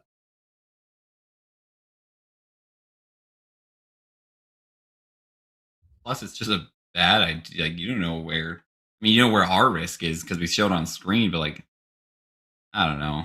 Our risk potential is much different than what our risk appetite is much different than what your risk appetite is. We have one guy that I always see in chat that says trade, so I can copy. That's not it. That's not it, my guy. Just think about the amount of data samples that you're really seeing take place on air. Like, not every one of us trades the same strategy. So if you're copying, let's say, even 2 traders, they're going to have varying data. So you're going to have skewed results that you can't even really necessarily track or get any sort of consistency or patterns from, knowing you're getting a mixture of inputs that could widely be different, and not only in risk appetite, but strategy 100%. itself. Like I've told the story. There's 2 things I would point out. One is just like a basic technical thing. I mentioned that 6-second delay. It's like, say you were misguided enough to copy trade, let's say Dakota or something. It's like with that 6-second delay, you're kind of canceling out the trades that work right away, and it completely alters everything. Second, you just shouldn't do it. I told a story a while ago. Like I traded for 7 years at a firm, and I was in the same group and on the same P&L monitor as one of the best traders I've ever seen. The guy was just making tons of money. So I could always see what his position was, right? Could I do what he did? No. And I could see the positions because it would seem insane sometimes what he was doing, and you wouldn't want it. Your risk appetite's different, as Gabe said. There's just a reason, like, nobody has gotten wealthy from just like copy trading someone. And if they did, it was just like a lucky break. Wasn't that like the big scam back in the day with Forex? Was there like a copy trading MLM or something like that? 1,000%. Yeah. That, yeah, you 100%. just said like, dude, the universal truth is that like there is a very easy way to monetize a super profitable strategy. You don't share with anyone, you just do it.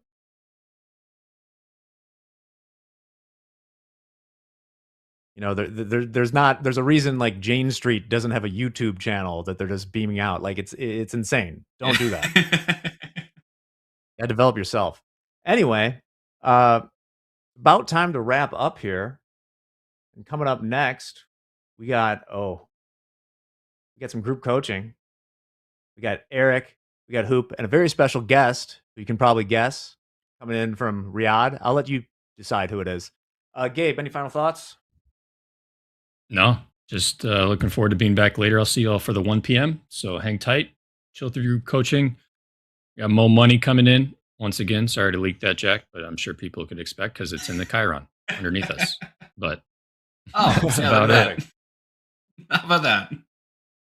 Yeah. Eric, good to see you. What's You up? too, Any Jack. final words? No, man. Well, I'll, in group coaching, I'll keep you guys updated on this position. If you haven't gotten your questions in yet, we will pin that form in chat here soon. So we can answer any questions you have for myself, Hoop, or Mo. Mo Money bringing the heat again. So stay tuned for that. All right. Stick around. We'll be back in just a few minutes with group coaching. This is Topstep TV. Have a nice afternoon.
Welcome back to group coaching. Man, another special day because we got Mohammed back with us to drop some heat. I know you guys loved him yesterday, so we decided why not bring him back today, tomorrow.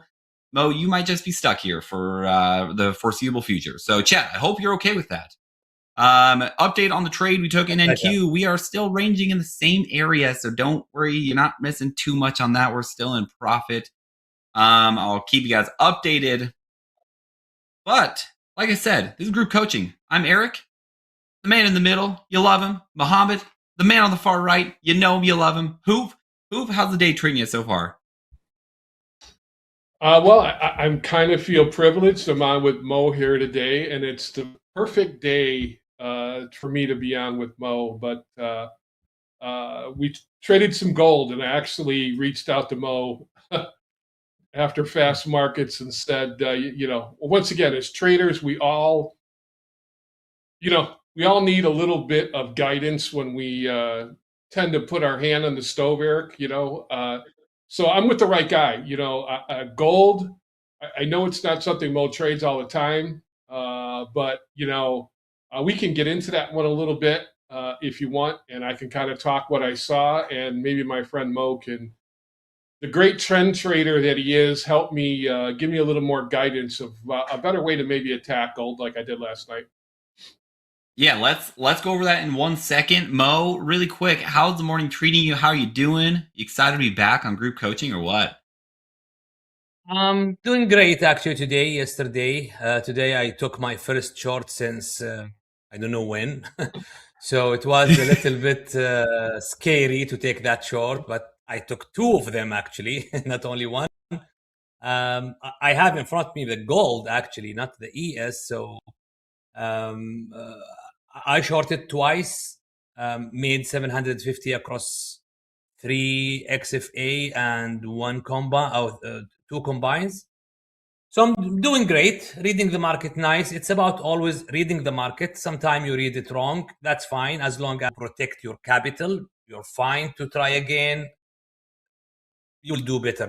And hope you don't need any guidance from me. I mean, come on. It's my pleasure to even review your trades. It's about reviewing the trades, what went wrong and could be better next time. We always learn from each other. Every day I learn something new.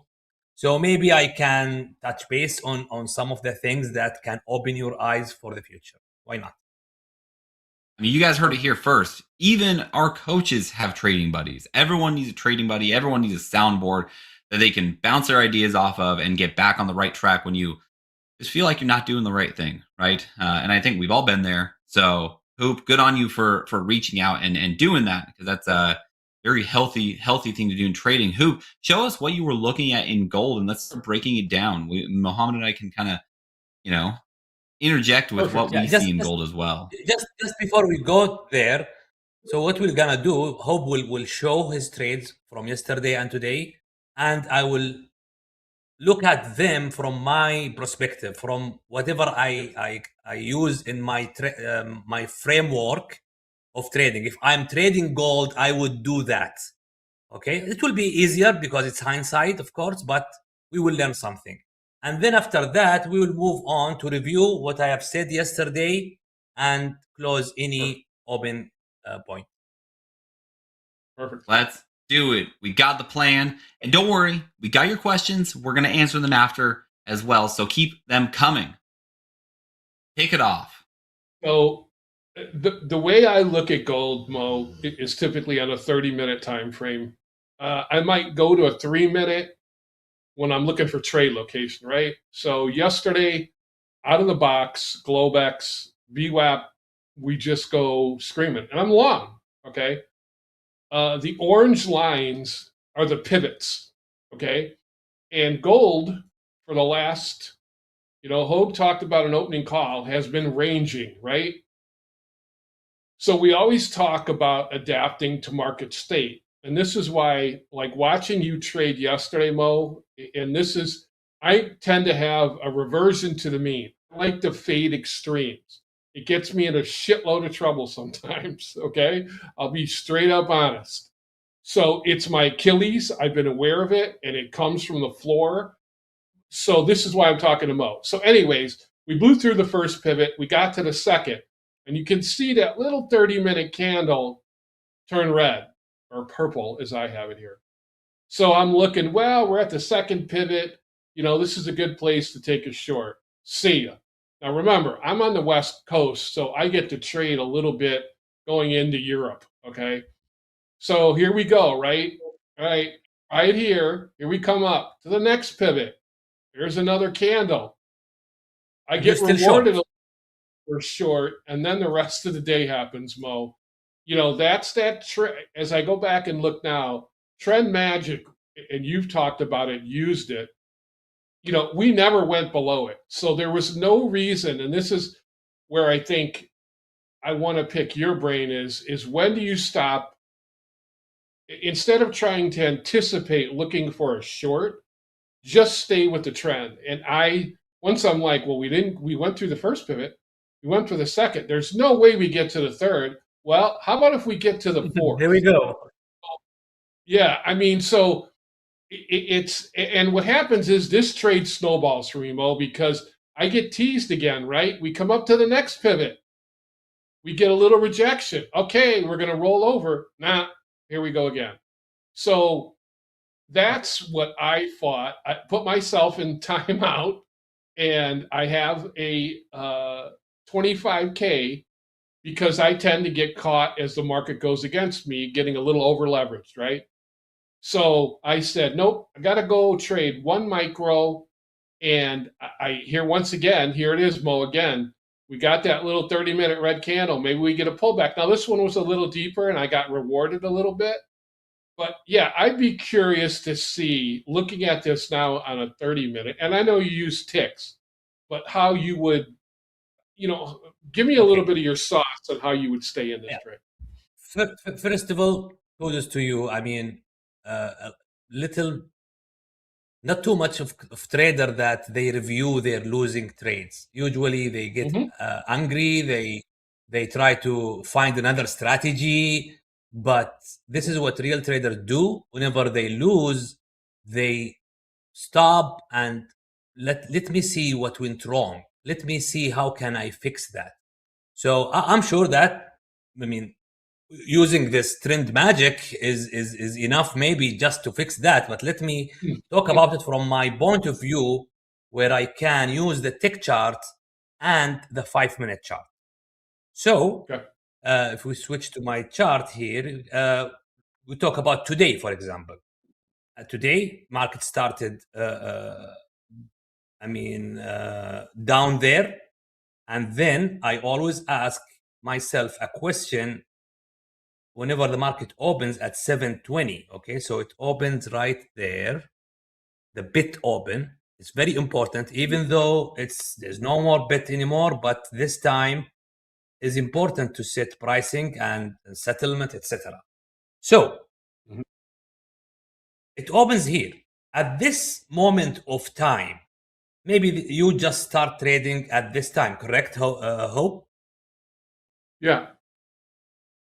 Okay, so first question I'm asking myself, what type of day that I'm dealing with? Forget about yesterday and the day before. Today, what type of day that I'm dealing with?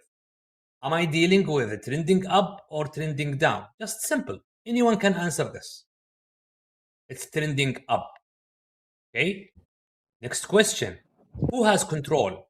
The majority of time and now. So this question comes in two parts. Who has control the majority of time today and who has control now? Using 500 tick chart. Why 500? Because the volume is less in gold than ES and NQ. So I think 500 tick chart is better use. It requires more of backtesting and studying behavior. I'm not gold trader, so maybe I'm off here of the 500, but whatever you want to use, you can answer this question. So who has control the majority of time? I say who has control based on the 21 EMA. you can see this orange line is the 21 EMA. The blue line is the smoothened line of the 21 EMA. So the intersection to the upside, that declares buyers having control. And exactly at this point, sellers took back that control, but not taking too long until buyers took it back. All of this happened before bit open. So you have this beautiful information before you start trading. You have buyers taking control all the time, even if you don't know what is the trend. And then sellers took it for a while and immediately they lost it with a strong spike. Now, for me, I will be looking for buying this market. Now, we solve 50% of the problem. The problem is taking a trade, long or short. So 50% is being solved now. I'm looking for a buy. The second 50% is where is the target? Okay, I'm buying, but where are the buyers are going to reach once they took control back? So let's go to the 5 minute. The 5 minute, when you do the opening range today, the 30-minute opening range, again, I need to do more testing. Maybe it is 1 hour better than 30 minutes, maybe 15 minutes. But I will use whatever I'm using in the ES. So 30-minute opening range in gold high was 4,273.6. The low was 4,251. So I'm focusing on this range. Once the market opened around 720 at this time, okay, the market was lower than the opening range. Okay, so we can see here, we can see both. This is the opening around this one. So we are leaving the opening range low. The same time, at this area, the opening range low is about the moving averages. Can you see that? You see, yeah, I can see that. It's still rangy. Mm-hmm. Yeah, sellers taking control, but the smoothing line is still moving up, so it's not full control. They took control for a while, but they are not taking the strong control. So I will focus on the buy side because I know buyers has the majority of control time before the open. So if I will buy here, my target will be the high of the opening range. As we are leaving the low, we will do the rotation to the upside. If the other way around, if the market stays below and sellers taking control, where is my target? The 50% lower or the next opening range to the downside. So I can see where the target. If buyers take control, they will go to the high. If sellers take control, they will go to the low. But be careful, don't short into that level and don't buy into that level. So this is where I lost it some time. I want to go short, but I have in front of me a strong support. I avoided trades today and I successfully avoided them just because I am heading to that support or resistance. So what I will do, I will look for a buy. However, if I want to buy this market, now the market opens, it opens to the downside, sellers taking control, but as you can see here, the smoothing line is still flattening. They try to take it back. Maybe I will try to sell this one, okay, for test for the low. But if that failed, I'm not shorting anymore. I'm not shorting anymore until they break that one and retest and continue. That didn't happen. So what happened now? The buyer is taking control. I will look for a buy now based on whatever interest setup that you are looking to. It's easier because I know the market, what happened, but I hope this is what I will do. You can see testing the moving average every time by the pullback. Forget about selling. Until when? Until you can see this. You can see this? Market is smooshing down strongly. Sellers taking control. Now I will wait for a retest. That's the retest happening. And what's happening? Nothing.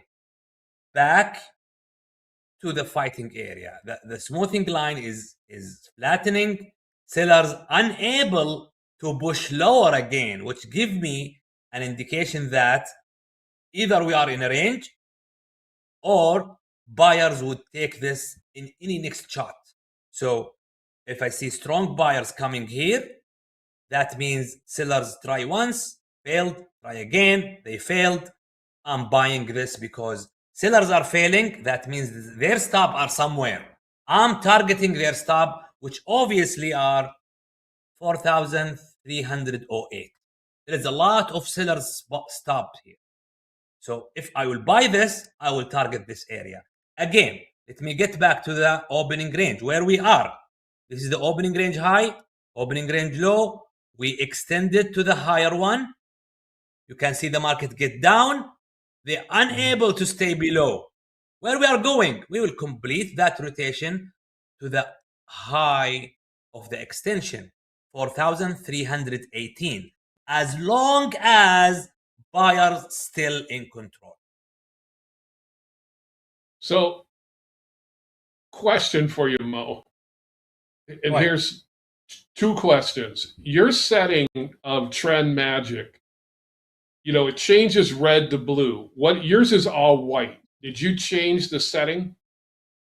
Yeah. First of all, I'm still not talking about trend magic in my What's the white line? Yeah, this is the white. I forget to remove it, but just That's to okay. answer your question, I removed the colors. They all The color. white. Okay. Yeah. Okay. So just to the other question I had, if you go to my chart, so I changed it to a 500 tick, like what you had, and then I love the new indicator for me because I trade the overnight, Mo. So I can see the different sessions, right? I can see Asia, London, and then New York. Like obviously we know we talked about, I can see what you're talking about where you have the New York Open, right? But the biggest thing that I did notice, because I do leave this on my chart, the white line, it's a 200-day moving average. But I'll tell you, looking at that now, and I just have it normally on my chart, but now at a 500 tick, I mean, the way I would also look at this, Mo, is if I'm long, there's no reason for me to go short until we bust through that. And that has pretty much been the trend from the open. So once again, shame on me, you know, for trying. Once again, you know, Eric, we get predictive, right? We think the market's topped out, Mo. You know, okay, it's heavy. We've gone further than we normally do, and then we continue higher. So, like I said, that's my weakness. I'm aware of it, and when I watch, you know, Mo trading fast markets, it's the reverse of my weakness, right? You stay with the trend as good as anybody. So, yeah, I mean, we all do that, right? We're gonna try to get everyone. We're gonna try to get Mo back as soon as we can. It looks like there was a bit of a connection issue. He must have just spoke too much fire and burnt up his internet. Too much sauce, right? Yeah, no, I mean we all see the market and we all see it in the way of we're overextended. We've done too much. Anybody who uses RSI, right? We're overbought, we're oversold, and you know we need to have a pullback. No, we don't. We don't need to have a pullback. You need to have your levels of invalidation of where you are going to be wrong and where you should be flipping your bias, right? We just talked about it in the last section, is that, you know, I could see the potential for a long setup, but my short setups were not invalidated yet. So until those are invalidated, I'm going to continue jumping on the trend of short because I want to trade with the trend as long as possible, because the trend is your friend until it doesn't work, right? Or what do they say? The trend is your friend until the end. There was no end to the trend for me. So that's why I just kept holding on the short, and we're still in the short, right? I took one off. I have stops and profit, and we're going to let it just kind of go if we want to continue to the downside. So the big thing, know where your invalidation is and don't try to call tops and bottoms just because you feel like the market Predictive. needs to pull back. Yeah. Right, exactly. There's no reason to be predictive. That's how we all get chopped up, right? But really quick, man, I completely forgot about this morning because we were having so much fun. We have live leaders that we need to highlight, and I feel like today is a day to really highlight these live leaders because of just how crazy the open was, right? The open it required a little bit of patience. So we have Andrew 15,269, Jeffrey 13,089, Christopher 13,000, Edward 11,600, and Brandon 10,700. Like I said, these are some good P&Ls for the market that we had this morning. I either took extreme patience or they were scalping it up. Either way, real money, real trades, real markets. Let's go. Those are some good P&Ls, especially for today. Serious numbers. That's nice. Yeah, those are some serious numbers. Nice work to On all a day of you. like today was not easier, Eric. Not an easy day. No, I mean it just required a little extra patience, right? Like I was telling Gabe in the last segment, is we needed to let our trades breathe. I don't know if you were watching, but I had stuffed my stop on one of my trades and then immediately put it back where it should be because I knew I was like, this is an emotional move, not a systematic move, right? An emotional move, like I'm going to put this here because of like the best loser wins because it's going to make me feel better. But making me feel better and then making money are very different things, right? So I moved it back to where it truly should invalidate me. And then it turned out to be a really great trade. So anytime you move your stop, I know we get this question a lot in group coaching. Anytime you move your stop, I think one thing you should always ask yourself is, am I moving this stop? Like John Hogarth said, am I moving this stop to make myself feel better? Or am I moving this stop because it makes sense, right? It makes sense for the trade. It makes sense for your system. If you're moving your stop because it makes you feel better, put it back. I don't care if it's going to help you in that trade. In the long run, it will hurt you more than it'll help you. So don't get emotional. Be patient. 100%. But that's what it was. I knew there was something coming. You heard the doorbell. Bring him back in. I'm sorry. There he is. I lost It's connection. okay, Mo. here. We forgive you. We forgive you, man. Okay, so Hoop, just to answer your question. Yeah, please go. I'm not sure if I did fully answer the question. So that trend magic is all in white. And I use the step line in order to see it moving like this. So that makes it clear. I don't know if I can use it in the 500 tick chart. This requires more testing, but it looks nice. Looks nice. What's the other question, Hope? No, you answered it. You were given too much sauce, so I think that's why the internet cut you off. Eric and I were talking about that. So when you give too much sauce out, they chop you, Mo. Yeah, the market maker's like, get him out of here. Enough of that. So that was a kind of little recap on gold, Mo. I know you did have a few things you wanted to cover that were left over from yesterday. So let's give you some time to go over the stuff you wanted to cover from yesterday, and then chat. We're going to get to the questions right after that. Yeah. So Mo, take it away, my friend. I will take less than 10 minutes to review what I said yesterday and finish all thoughts. Before going there, if I look to the gold right now, this is one of the situations I avoid trading simply because the smoothing line is inside my moving averages. And when I say moving averages, I have 21 EMA, one for the close. The source is the close of the last 21 candles. The upper one is the source is the highs of the last 21 candles. The other one is the lows of the last 21 candles. So it's like a ribbon here, like a Bollinger Band. So whenever the smoothing line is inside, market is suggesting that we are in a trend. We are in a range.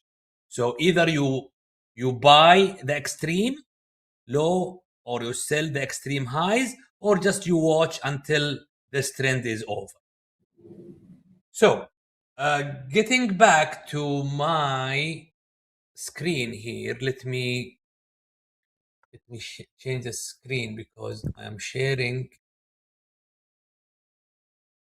Let's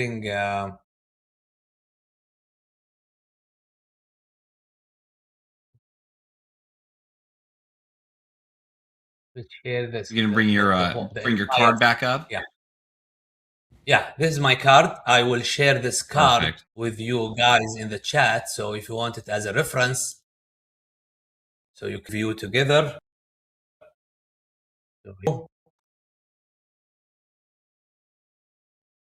Uh-oh. We just lose Mo's camera, or do we lose Mo altogether? We lost Mo altogether. We busted the card out. They chopped him again. Yeah, busted the card out, and then right back to it, right? Okay. Well, you know what? Actually, this is a good time. JD, do we have that news clip up? Are we ready for a little news break while we get? He's back. I hear him in the background, but maybe. Whenever I shared the whole screen, I get this problem. So let me share the window only. So where is this window? Yeah. So I'm sharing now. You see that now? Screen. Guys in the back, can we get Mo back with his screen?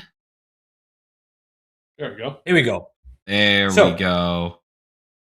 So this is the flashcard from yesterday when I say these bases that we all should, whatever your strategy is, we all should agree on this. Trade consistently, consistent in direction and entry and taking profit and stop loss. You should be consistent so you make your execution easier. Manage your account. Make sure that you take the correct size of your account so you can build it to survive losses. Why? Because losses is a fact in this market. You're gonna lose. You have to learn how to accept losses. You have to learn how to live with those losses and learn from them and grow. It's part of the game. As fast as you learn that and you grasp that, as fast you can build yourself. Most traders can be profitable. Just poor risk management is what taking them to square number one. Your mission is to grow your account now. Don't think about payout. Don't think because you need money. I need some money. I don't have enough money to make a new combine. Don't go there. If you have financial issues, please don't come to the market to solve it for you. It will make it worse. I promise. If you have financial issues, the market is not the solution. The problem is getting bigger. Take it from someone who struggled for a long time to learn this in the hard way. So, financial problem, market is not your solution because now you need to grow your account. Make it bigger so it can handle bigger risk going forward. Not thinking about payout. Yeah, take some payout, no problem. But this is not your goal. Okay?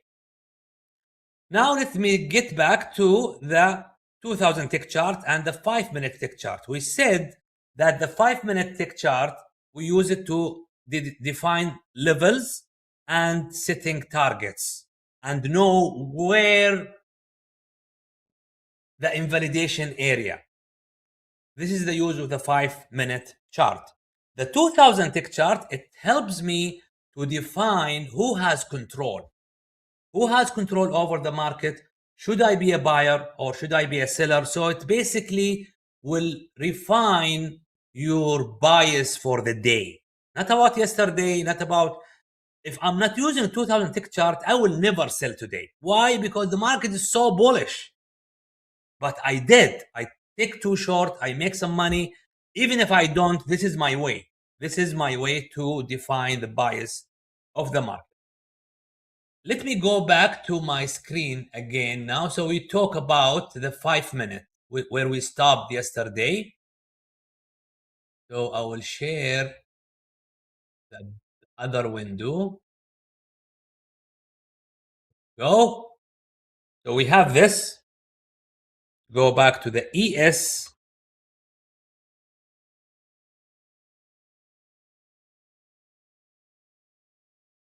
So here we go, the ES. I have to refine this to 830, the opening range. So this is the setting of the 5-minute chart. Okay. So you go to indicators, you go to top step X opening range. This is the one. And then inside that, you go to choose the opening bit time of the ES Central Time and you use 30 minutes. Here we go. Now we have the opening range is sitting ready. You can see these lines. So the opening range high is 7,820, opening range low 7,794. So now I look at the 2000 tick chart from the day open until from the overnight open until 8:30. At that time, look at this. At that time, the market was so bullish. Let me just make ourselves as the market is about to open. So at this time, when I look to this chart, I say we have an uptrend similar to the gold. It's uptrend. So I am looking to buy this market. However, when I take trade, I will take it after 30 minutes of the open. So at 9, this is the market. It is ranging up there. Buyers has control, yeah. But now control is split between them. You can see buyer, sellers took control, buyer took control, seller took control, buyer took control, seller took control, and then they take the most portion of that. Then buyers came back again. It was a very difficult opening today. Thank God I wasn't trading because I see this range. I see this range. Now I'm waiting for one of them to take full control and give me a signal to trade. So now by 9:30, we are sitting at the low of the opening range. By 9:30 at this time here. Who has control? It is seller now. Seller making lower low, making lower highs. So I'm looking for short, but my problem, I am at the damn low of the opening range. This is where the price was. I was here. I want to take low short, but I cannot short in front of the opening range low, the opening range low. So I skip that trade until we break down below it. They took this trade in front of everyone around 10 because we are lower than, because we are lower than the opening range low. I took the short here below it, looking to the 50%. I took my profit. I did it again here. Same thing. The market at the 5-minute opening range, I want to take short. I was here. We are at the extension. I cannot short in front of this. So I took that short as caveman short. And I took my profit and I exit somewhere there. So this 5-minute defines whether I take the trade in the 2000 tick chart because sellers or buyers have control, or should I watch? Should I wait? Because this support, you don't short into a support, you don't long into a resistance. So this is the benefit of the 5 minutes. So now, having said that, now what is changing in the market? What is changing? Who has control? Quickly, chat. Who has control now? Buyers, sellers, no one. No one. You got that slight delay on the chat, so maybe they're thinking. Yep. They're looking at the charts and You they're tell me who. thinking. Maybe you can tell me who. Who has control now? Trump. I like the one Trump.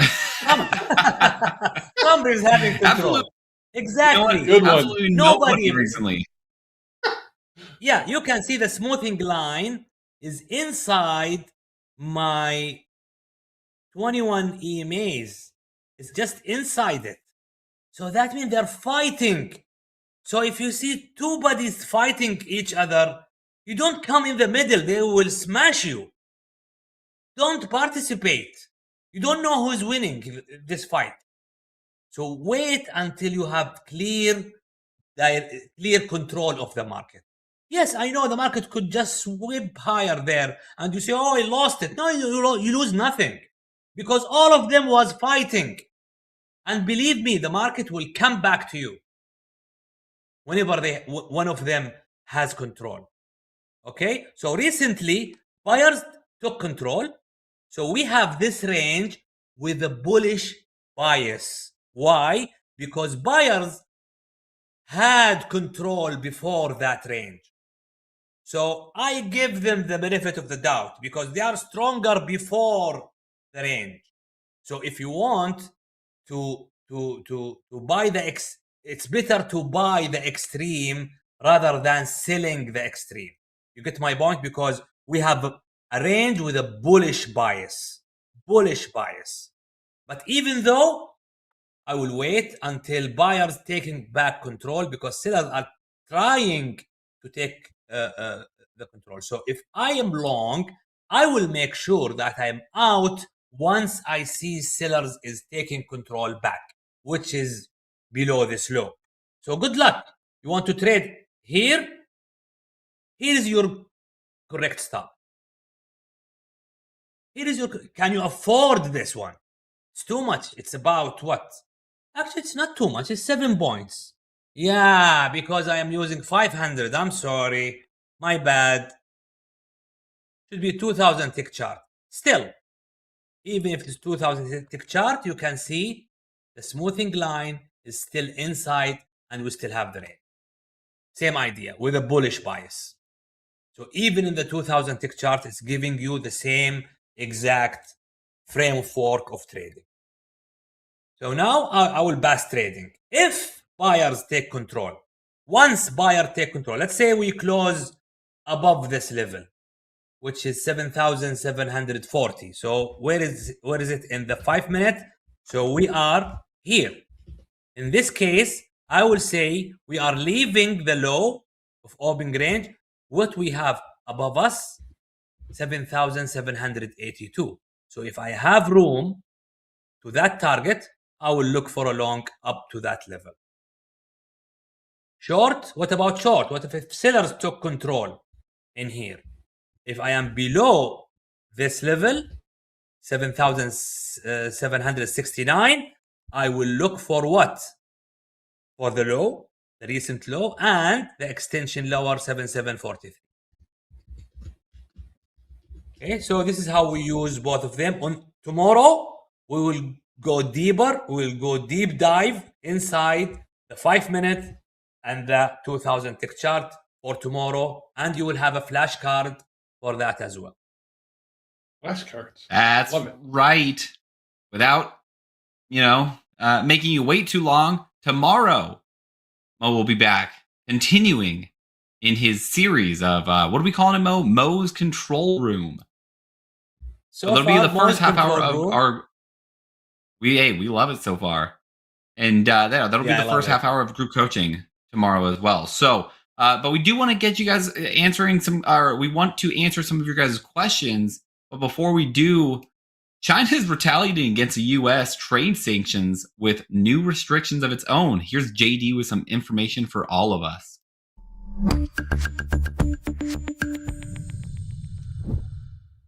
That is right, Eric. Beijing is targeting 7 American entities and tightening its export controls on drones in the U.S. Among the targeted entities are a biotech firm and a research analytics company. The move comes after the Trump administration banned the import of advanced robotics and power converters from China. The U.S. also blacklisted more than 40 Chinese firms and 2 civilian universities. Chinese leader Xi Jinping is expected to travel to Washington next month to meet with President Trump for a summit. China was also one of the dozens of countries Washington hit with a 10 or 12.5% tariff over exports made with forced labor. They're coming back after us. Those damn robots. They're going to send the robots over. Or they're taxing our robots. Come on. Right. I need a robot to do my laundry, and I need it under like $30,000. So if we could not raise the price on those because of imports, I would be forever grateful. I'm sure my wife would too. But let's dive into some of these questions because we got quite a few of you guys that have written in. Just wondering, for some advice. Okay, so let's go with the first one here, Zurab.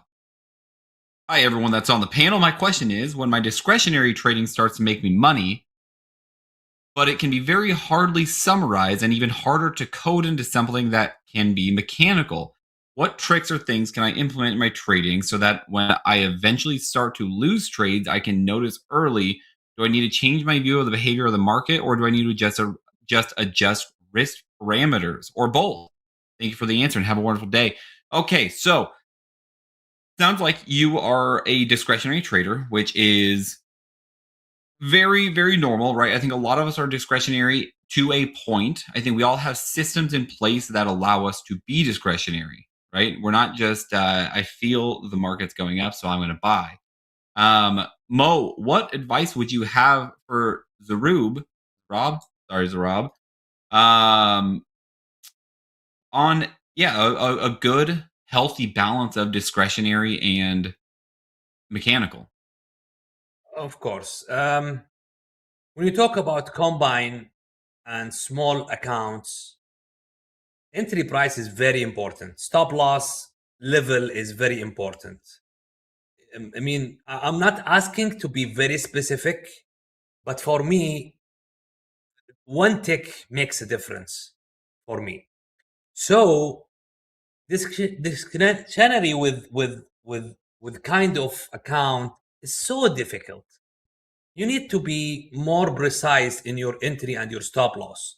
This is where it comes. The mechanical trading is better for passing combines and growing your account, much easier than the way that you put your stop in a level, because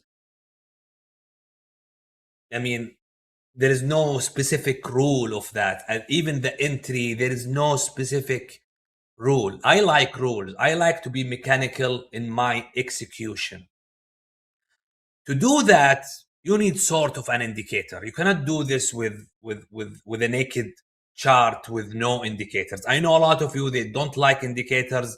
They don't like to use it, but use your discretionary to enter a trade, but use the indicator to tell you where is exactly your entry point will be. That's my advice to solve the issue. Trade using both.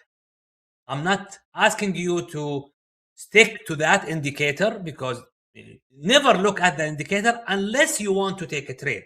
If you want to execute a trade, use that indicator to help you get the best price for you, best take profit, best stop loss.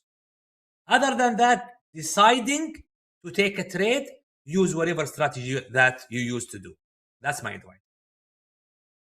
Yeah, great advice. I'll input after this. Hoop, what do you think?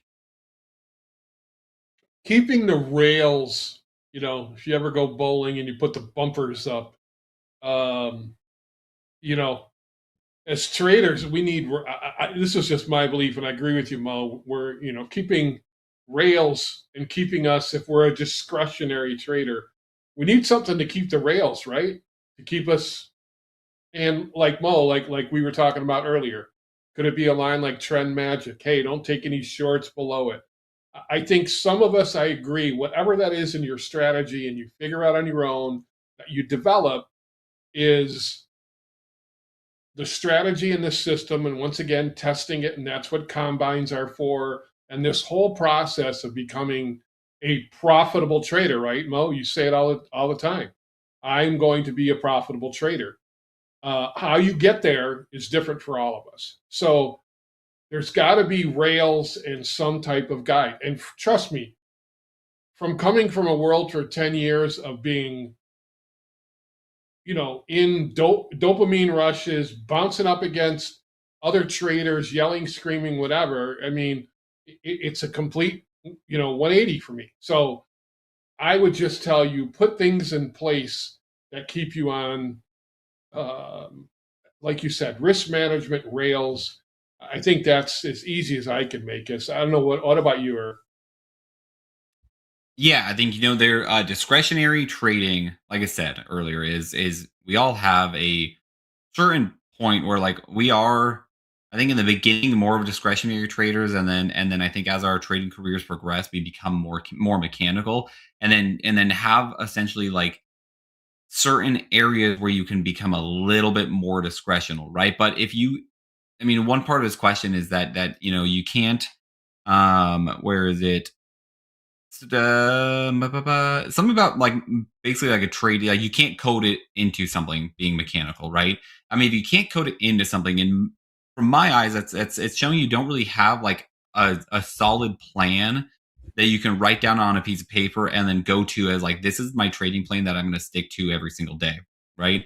It sounds like it's more discretionary than mechanical in an unhealthy way, because even though like I can't like I take my trading plan and I'm not going to code it into a bot because there are a little bit of like outside factors that I want it to look back on, right? Before just executing. Okay, every time we get to this level, I want you to long. Every time we get to this level, I want you to short, right? But I still have the plan in place, and I think that's the biggest thing that you need to worry about is getting your plan and being able to write it down. Write it down, focus on it. I have mine on a big whiteboard right next to me to it so that I know I'm not going to deviate from it, right? Been training for years. I'm still going to have the same plan written down so that I don't deviate from At it. least, And when it, at least if you can put a list of the situation that you don't take a trade, at least just put it down. I will not trade if this happen and this happen and this happen or this happen.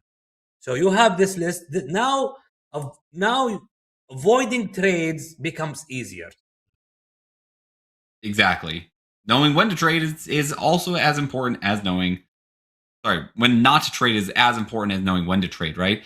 So the biggest thing I would say for you is focus on the mechanical part of your entry system and exit system, like Mo had said, right? Get that mechanical. This is where I enter. This is where I put my stop. This is where I put my take profit, and then you can focus on the discretionary part of okay, if this, then this kind of thing, right? But start with that mechanical process to at least get a baseline of how you're going to do it. So Rob, I hope that helped. I see some one question quick in thing. chat about the settings. Go ahead, Hope. Just one quick thing, Eric. We've talked about this all the time. If you cut a trade early because of discretionary or intuition, whatever you want to say it, just accept it, right? So Mo, if you didn't like what you were seeing and it maybe isn't so mechanical and because you've seen it over and over and over and over and over again, just accept it. If you decide to cut a trade, so be it. Hey, good cut. Hey, wrong decision. So whatever you do intuitionally or discretionary, just don't get pissed off if the market does something different than when you thought. Accept what decision you made. That was trust your decision. You have to trust your decision all the time. 100%. Yeah. Oh, you said you saw some questions you wanted to address? Yeah, they ask about the settings. So let me go quickly. So the 2000 tick chart setting, I have. Let me hide this magic line. So I'm not using it in our framework. So I have 3 moving lines here. The first one is the 21 EMA. It's just exponential moving average exponential. Just write it in the indicator, you find it. The length is 21. The source is close. And the smoothing line is EMA. The length is 21. Okay, take a screenshot. The style, I use orange, and smoothing line should be ticked because the default, it is not ticked.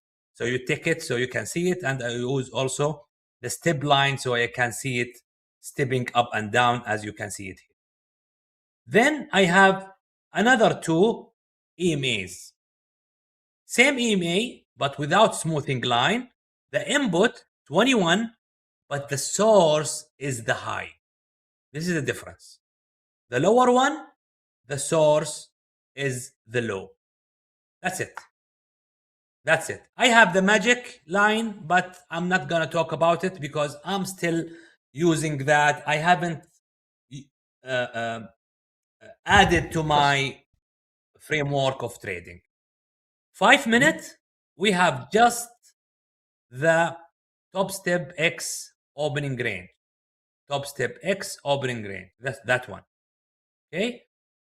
We put the setting in a way that's open is 830.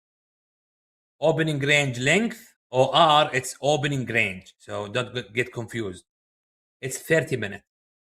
And I make the display straight. I just want to see the high and the low. I don't want to see it moving higher or lower. Just straight. Give me the 50%, the extension 1 and extension 2. Here we go. You have it now ready in your chart. Perfect. And we have 2 minutes, but I want to answer this one because, Mo, you're still here. This one's for you. PK. Actually, this one actually, Hoop, I think you may have hinted to this one as well. You showed a 2000 tick chart, but I use time-based charts. Is there a way to do the same thing for the bias on a time-based chart versus the tick chart? So your EMAs, right? I know you're using them on the tick chart. Great question. Is there a way that... Great question. You can do that. I tried because I used to use some platform that doesn't offer tick chart, okay, or it offer it with more fees. I tried that. However, it's not as successful as it will give you the full read because you can see this candle, for example, okay, not giving you anything. It's a doji in the 5 minutes. Imagine the whole 5 minutes. This is only what information that you get. The time-based is not giving you that, but I mean, I tried using the 2000 and also I cannot also say instead of 2000 tick chart use the 3 minutes or 5 minutes or 1 minute. Why? Because the volume is changing throughout the day. Sometime 2000 tick chart will take 5 minutes. Sometime 2000 tick chart will take 1 hour. So it's not consistent. And we talk about consistency. I don't use it, but if you want to use it, use the 5 minutes. It is the nearest replacement of the 2000 tick chart. Perfect. Man, Mo. And right on time. Hoop. I think you have a sneak peek that you want to show. And then we're gonna probably get kicked out of here because we've spent too much time. Yep. I'll make it quick. Rumor from the lab, Josh Incorporated. We've talked about chick charts for all you price action people. Keep your eye out. Coach Robert talked about it. There may be some range bars coming. So for all you price action, keep an eye out for those range bars. Let's go. Also, PK, really quick to add on to your question, you can have 2 charts up too. So if you want to do like a split screen where you have your time-based charts and then have a EMA or a tick-based chart on the right so you can still follow Mo's trend system, you still can do that. It's not a bad option. Man, kicked my screen at the perfect time too. Guys, I have held this trade for the entire hour of group coaching and we are still in it. I have my stops and profit. And we're going to let this run and see maybe, I'll be back later for power hour. So maybe we'll still have the trade on. Who knows? I kind of hope so. That'd be kind of cool. Yeah, let it cook. Or whoever was in the chat that said my strategy is to fade Eric. Look at this ES. Do you blame me not to take a trade at this range? No one blames you, even in the slightest. I'm telling you in advance. Stay away. Go do something. We are in a range. There we go. Don't go anywhere. Muhammad lied about that one. Don't go do something. If you're gonna do something, stay tuned. Stay tuned because we actually have more coming up. Let's take a look. We have more trade with Topstep with JD, VWAP George, and Gabe is back. Gabe, if you're in the chat, I want to know if you're still holding on to that long because we'll be battling it out. So stay tuned for Trade with Topstep coming up next. This is Topstep TV. Let's go. Let's go.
Good afternoon, friends and traders. Welcome back to Topstep TV. It is time to trade with Topstep. You know everybody in this room. I'm JD, in the middle, VWAP George, or George of the VWAP, as we just started calling him.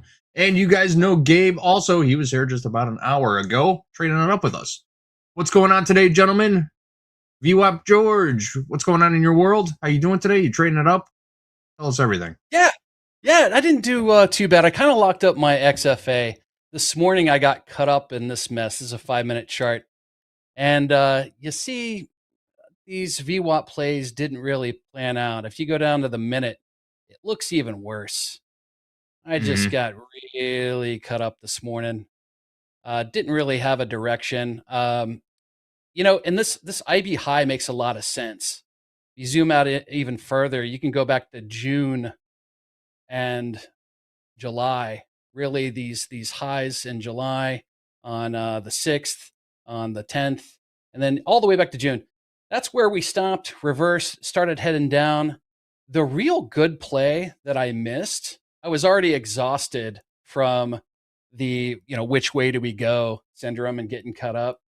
Did catch up a little bit. I locked out minus 200 in XFA, but I really wish I would have caught this move right here. It was a little too quick for me, but this anchored VWAP from the New York session right up against Asia high, and then it just dropped from there. That would have been the move. Again, this chop here, I couldn't do it anymore. I had to lock up the XFA, but I have been messing around with these 25K static combines. I really like those. Helps with discipline. So that's where we are. Yeah. Tell us more about, well, we'll get back into that in a minute. I want to check in with Gabe real quick, though. Gabe, are you still in a trade from your previous segment today? Did you get out of that? Man, I am still holding because it never invalidated. This is probably my longest hold time in a while. I'm so glad I walked away for a few minutes and let the dog out last hour, because that whole hour would have just tore me up mentally. But I'm still in. Never invalidated my level. Started to see a little bit of a pushback above the 770s, which is kind of where we've been struggling to get above. So I'm looking to see if we can get some sustained buying back into maybe the 800 range, which would be back above the London low. But let's see. Nice. Would you mind walking us through the setup that you took there for anybody joining us late? Maybe I didn't see you take the trade, but why'd you get into the market in the first place? Yeah, so I got in during the 11 a.m. hour with Jack and Eric, and it was actually after this huge recovery move between 11:45 Eastern and 12:15 Eastern. There was a big, we'll call it level of supply, big breakout, nice leg to the downside. We immediately based, came very close, just a couple ticks from my 700 level, which is a 15-minute of demand, part of this kind of single TPO area in the 4-hour time frame. Sharp recovery, bought the highs, averaged in a little bit as we started to retrace back into that level. And then now I've just kind of been fighting yesterday's PM low and the London low. That's all we've really been bouncing in between right now. So what we'll do from here, maybe we need to come back down and test 700. Maybe we're looking for another move lower. We'll find out. But invalidation is still yet to take place for me. And we're kind of coming up and bumping up against building a nice little base, some nice structure down here around yesterday's PM low. Very true. I'm looking at the E-mini S&P 500. The charts look pretty similar, just kind of drifting sideways on a little straight line right now on a 5-minute chart. But we'll keep an eye on Gabe's trade throughout the segment. I'm going to check in on the tilt real quick. We got 61% long in the S&P, 55% long in the NASDAQ, 55% long in crude, and 64% long in gold. Long across the board, but not very, very heavy right now. Take a look at the news. We just had a headline come out a second ago about Microsoft. Microsoft's AI sales mostly come from OpenAI. That's disclosures are showing that. That's directly from Microsoft. OpenAI accounts for about 70% of AI sales. So Microsoft putting out some headlines right now about AI. That's just coming across the wire. All right, Mr. George of the VWAP, let's get back to these 25K accounts. How are you changing things up? Are you scaling down? You trading the same size, just tightening risk? What's the process there? All of the above. Definitely sizing down. 1, maybe 2 micros. Like for example, I'm up like $150 in this 25K static combine. So I could probably go up to 3 and maybe risk some of this realized. The problem is where do I get in? I'm kind of with Gabe at these 700s, but I always have like some sort of long bias. Plus, we have a mean reversion play going on, where if price maybe actually closes above this London low and Asia low, maybe does something like this, maybe we get back to the anchored VWAP and IB low that's sitting right at 29,000. That might be a play of mine. If we miss that move, maybe we go short. Same thing, right? So the mean reversion and then play the rejection off of that level. You have to be careful with these combines. I kind of like them for discipline. In my mind, it's a little bit more realistic for let's say a beginning trader that goes to uses his private capital. You spend $1,000 or $2,000 on your private account, and you have to be careful or you're just going to blow it, right? So the risk tools that they have with Topstep, the 25K combines, I mean, I was talking to Gabe in the green room, they're pretty easy to blow if you put on any size at all, right? And I've also been looking at the MES, where sometimes with these accounts, even 2 micros, you can blow your account pretty easy. You can hit your DLL real fast. $500 goes in a matter of minutes, right? We're chopping around here, really looking for price to get back to anchored VWAP so we know what to do. Question is, do we go long from here at some point? And probably 1, 2 micros, just to be careful. Yep. Well, we were kind of talking about this yesterday during group coaching a lot, or during group coaching. Recognizing when you're trading in a range and recognizing when you're breaking out of a range. That's kind of the scenario we're in right now, at least for the last hour and a half or so. Just barcoding sideways, a couple of false breakouts to the upside, a couple of false breakouts on the downside also. We haven't seen any significant volume on a move in either direction yet, so I think you just keep playing the range until it's time to stop playing the range, right? Makes sense to me. I really want to get out of it, though. I really like extensions away from my levels and back to my levels. This range stuff, especially these tight consolidations here, I kind of think of them as an opportunity. It used to cut me up real bad. This morning was a different story because those candles were pretty big, right? So I thought there was going to get some extension to the upside or to the downside, and that's where I got caught up. Here, the consolidation is an opportunity, really. I mean, if you take a box and you just, okay, which way are we going? This is coiling up. It's going to go one way or another sooner or later, right? That's the trick, is like, which way do we go? Right. Yeah, and what do you look for confirmation? What do you do in the meantime? Do you do nothing? Do you keep playing the range? Or do you just wait for that breakout?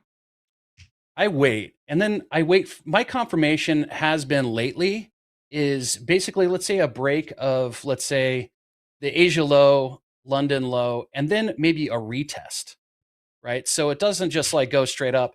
Usually there's like, a break and then that retest, maybe even a second retest. And then it's all about being comfortable in the trade for me, especially in these smaller accounts. Entry for me is everything, because you obviously want to know where your risk is at. You get a better entry, your risk might be a little lower, and then you can be comfortable in the trade. As soon as it starts, maybe giving you a little heat, you're just a little bit more comfortable than if you just caveman into it, right? These little accounts, since there's not much wiggle room, I want to be a little bit more sure when I get that entry. So breaking out of this consolidation, I want to break out, maybe even a retest before we go test IB low and the anchored VWAP again. Right around 884 to 29,900 would be my target. And then we'll see what price does there. Same thing. Maybe a rejection, retest, and then go short. That's my kind of range. Sounds good. I like it very much. Good explanation. Checking back in on this S&P, we're just jockeying for position around settlement price right now. I've got settlement price on your Topstep daily level indicator at 77.65 half. 77.65.50. Gabe, let's check back in on your trade. Any change? No change? All the change? No change. Nothing going on. No change. Yeah. I do like price kind of reverting to the mean of these two extremes from today. Midpoint, if we get back there, would be around those 880s. So I like the upside potential still. No change though in the trade itself. 1 minute, we continue to keep kind of stalling at these 780s. I've got the range kind of boxed in with these two white boxes for now, but I'm tempted to average in a little bit more, but I'm pretty comfortable with my risk, knowing it's pretty wide. Got essentially $500 of risk across 3 micros right now from my price. And I'm up 1,500 on the day. So my goal was to walk away from the day with no less than 750. So about half of my green. That's what I'm willing to essentially play with here. But ideally, I don't want to turn this green day to a red day. Now it's just preserving what I've got while still. Gabe, I had a ton of empathy for you, man. I've done that so many times where you think you're on MNQ, and then you just go in hard with NQ. And it never works out. And even if it does, you freak out and close it because you're not supposed to be in that trade. And then, of course, that's when it goes your way, right? But, which is exactly what I've happened. been there so many times, man. It stinks. Yeah. The good thing is, go ahead, JD. I was just going to say, you're not going to get lucky every time trying to get out of that trade. I've done it 100 times myself. You try and trade out of it, and it just, you dig yourself deeper.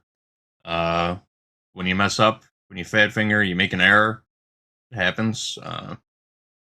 In my personal experience, it's best to just get out and move on. Try not to think about it.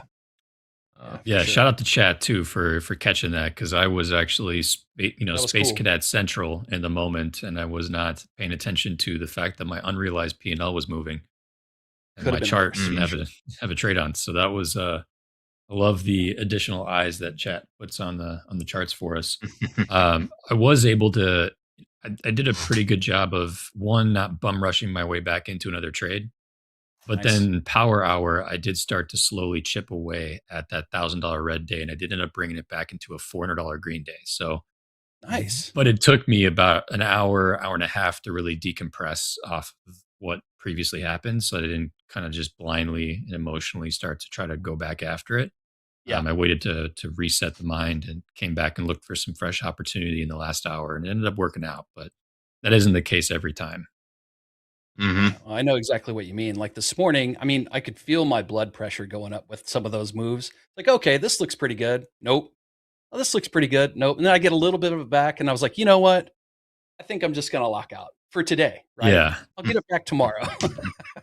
100%. Take advantage of those risk settings. To this morning before I came into fast markets, I immediately went into the risk settings, locked out NQ, put a max of 10 micros for MNQ. And also locked out the risk settings for the week, so I can't change any of those details for the remainder of the week. Now that they added that feature, I love that. Not having to come back and reset it every day after every session. Or not having to come back and relock those settings. Like, be able to lock it for a whole week kind of gives you a little bit more to stand on. So very cool. That's been helpful. Yeah. Dude, this We're trying to range make is it as ugly, easy. though. Holy crap. Yeah. Oh, I was just going to say, Gabe, we're doing our best to make it as easy as possible for everybody out there.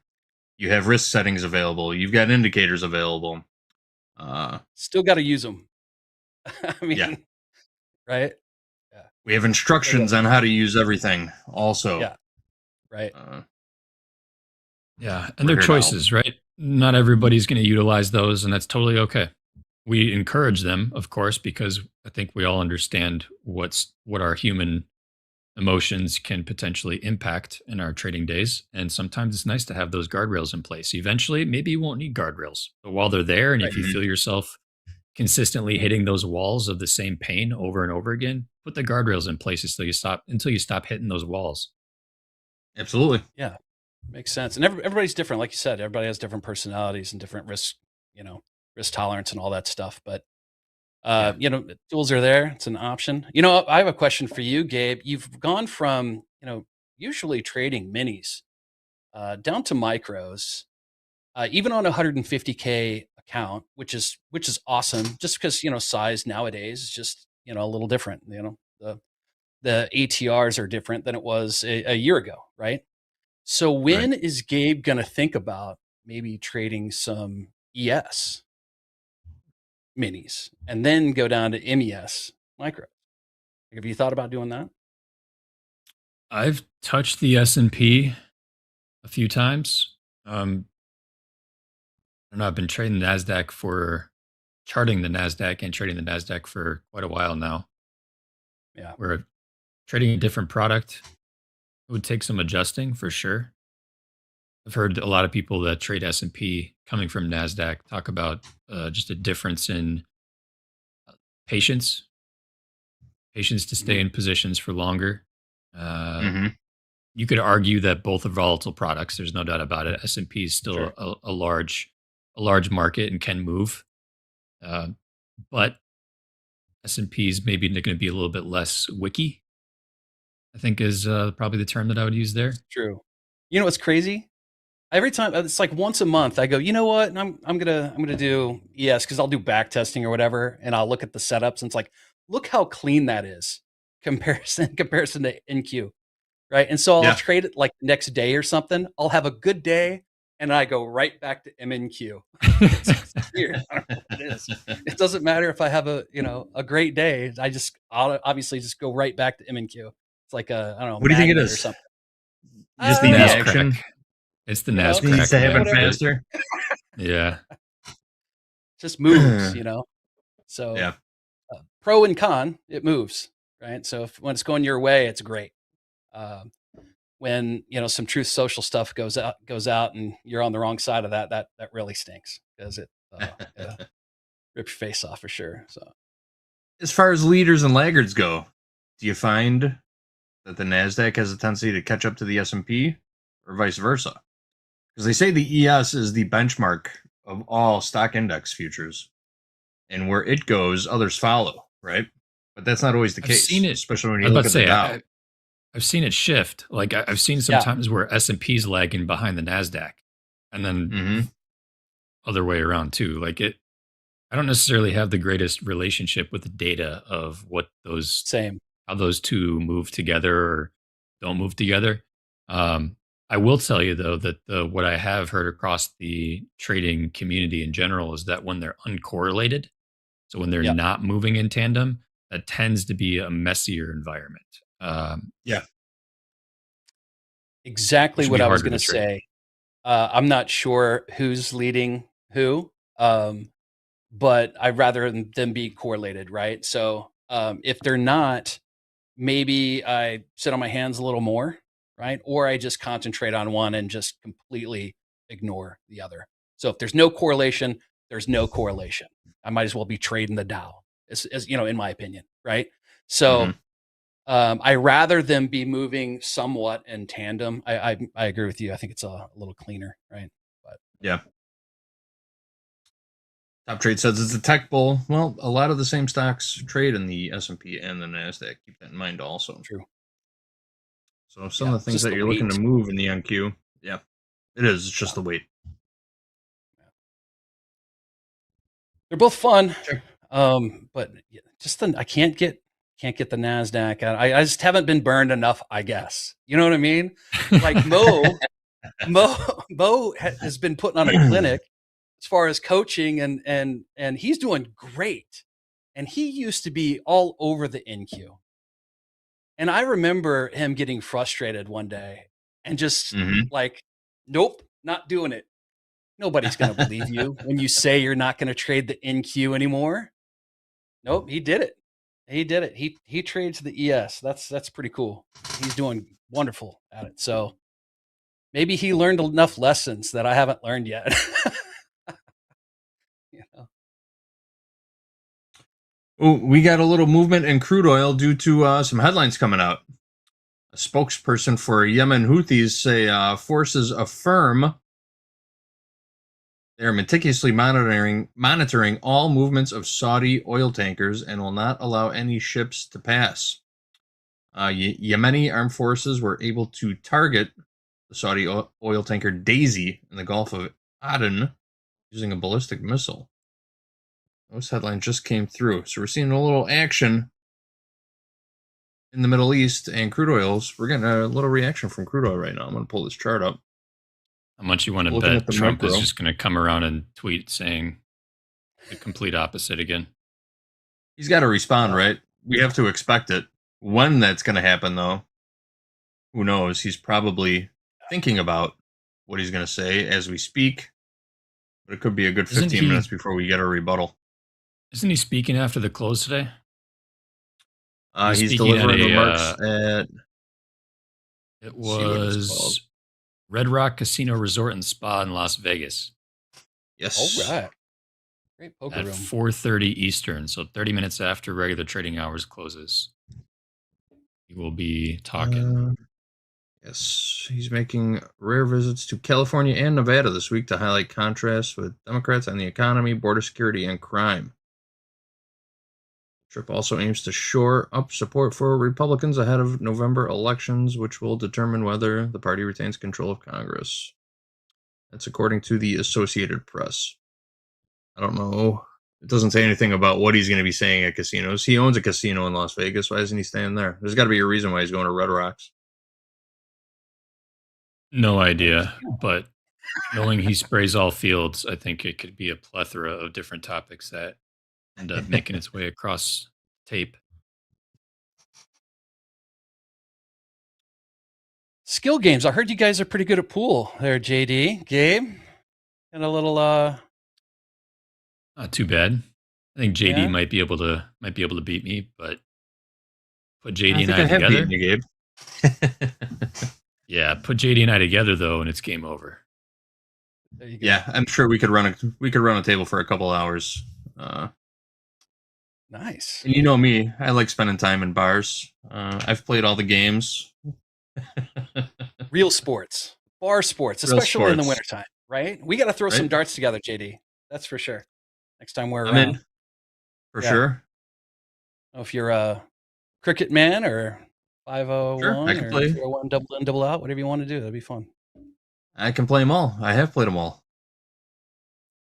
Double in, double out is usually the way to go, or triple in, triple out. There you go.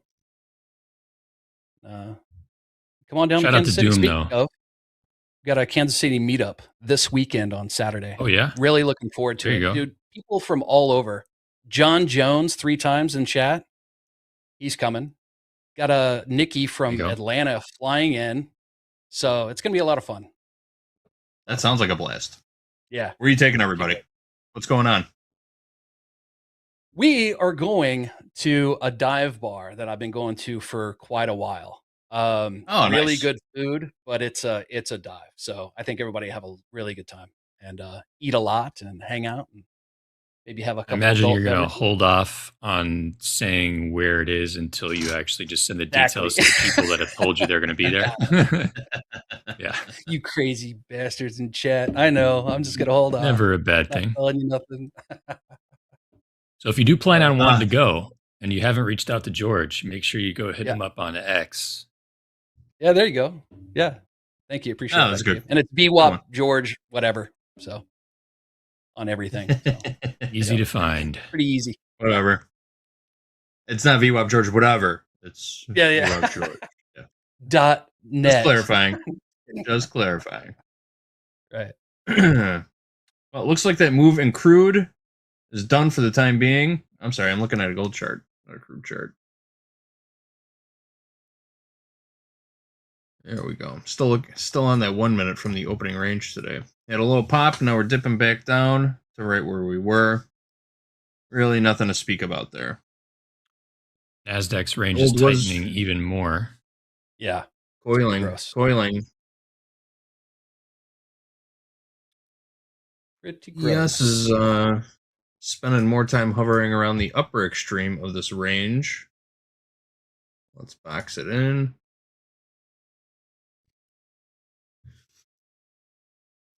How long you been in that trade, Gabe? Oh, dude. It's 11:30, something like It's that. 11:30. Yeah, 11:30 Central, 12:30 Eastern, so about 2 hours.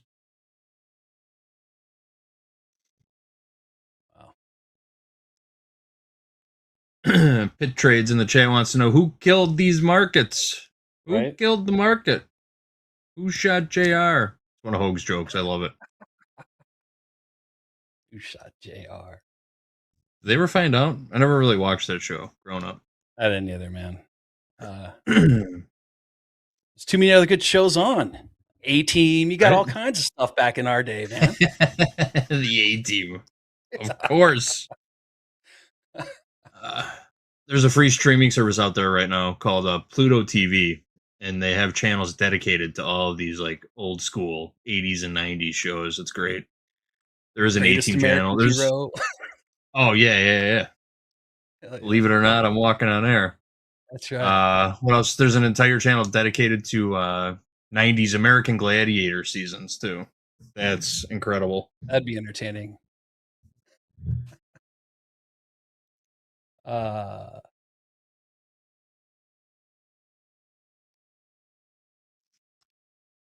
Ooh, Kevin says JR was shot by his mistress. Oh. How do you know that? Dun dun dun.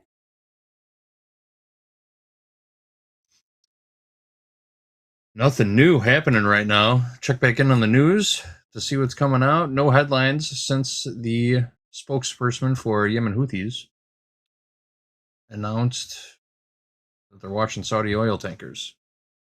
Somebody called Dolby and tell him to slap on a range trade so we can break out of this range.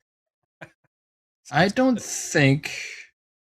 I mean, I could call Dolby right now, but I would say there's like a 0% chance of him answering. When he goes on vacation, he totally checks out, which I get. Like I do the same thing. Yeah. Yeah, I get it. What a mess. I mean, okay. Moving a little bit, but I mean, what? 10 points? Just bottom of this little range here. Keep talking, George. Keep talking. That's right. It's not doing anything right now. Nothing. George is taking over Dr. Volatility position today. That's right. Man, this couldn't go any lower. We're at the bottom. Buy him. Buy him. I'm joking. Don't buy him based on what I'm buying the 41s, by the way. Ooh, Gabe's scaling in to this position. We're about to hit settlement price in the S&P again. Add one more here. Hook. I love it. That'll be it. I like it, Gabe. Gabe's getting longer. Gabe is getting longer.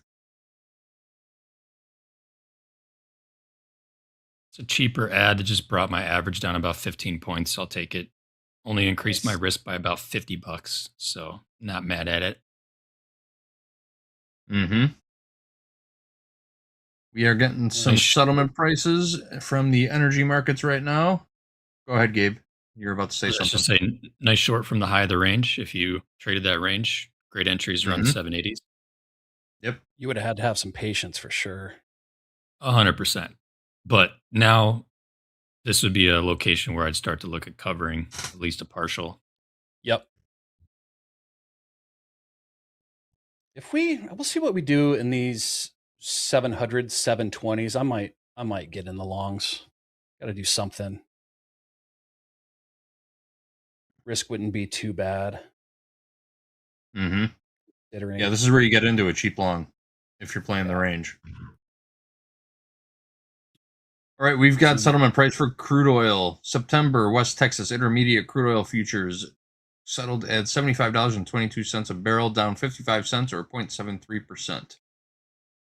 Crude settling down a bit. Sorry, settling lower, not settling down. Settling lower.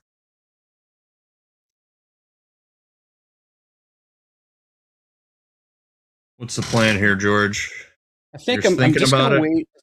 Yep, got about maybe 10 more points. Really wanted to test some of these lows here.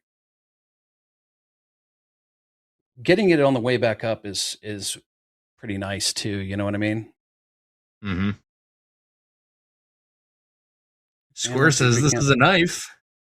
It's a knife. It's not That's a knife. 50-point That's not a knife. I knife? mean, relative to the range, yeah, it consumed less time. Right. Went the whole extreme high to extreme low of the 5-minute range. Mm-hmm. So as close to a knife as we're getting right now. Right. All right, I'm going to pull the trigger. I'm in too. Yeah. George is getting long. All right. Yeah, the S&P is breaking a little bit, but it still hasn't really come close to taking out that previous swing low, or that previous range low. Hey, Rico's in the chat. Where you been, bud? Good to see you. Oh, man. Happy summer. He's the man. All right, we're long 2 from 734. I got my like not entry. below 700. Well, I thought I did. There we go. Well, little blow there. And you up, George?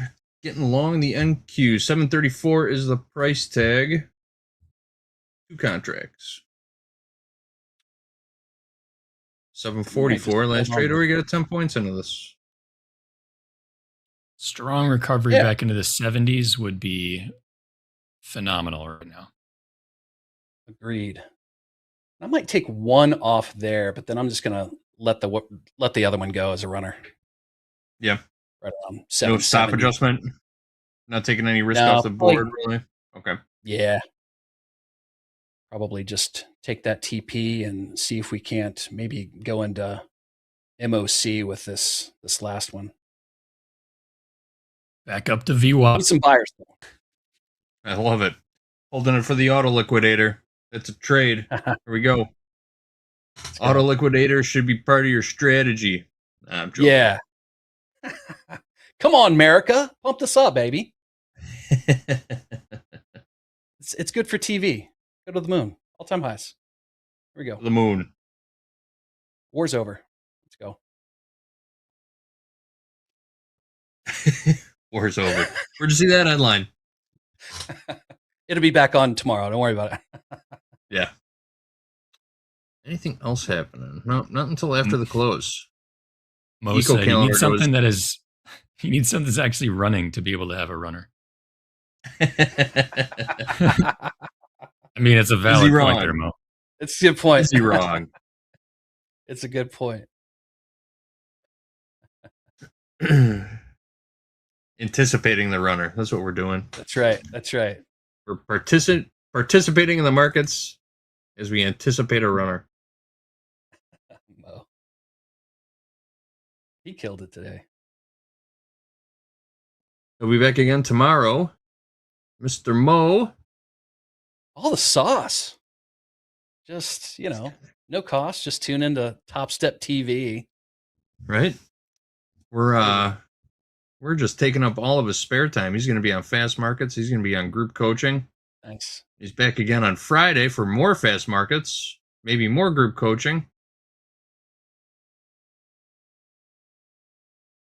That's what happens when you say you tell us, put me on whenever. We're going to put you on whenever.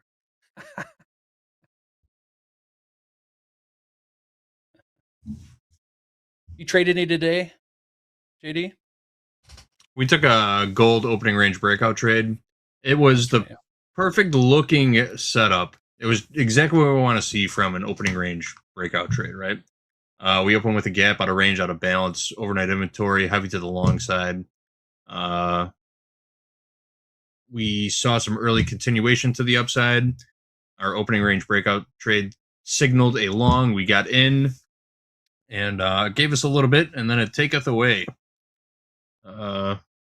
We broke down and put in some. I'll just bring up a gold chart here. Yeah, here's our open here. It's 7:20 a.m. Central Time. This is our opening candle. That's a 5-minute candle. We were looking at a 1-minute chart. Did trigger along, and we got a nice, decent breakdown. Our stop was placed in a good location, so we didn't get hurt too bad. We dropped about $200 on the trade. We sized up a little bit because the opening range was a little bit narrow. So we took about $200 worth of risk on it. Stop was in a good place, and it continued lower for a little bit till it eventually put in that initial balance low at 42, 43.30. And then we started heading back to the upside. But it was a decent move overnight. Good rally overnight. We just got caught in a bit of a flagging pattern right after the open. Shout out to Fades by Topstep in chat. Says Long's gonna get smoked. First of all, love the name. Yeah. Fades by Topstep. That's hilarious. I love it. Well, that's right. I did say he was feeling trappy. Yeah. I assume that you are catching a fade by Topstep or catching a fade by the market. Or you're straight up fading every trade that we take, which I wish you all the best with that. Yeah. Be tough. Where's our buddy Nassim? Long's gonna get wrecked. Short's gonna get wrecked. That guy was awesome. Where'd Woomoo go? Anybody seen Woomoo lately? No. Haven't seen Eddie's Bong in a long time. There's a lot of famous guys that have just kind of. I wonder if they changed their name. Like they, you know what I mean? It's possible. Like, is Jack Pilsner the same guy as, somebody else? You know what I mean? Just changed his name. JD's squeaky chair. Yeah. JD's squeaky chair. It's the same guy. Can you hear my chair? I love it. It's part of the show now. That's right. You got to get this chair paid.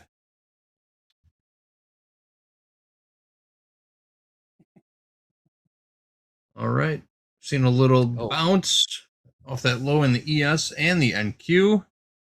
See if there's any change in the tilt. Tilt's pretty flat still. In fact, the NQ has gone just a little bit negative. It's 50-50. Nope, 51% short in the NQ. When I say a little bit negative, I mean a little bit negative. ES is 54% long. Crude and gold both in the 50% long.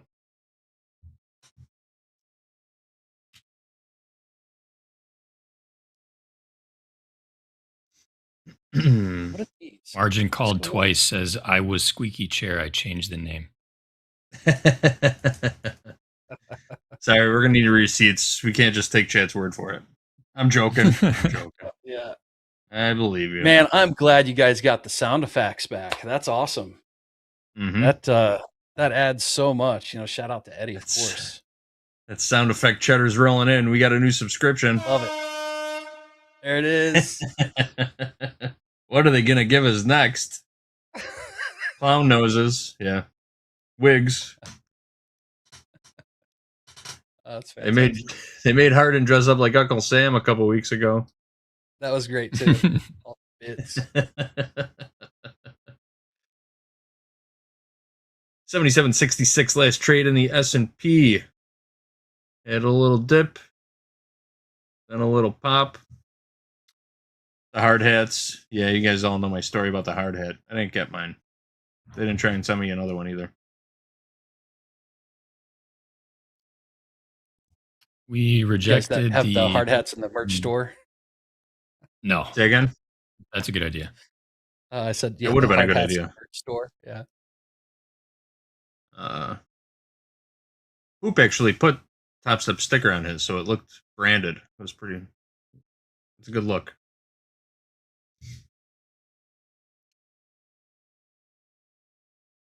All right, if What do you we think flush of these Gabe? 30s, if we flush these 30s, I'm not going to really like this trade anymore. Same. Just rejected yesterday's PM low, 760 rejected again. Now we're staying below the range, or I should say, retesting the extremity of the range, but hovering near the lower end, which isn't the best sign. Same token, Gabe. If we hold here, I might add one. I think I'm gonna. Yeah, I'm gonna add one. I would love to Average see 737. I would love to see us hold here. Yep. Ken Vandal in the chat wants to know, why are you guys in long? We've been explaining it. Just playing the structure, right? At the lower end of a range. It looks like we might have another false breakout to the downside in the NQ, with possibly another retest of the upper extreme of the range. So, playing the range until it's time to stop playing the range. Breakouts, we need confirmation on.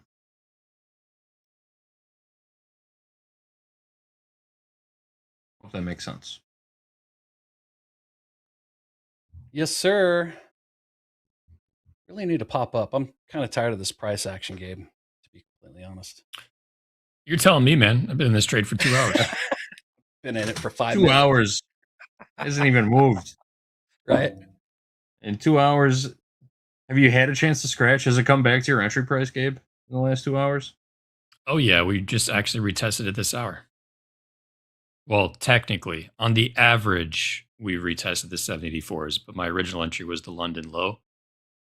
It was like 790s. And we haven't seen that price since about 12 o'clock Central.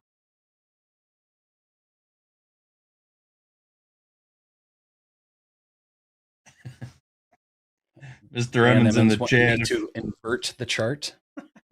There you go. I just did. Yep. There's the inverted chart. Put your chart upside down. Nice. Looking good there.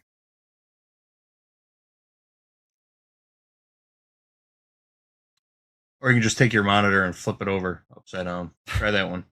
That's the harder one. That's yeah. I mean, that takes a lot more effort than just a hotkey in the keyboard. I guess if you turn it to the side, it's always going up, right? Yeah. Yeah. There it is. Ted. I was watching live when Ted did that.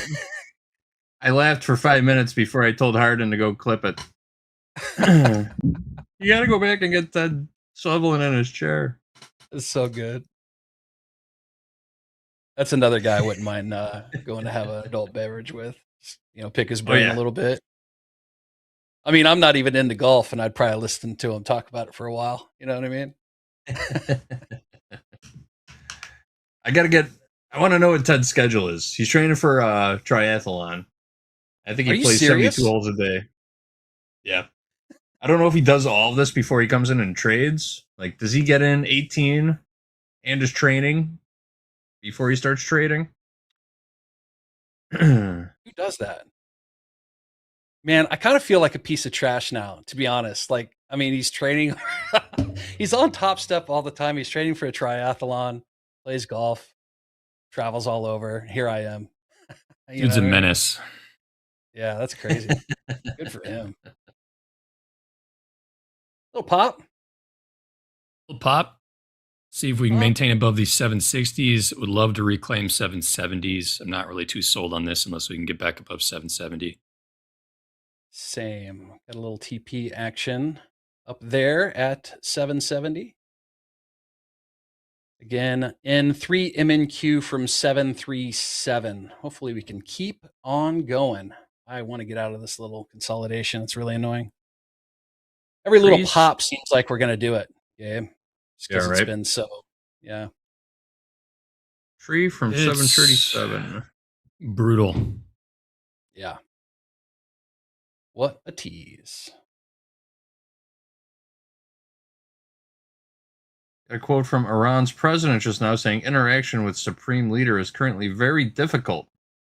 No details on which supreme leader he's speaking of.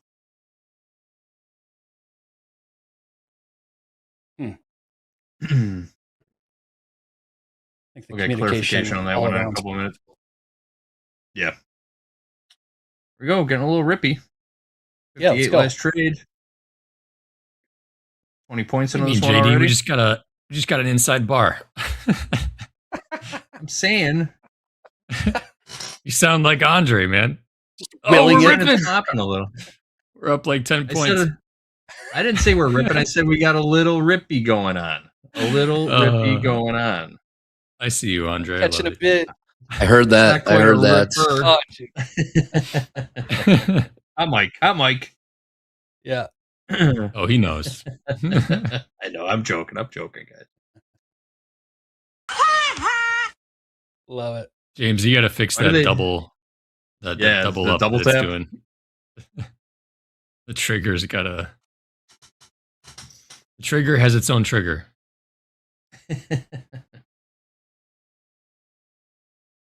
Maybe I we're just hearing imagine it twice that's because it's coming through. James in the background.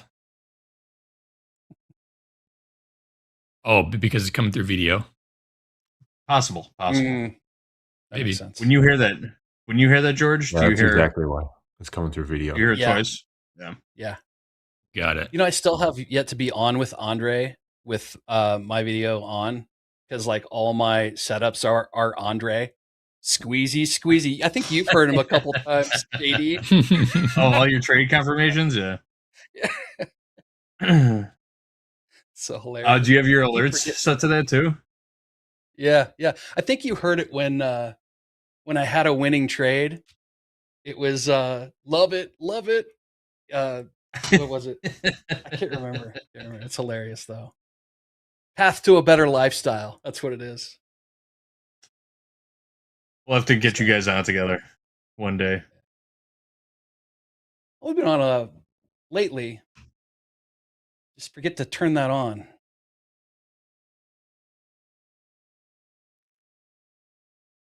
No follow-up headline from Iran's president. Oh, No follow through above those 760s. No. I see it. He was speaking of Pezeshkian. Interaction with Supreme Leader is currently very difficult.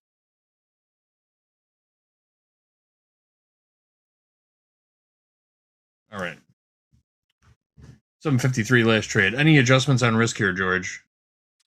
Might move it up a little bit, but I mean, this could go. We're just caught, right? I mean, at least I kind of wanted to at least take a little bit of profit before I moved it. I am in a smaller account. I need to remember that $100 and a 25K static it's nothing to sneeze at, to be honest. Yeah. It's just small ball. Playing it right. I could have taken a little bit of profit up there. I think I'm just going to leave it where it's at, though. I might move it after taking profit a little bit, and then obviously go into MOC. If I have my one runner, I'm going to be break even at that point. Maybe even a little in profit if we get up there, just for cover any slippage for MOC and stuff like that. So, leaving room for the Holy Spirit, as they say. That's right. That's right. That's what the chaperones at the school dances would say back at my school. Yeah. Are you serious? Yep. Me too. Yeah. The nuns would walk around when you were at a dance and say, "Okay, leave some room for the Holy Spirit." One chaperone of mine would actually have a Bible that she'd bring to the dances, and she'd put the Bible in between people that got too close. Started translating that to stop placement many years ago to account for slippage. Leaving room for the Holy Spirit. Nice. Come on. Doom, there is no way you have not ever noticed JD's chair squeaking. It's been a thing for so long.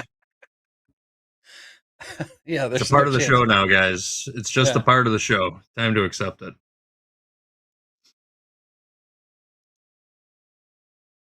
Little bit of selling coming back in here. Not much. Just getting more fuel, man. Just getting more fuel. That's all it's doing, right, Gabe? Yeah, I'm fine with it. Crude selling off. We got crude selling off a little bit here. Let me pull up this crude chart. Just a little bit of a dip. We might have some momentum to the downside here on crude oil. Still looking at a 1 minute chart. Let's see what a 5 minute looks like. Yes, some potential momentum to the downside here on crude.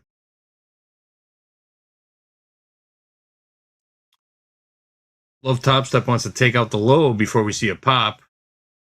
Didn't we just do that? Or get close to it? Yeah, we got pretty close, but about 40 points probably from the low. Possibly a little 1 minute bear flag happening here, which is another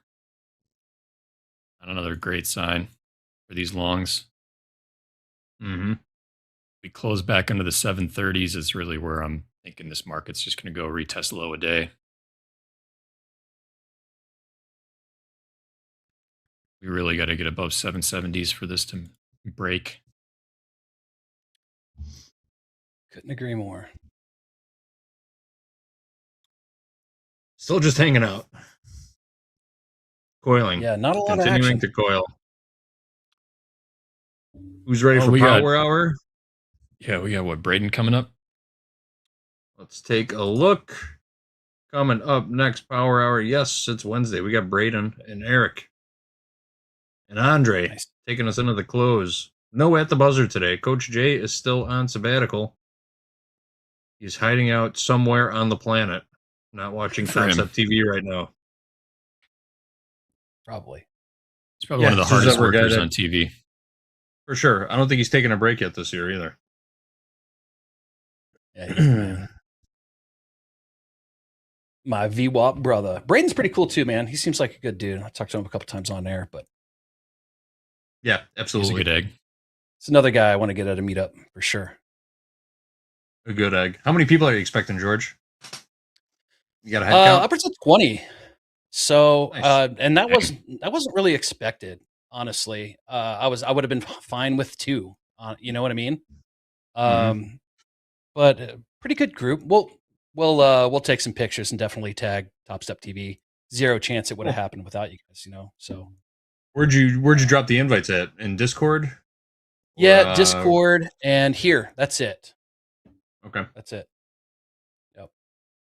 Very cool. That is happening this weekend in Kansas City, Missouri. Yep. Missouri. That's correct. It's a Grandpa Simpson. That's where I got that one from. Yeah, if you guys are in the Kansas City area, hit up VWAP George on X.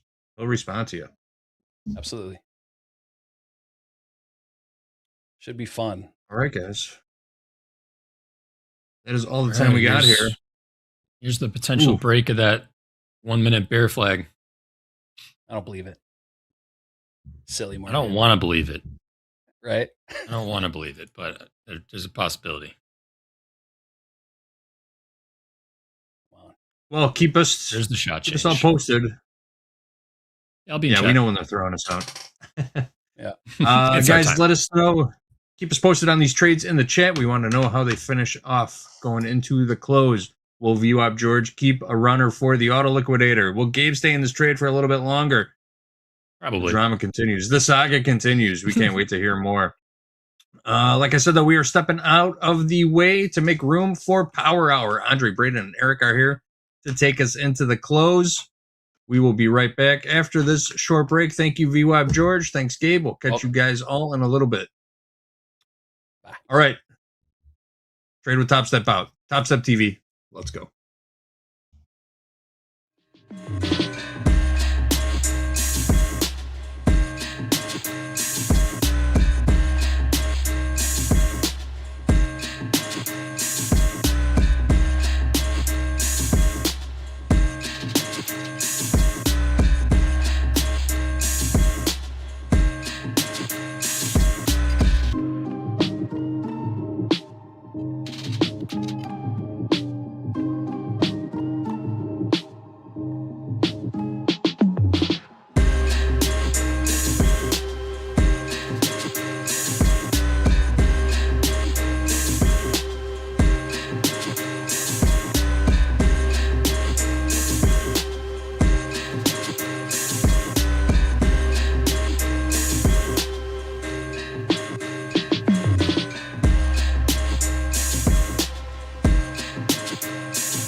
Oh, power hour.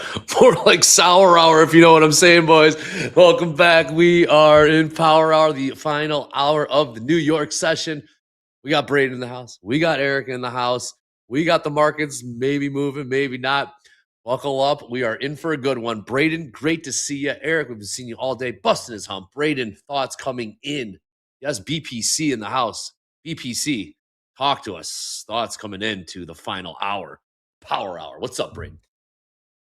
Yeah, man, give it up for Andre. He sure knows how to keep the energy up when markets are snoozing. That was about 5 I don't seconds, really have. Braden. I don't really.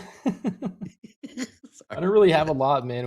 We have been shopping around, and it makes a lot of sense. The markets have been on a generational run the past 4 or 5 days. So a little bit of a pullback today, but ultimately kind of just finding its range and chopping around and kind of developing value higher is kind of the main takeaway. The pullback isn't too aggressive, but ultimately it's hard to do much of anything. We'll try to find some direction, hopefully into the power hour. I would be happy to see money take money if we're going to take a trade, but a little range trading maybe. A little range trading, and we'll see a little uptick here in NQ. Not so much in the ES. Dow selling off. NQ going higher. ES stuck in the middle with you. Crude catching a bit of a bid. And gold, the big one today. Ups continue to pop right around session highs. 43.28. Eric, all right, my guy. All right, you've been in these markets all day. What do we think? All day, man, and we caught some good ones. We're up about 850 in this XFA.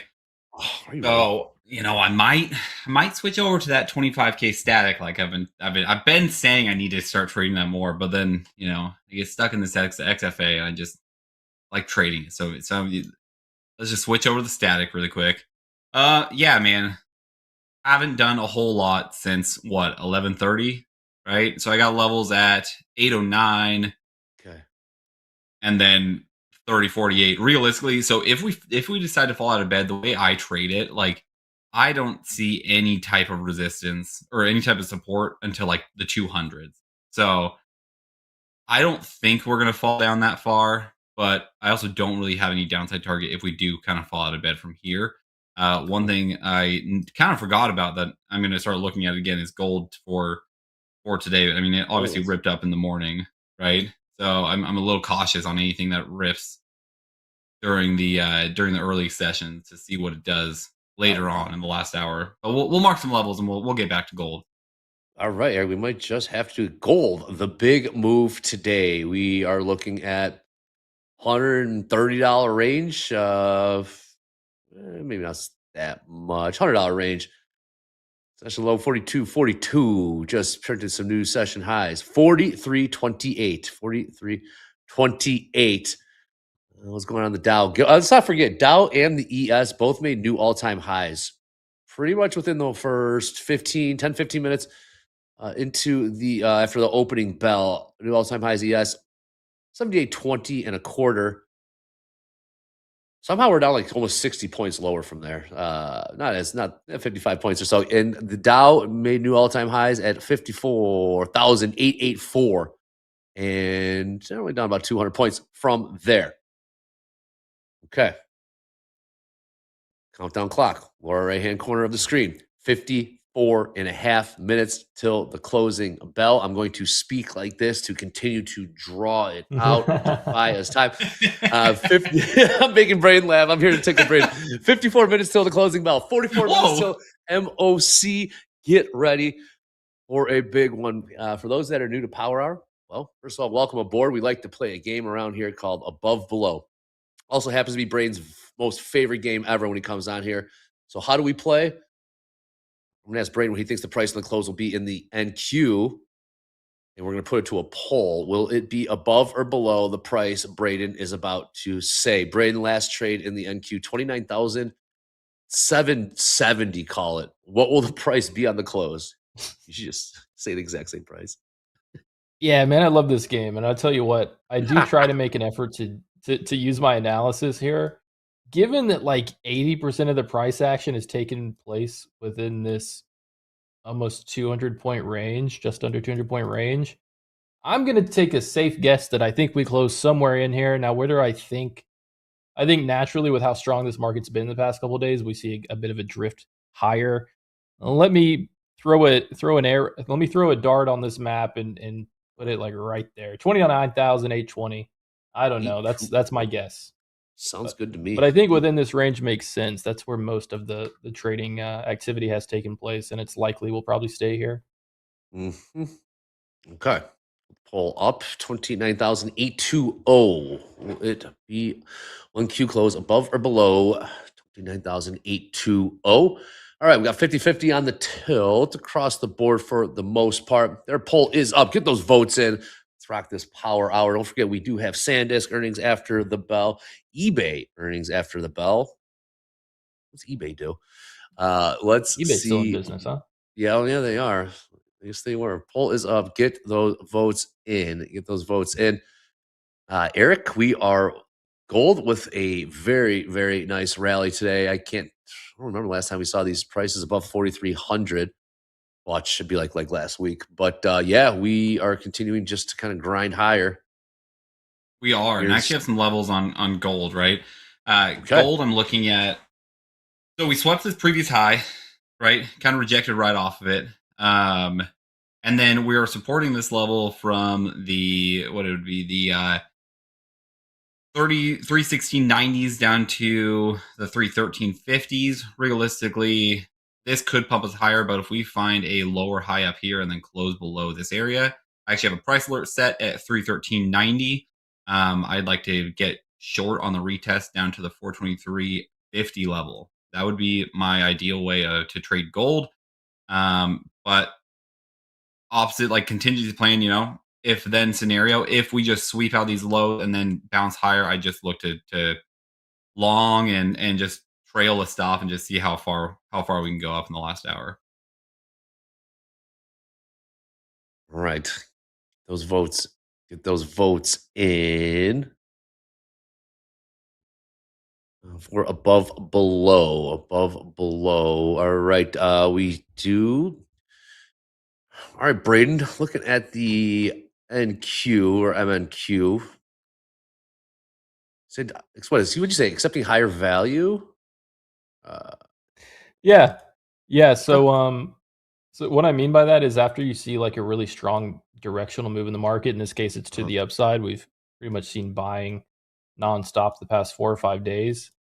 I think even more than that since last week, right? So, but when you see consolidation kind of forming after a strong move in the market like that, and sellers aren't able to really, break structure and cause a deeper pullback here, then ultimately what it's showing me is, even though today there might not be a lot of opportunity, what is happening kind of behind the scenes, the market structure that's being created is telling me that value is being accepted here from both parties. Buyers and sellers are starting to agree that this is a reasonable price, and combine that with the context of what the strength we've been seeing from the buyers the past couple of days. The higher probability setup is probably to just continue looking long, but it's important to understand kind of what the price action is telling me. After we see a really strong move up like that, we see hours and hours of price acceptance. Show me that value is being accepted here, and we'll probably continue this uptrend, especially if the ES and the Dow continue ripping higher. Then NQ is likely to follow. I'm going to play the catch-up game on NQ, which is that should make for some decent setups, I suppose, going forward. I think I like that. I like that a lot. Quick Delta update. By the way, you are spot on, Braden, with value moved higher. That came from the Delta Don himself. Spot on. I'm short. Short what? I'm gonna try a quick short in the Nasdaq. See if this area breaks to the top of the range or it holds. Okay. Can we go to your chart? What do you see? What price are you short from, and what range? Short from 763.50, 5 MNQ, doing on the 25K combine. And then, I'm going to look to let's take it show us to the these range. lows here. Eric, yes, show us the range here. What do we got? How long have we been in this range, would you say? Give or take. We've been in here, what, 2 hours?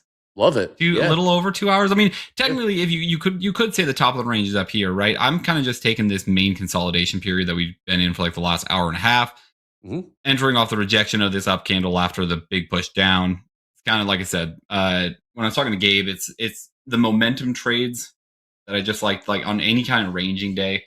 I like to just use up close candles that create big bearish shifts as essentially rejecting points. I think some of the ICT traders call them order blocks. I'm not really sure, to be honest, what they're called. I just noticed that price generally likes to respect them.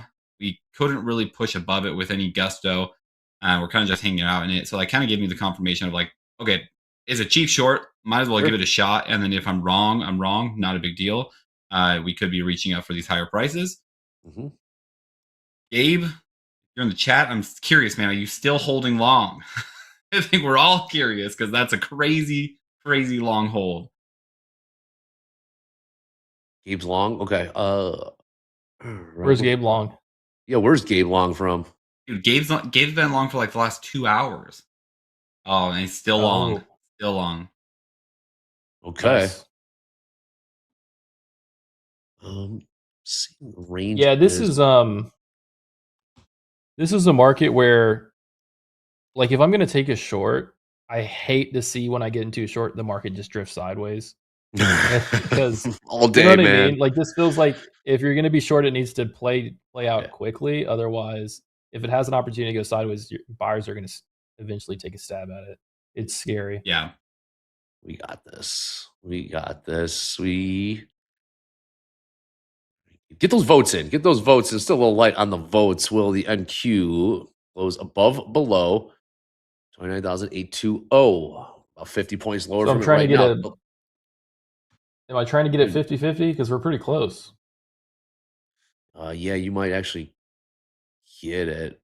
We're close to it. We're close to it.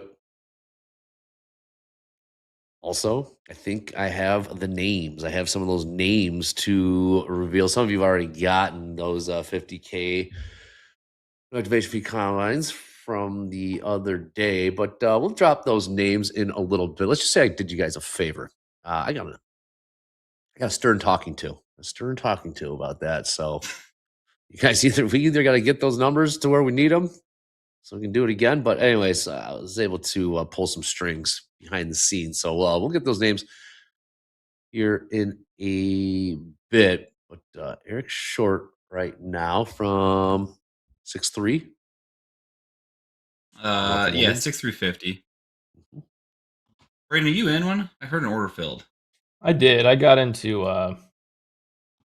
something. Not financial advice. This is more so for the entertainment of it all. But I'm only risky. What did you do? I am long. I'm long to see if we can get a break above that. I mean, I'm just following the higher time frame trend, and when we go sideways and consolidate like this, we've seen it break higher. Yeah. Yeah, and that's the thing. It's like I don't hate it, right? Like I to me, this trade is kind of 50-50, but I'm in a combine. I've already locked up money in the XFA. Like I'm okay taking these 15 or these 50-50 trades, right? So I can see both sides. Yeah. I just hope if it stops me out, it just rips to the upside. Where do you long from, Brayden? Where are you long from? 774. 774. 774. 20,774. Okay. Those votes in. SpaceX continuing to get sold. Last I checked, it was trading. Oh boy, day lows, $108.57, down 13% today. Earnings were yesterday. A little bit of a rebound here. How do they make revenue? Well, Brayden, that's the question that the stock market wants to know as well. Wait, who? SpaceX? SpaceX in trouble. They continue to get sold. Doesn't SpaceX get all their revenue from Starlink? From yeah. Oh, is it Starlink? Okay. Yeah, it's like pretty much all Starlink is like their revenue making stream. What is it? Starlink, and I think technically X falls under the SpaceX umbrella too, right?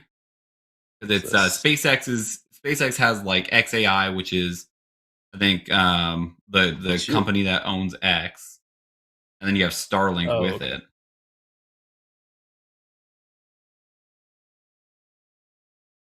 A headline here from Meta. Meta debuts its first AI coding agent called Muse Code. Muse Code. All right, there you go.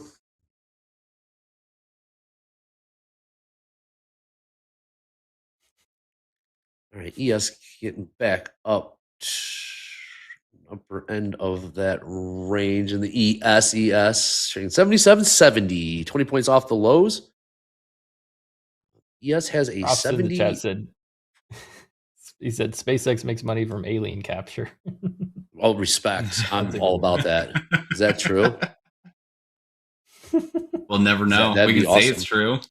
Yeah, I believe it. I'm in. I'm in. Braden, do you believe Yep. aliens exist? Braden, do you believe aliens exist? That's a good question. No, it's not. It's definitely not. I don't know. There's not like overwhelming evidence.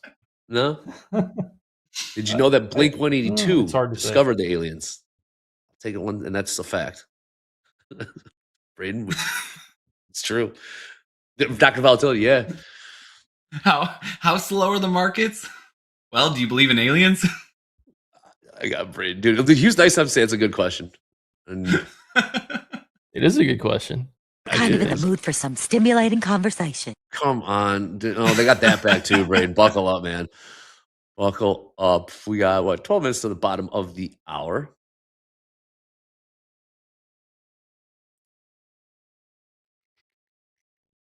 Don't forget, we got MOC. This is also Jobs Week. What an interesting day.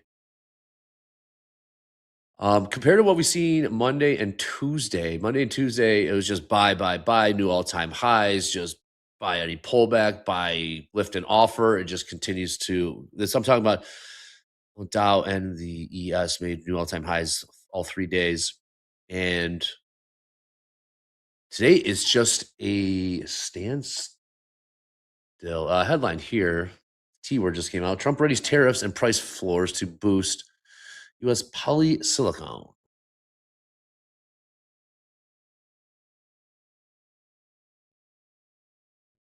Bullish? Bearish? Not matter. Okay. We got an alert. Got Okay. An alert on the gold. Let's go. We got. Love these alerts. Oh, gold breaking down. Okay. So strong close below here. I'd be looking. I'm looking to get short down to 42.93 area. This is problem though. This is a 25 case combine, so it's not a ton of drawdown. I don't know if I want to have two positions open on it at the same time. Okay, yeah, a little downtick here in gold. Gold about $17 off the highs. Braden, this might be a first. The above below, exactly 50-50. Exactly. Isn't that the goal? Let's go. Yeah, you nailed it. Yeah, 100%. 100%. Did it. We did it. That's awesome. Yeah, now let's see if it plays out. Yeah, that's playing out. Little head fake there to the upside. Yes, and Q. Yes. Speaking of what Eric just mentioned, like being in multiple different markets, kind of having open positions in different markets. Good call, I think I'm gonna expect myself to kind of have more open running positions, maybe longer hold times whenever we do get single stock futures. If that happens, I don't exactly know, but I could see myself being in like Tesla shorts, and then maybe something else, and love it. Nvidia here and I don't know. It's gonna be cool. I love that. I'm with you. I think that'd be. I'm short. Gonna add a whole new just element to trading, right? Yeah. It'll be good. The Yeah, more it's definitely opportunities, the better. spicy. Yeah, the list is like starting with about 55 or so stocks, I believe. Yeah, I know. Shout out to Tim in the chat. 50-50 on the above below. With 207 votes. So how about that? You broke the system. You broke the system there. Yeah, I'm short up. Where am I short from? 769. Yeah, and this doing decent. Looks like, I mean, it's not really going anywhere. We got like, it. crazy, right? Like, yeah. Well, you think the tariffs thing would have kind of got something shaken? Nope. That's a nope. no one gives a shit anymore. No, I don't like being like Brain said. I don't like being short when it's trading sideways. But hey, playing the range. This is how you get down 2 Gs. Down 2 Gs, looking to see what we can do in Power Hour. We got 8 minutes till the bottom of the hour. Thousands still watching us all across the globe in this Power Hour. Click subscribe, please. Click like. Click notify. Keep clicking.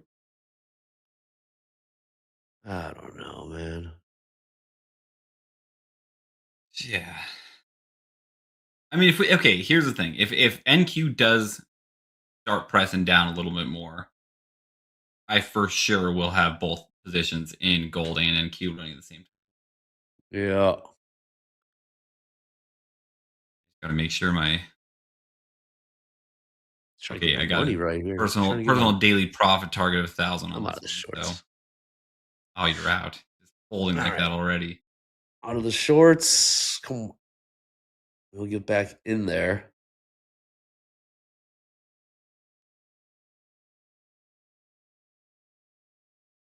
We got the Dow down ticking a little bit.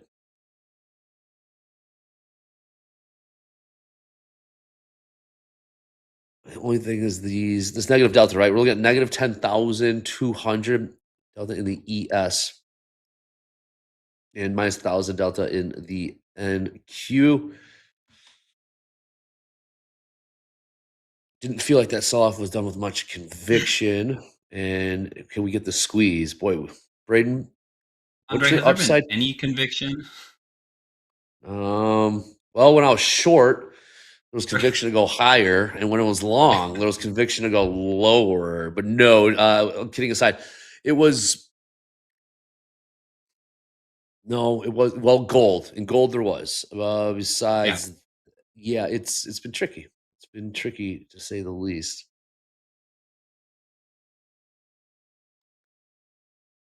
Okay. What was that?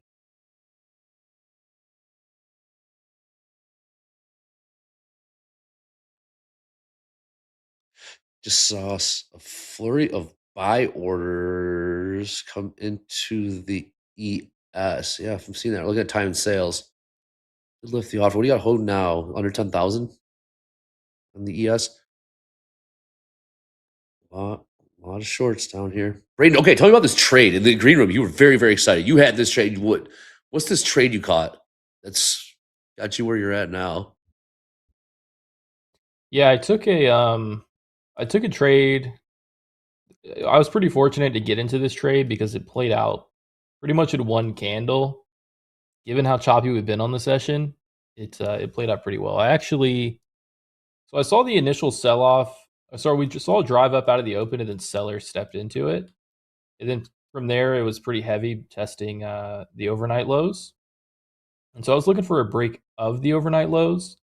And so on this initial test of 29,830s, this was back at 9:30 a.m., so about an hour after open, we came up, tested 900s, and respected the V1. Oh. So I really just took what's that? I took the short from what's happening? I took the short from 900 to 800. It was a 100.5 minute candle. It was pretty clean. I remember that exact trade. 29,900 also happens to be initial balance low as well. Yes, that was a nice trade. That was a hell of a trade. What's happening? Were you talking about me getting excited about that trade? I didn't know if when you get excited, then I'm like, is the NQ dumping? No, I'm long the ES, so it's definitely not. I do remember that trade. That trade took place. Yeah, I was watching the segment. I was watching the fast markets when I was taking it. Yep, that was around 9:50 a.m. Central Time, I'm guessing. Right around there. Yep. And all the IB haters are like, what are you going to do with 900s? No 900s. That short was real nice. That was the trade. Job well done. Yeah, that was Where'd you get out at? One of the only setups. Right there on the break of 800. I was like, This is actually, I started really liking it as we came down here, but just the Yep. hesitation, I cut it.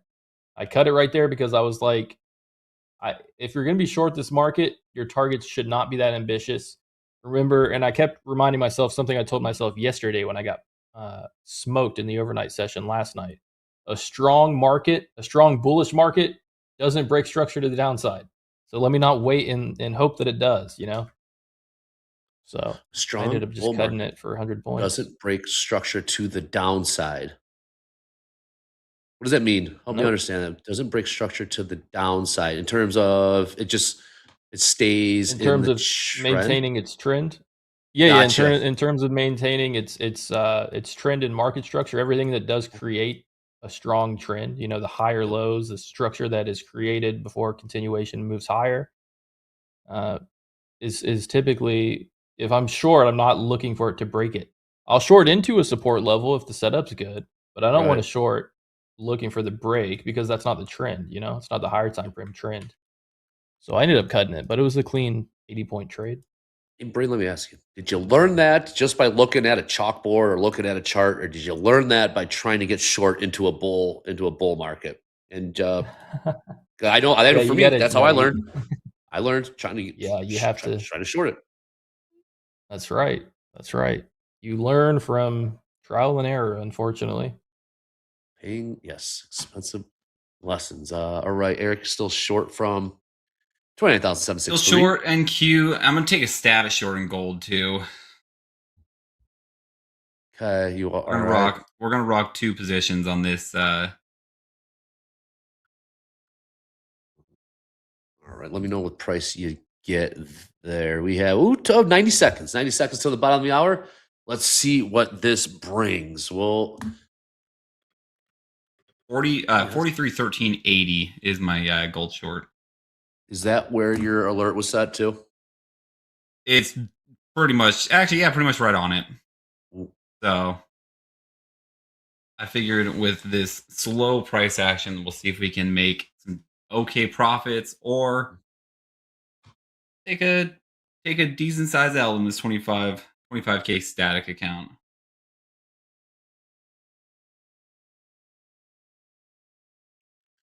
All right, bottom of the hour incoming. All right, without further ado, let's bring up those names for what are they calling Andre? You guys kind of went rogue and said, throw your name in on the list here and see. We give away 5. All right, here's why 5. Congratulations to Obrooks, Jack Wren, Glad Ant, Evans Inspired, and Vinant Patel. Job well done. Check your emails if you haven't already. The deal was, guys and girls, we needed 1,000 likes by the end of Fast Markets on, was it Friday? All right, here we go. All right, I'm already getting heckled. We got to 995, 996. Like, we didn't get there. So if I'm going to put my neck out on the line, I need you guys to come through too. So I still got you. I still got you. Yeah, I know. Okay, sorry. Yes, there's more to come. Next time, if you catch my drift and we need to get the likes up or get the views up, just get in there and just pile in there, and then more viewers, more combines. Deal? I know. Come on, Andre. Where were you? Nightcrawler. Only 5? It's better than only 0. 5 games only? It's better than 0. You know how much trouble I almost got in? Only 5. Right, you can't please anybody, man. Only 5. Well, how about you get in there and click like and get some concurrent views up there? I feel cheated. You feel cheated. How do you think I feel? Man, I got legal on my ass. I got finance on my ass. I got Danielle. I mean, just come on, bear with me. You don't have to win to have fun. Is that nice or no? Was that heck? I've been heckled by that. Yeah. Well, how do you get in on the next one? You tune into TopstepTV, and when I hint at it, trust me. Call everyone you know. Scammed. I got scammed. Hey. Oh no, there's some downside pressure. Yep. Be nice if NQ and gold could just move in tandem. Just a quick dump off. Come on.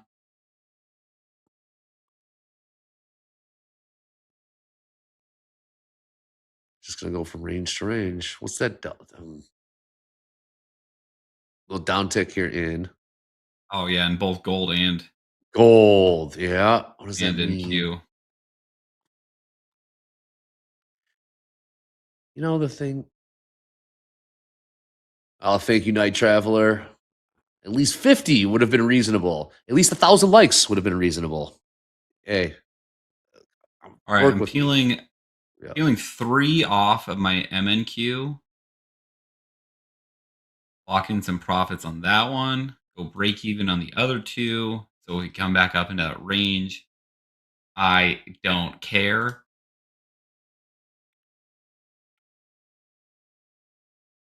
And I'll peel 1 off of this this gold trick. Oh, added to it. Son of a dude, I am just I'm not even sure. Like I'm long right now, and I'm not positive that this trade is invalid. I'm taking heat on the ES. I'm not positive this thing's invalid. Entering maybe been invalid, but I've done that twice today. This Where Delta, man, I go to it's peel something off and I add to it, and then all of a sudden I have to like then peel 2 off, and now my average price is all skewed. Love when that happens.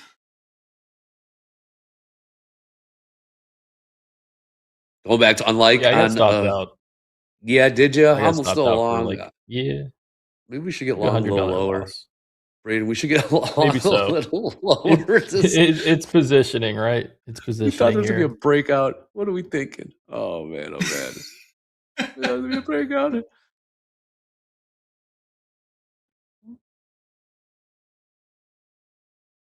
Oh, yeah, I'm about to get stopped out. All right, down 2,600. All right, here comes the move. All right, this is the lower end of the range. This is where we should be getting long from. Oh, we got the Dow down ticking here.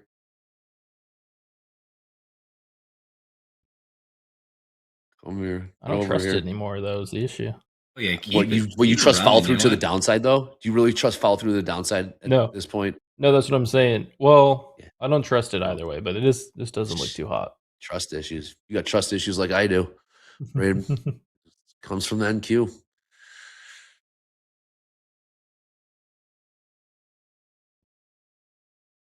Move my target price a little lower. I'm gonna go if we get down to these other lows at the 702s, I'm gonna peel it. So I only have 2 contracts on, so I'm gonna peel 1 off there, and then just see if we do have follow through on the downside, see if we can just ride that wave. What happened to this whole like all-time high rally? Like this sell-off was weak. Like what's preventing the buyers to come in and just ramp this thing up again? NQ still has 1,000 points to go for all-time highs. Like NQ, get your act together. These are nice prices to get long. That's why I'm long. However, no, I'm just going to throw. Okay, so all day we've been hearing these are the headlines: Strait of Hormuz, an agreement on reopening the strait. The president says an agreement may be in the works. Saw some headlines from Iran as well saying the infrastructure might be in place. Let's run this news clip. Let's run the news clip and see. Let's get caught up on what was been going on throughout the day. Let's run it. We are certainly hearing positive signs from President Donald Trump when it comes to talks with Iran, even as major questions remain. Trump told reporters Tuesday night that a new agreement over the Strait of Hormuz could come as soon as Wednesday or Thursday. He also referred to discussions as very good in an interview with Fox News that aired Tuesday night, before warning about what would happen if a deal doesn't come together. If they back out again, they're going to get hit really hard. You know, they know that. They understand that. Iran has already issued fresh pushback to the comments. Iranian state media cited an unnamed official as saying that any potential agreement between Iran and Oman over the Strait of Hormuz has no connection to the larger reopening of it.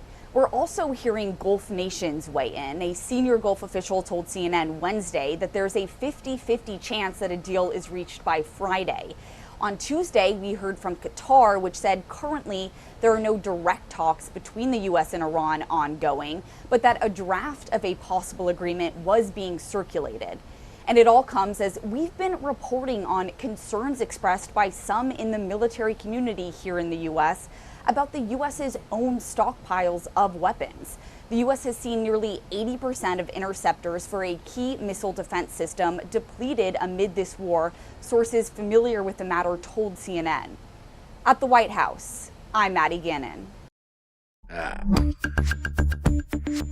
Thank you, Maddie. Well, there you go.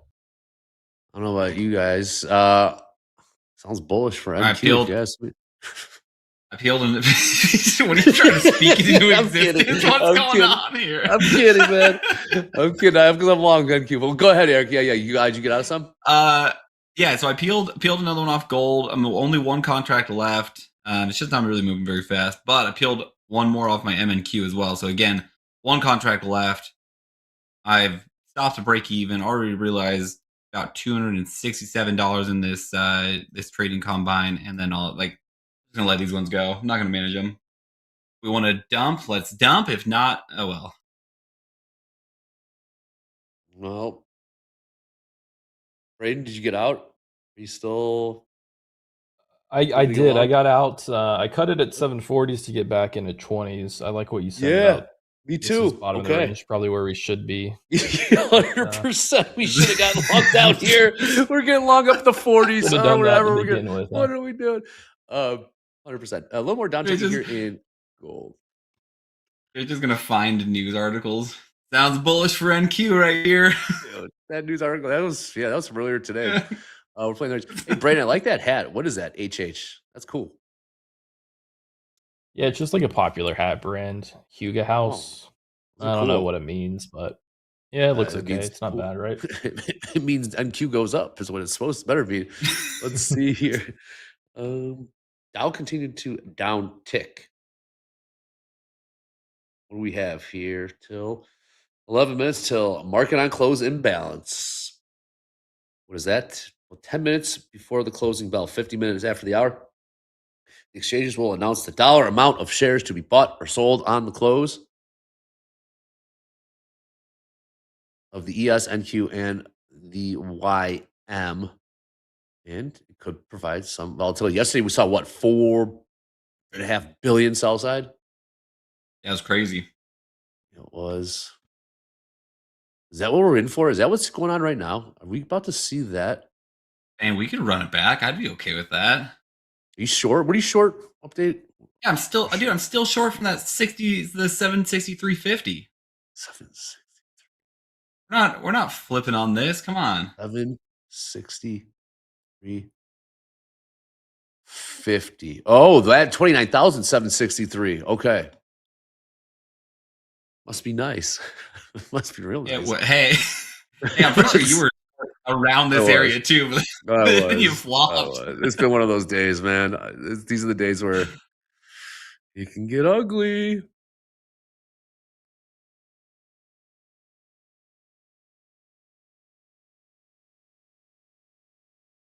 I feel like obviously, selfishly, because you guys are both long, selfishly, what I would like to see is us come to take out these 701s and just flush from there. Give us that end of day. That's the end thing, of day where- volatility. Well, that would be it's just the methodical. This is the tricky one. Okay. All right. I see what we're doing here. Okay.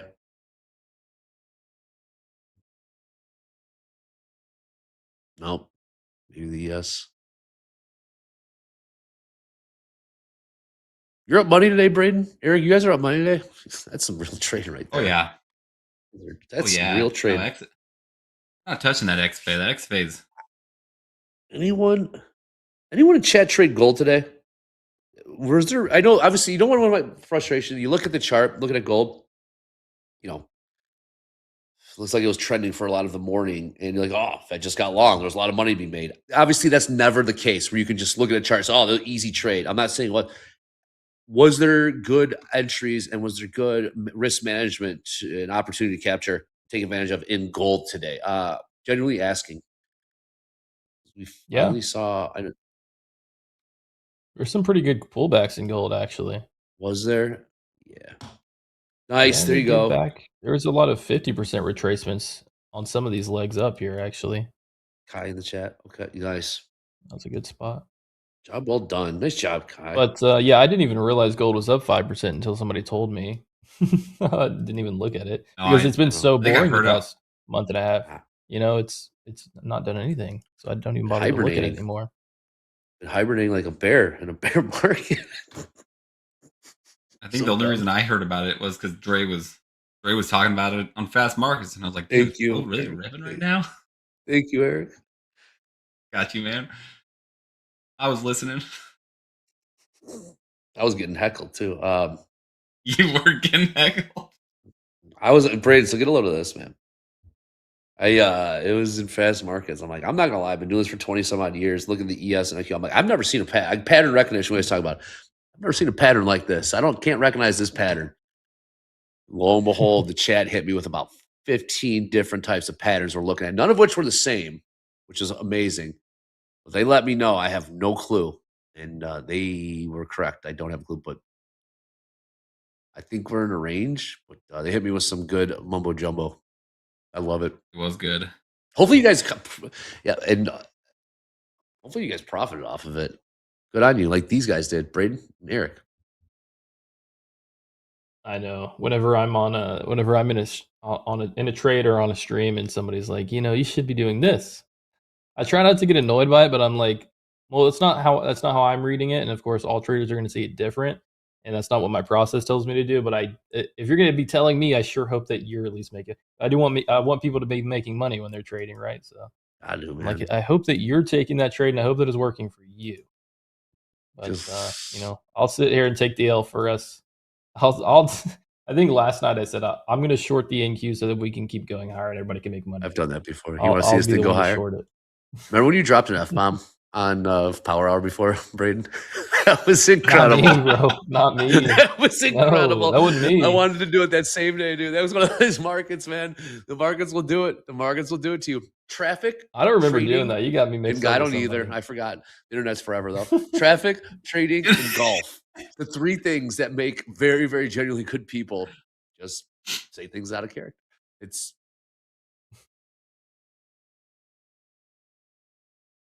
Gotta get this position to last 6 more minutes.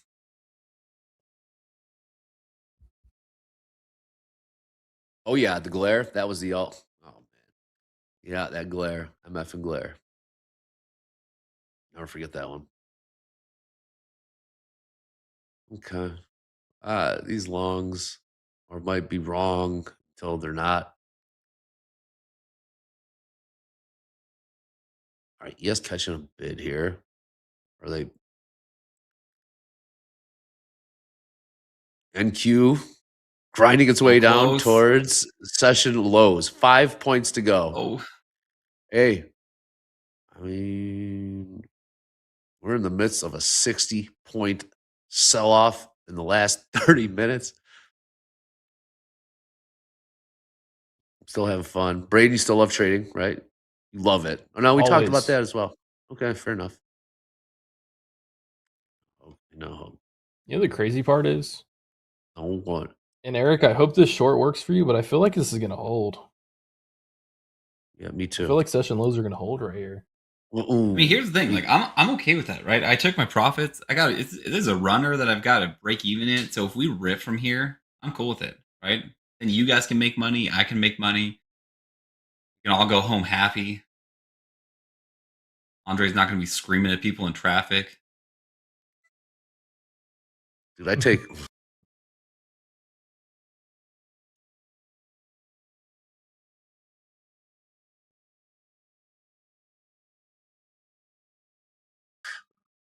All right, ES found some buyers. These markets tricky. At least Braden got nailed the 50-50 or the above below.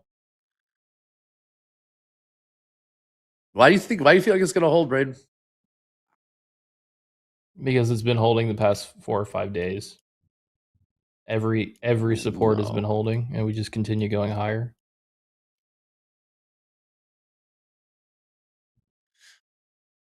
Is there going to be a stop run down here? This just even if we do break it, I don't know how much follow through we get. We'll see. Oh, there it is. Here. There you go. There's your stops. All right, new lows. Get out of here. There's your stops.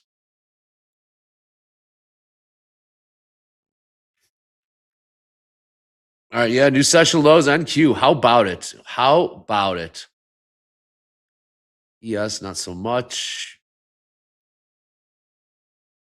What do we got? MOC.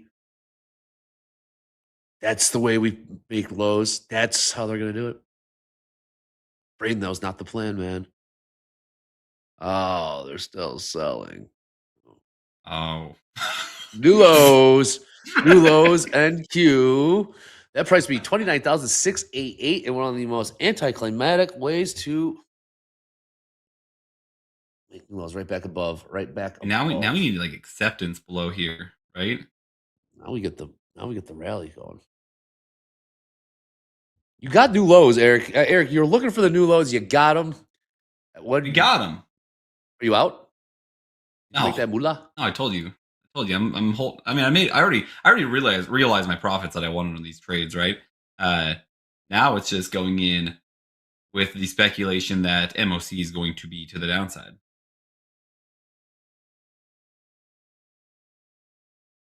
Right, this is Again, where we eat right here, man. all This is where we feast. This is where we feast. This is where we. The rejection off this low isn't like great for me. Isn't it annoying watching NQ do that? I hate when it does that. Yeah. Breaks a new low, then completely stalls out. Like I want either I want a strong reaction one way or another, right? Well, MOC, we'll get that. 2 minutes to go. MOC. This is where we feast there, Braden. This is we're in the market. Muhammad, we thought yesterday was going to be MOC for ants too, and it was not. What? Yeah, it was an MOC billion sell MOC side, for man. elephants. I made back the whole day there. Actually, I did. Yeah. I'm trying not to give back the whole day today. You gonna do it again today, right? You gonna run it back? 100%. I'm gonna trade my way out of this shit, dude. I put myself in this position. Get out of this. That was the weakest low put in ever, and this negative delta is lame.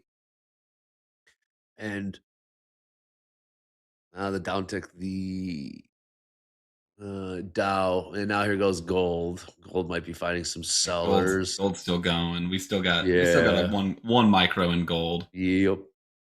Look at this range, man. I know, Mo. I know, Mo. That's what. Trust me. 50 seconds till the most important MOC of the day. There's only one, though. These numbers can and will change. Now, this is going to be negative, isn't it? Will this be a good idea for a runner or a terrible? Oh, you guys are holding through this? You guys are wild.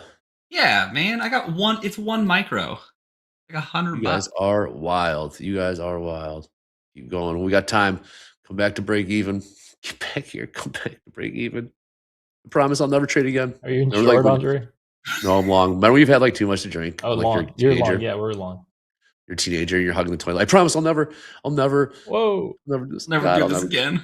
I'll never drink again. All right, numbers are out, and it is for ants. We are looking at 800 million buy side. Yes, 700 million buy side. NQ 250 million buy side. Dow. It's fine. It's fine. It's for ants. Think that's not going to flip? Come on.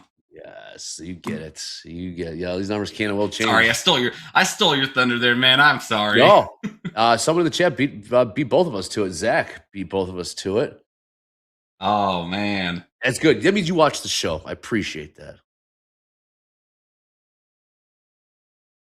Billion buy side growing in the ES.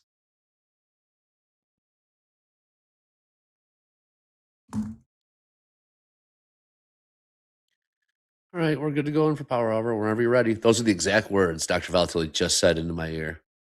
So, Dr. Volatility, I'm ready. If you're ready, you got the sound machine clicking, heckling us all day. Make these markets move. Finally. Damn it. Do something. James, power hour. There you are. What's up, James? Sandwiches? Absolutely, everybody. Hey, I'm here with your hashtag Power Hour, hashtag Fast Markets content. If you don't know what that is, early in the show, we asked you to take to social media and tag us at TopstepTV and share your trader wins, your trading setups, and anything else you want to show us. And here is what you did today. We're going to start off with Uncle Bugatti because Topstep paid for this. Also, thank you to a good friend of his with a happy lemon. Love you, sis. But look at that. Now, you hear it say it all the time. Sometimes they'll make a good trade and they'll say, I just bought lunch. Well, Uncle Bugatti is putting those words into action and buying what looks to be a Italian beef and some onion rings. Love to see it. I hope you paid for it using payouts from Topstep. And we just love seeing what you guys spend your money on, whether it be new cars or a nice lunch. So, Uncle Bugatti, nicely done. Up next from Andy, it's not the market, it's you. Don't go for home runs, risking only 1-to-1 risk to reward ratio and securing the winning day. Up $1,311 on the Topstep consistency account. And just for a little flex, Andy is showing off his pop card down there with a payout of $1,308. Nicely done, Andy. Up next from Cree, my toss-up accounts feel cursed. I've been getting stumped by a single print, then reversing in my favor. I've let go of all attachments to these accounts, paid my fees, will try to survive. Sometimes it just feels that way in the markets. I know I've definitely cursed the markets when, you get stopped out and then, oh, there it goes, reverses in the other direction. But Cree, some days are going to be like that. Anyways, thank you for being transparent and sharing on X. Up next, Masad. Green is green, up $155 today. The account sits up over $3,000 overall, and they'll be requesting a Topstep payout at the close today. Nicely done. No matter how much money you take home in that payout, be sure you spend it on something nice, whether you upgrade your setup or treat somebody in your life to a nice dinner. Just do something nice for somebody, whether that be you or somebody else. And last but not least, from Sahib Noor. Finally, 5 trading days completed. Today, I'm going to request a payout with Topstep. Is it good? Well, look at seeing as though you're sitting on an XFA with a 21K balance. I'd say it's pretty good. Again, once you do get that payout, be sure to post your pop card on X and follow up with everybody because we'd love to see it. But anyway, these are your Fast Markets and Power Hour content. Keep tuning in all week long as we keep showing them during Power Hour. Back to you, Andre. Oh, thank you, James. Back to Braden. How we looking over there? Yeah, I've got the long in at 29,716, kind of anticipating some buying into the close here. So if we get a pop through this high at 730, I'd like to manage the risk and pull it a little tighter, but we'll just we'll see what happens here. All right, Eric, still in this thing, in the profit, Still in the money. I moved my stop to 734, right above that MOC candle high. Because if when we get these numbers out in the next 40 seconds, right? I mean, they're shrinking. MOC is shrinking, so that's good in my direction. But if we get a random pop, then I'll at least lock in some more profit, right? And then gold, I'm letting gold do whatever gold wants to do. Where's gold at? Let's see. Yeah, gold's. What happened today, Market? Okay. Explain yourself today, Market. What gold though? Gold gets the star. Gets the star for the day. Gold. It's been a minute. Oh, what's this? NASDAQ flips sell side. Yes, hanging in there. Oh, what was that? And all of them flip sell side. I don't know what that is. Come on. But a small sell side. Yeah, but it's all right. NQ. All right, these earnings gonna be terrible. Is that what's going on here? This market, this was tough. Chat is trading hard. Yes or no? In the wrong, just in the chat. Y or N? Chat is trading hard. Oh, Braden's holding, man. It's holding. Come on, just flush. Eric wants the flush. We got the flush. Here we put in new lows. We got the flush. Bigger flush, Dre. What more do you want? More flush. Wow, more flush he wants. Trading not hard. Emotions make it hard. Thank you. It depends. Yes. No, not hard. All right, I got stopped out of that one. I'm about to. Oh, what's that? You know what's hard, chat? What's hard is having to having to stay short when both Dre and Braden are trying to fade you for an entire hour. Wow, that's crazy. New lows. New lows. Nice trade. Yes, seriously. Yeah, that's nice. What did you get in 760? So you almost got 100 points. Yeah, You 763. don't think I can make this back in 3.5 minutes? You don't think this is how we're gonna make new lows in the NQ? You don't think? Is Micron getting smoked? You don't think I can make it back? All right, I'm trailing my stop aggressively. We're 4 minutes left. 4 minutes left. Locking these in. 4,600. 4,600. Not good. Almost gave back all of yesterday. I vowed not to do that. Yet here we are.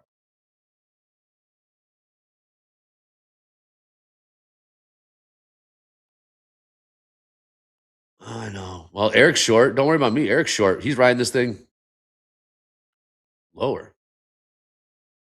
Yeah, come on. This is a little more.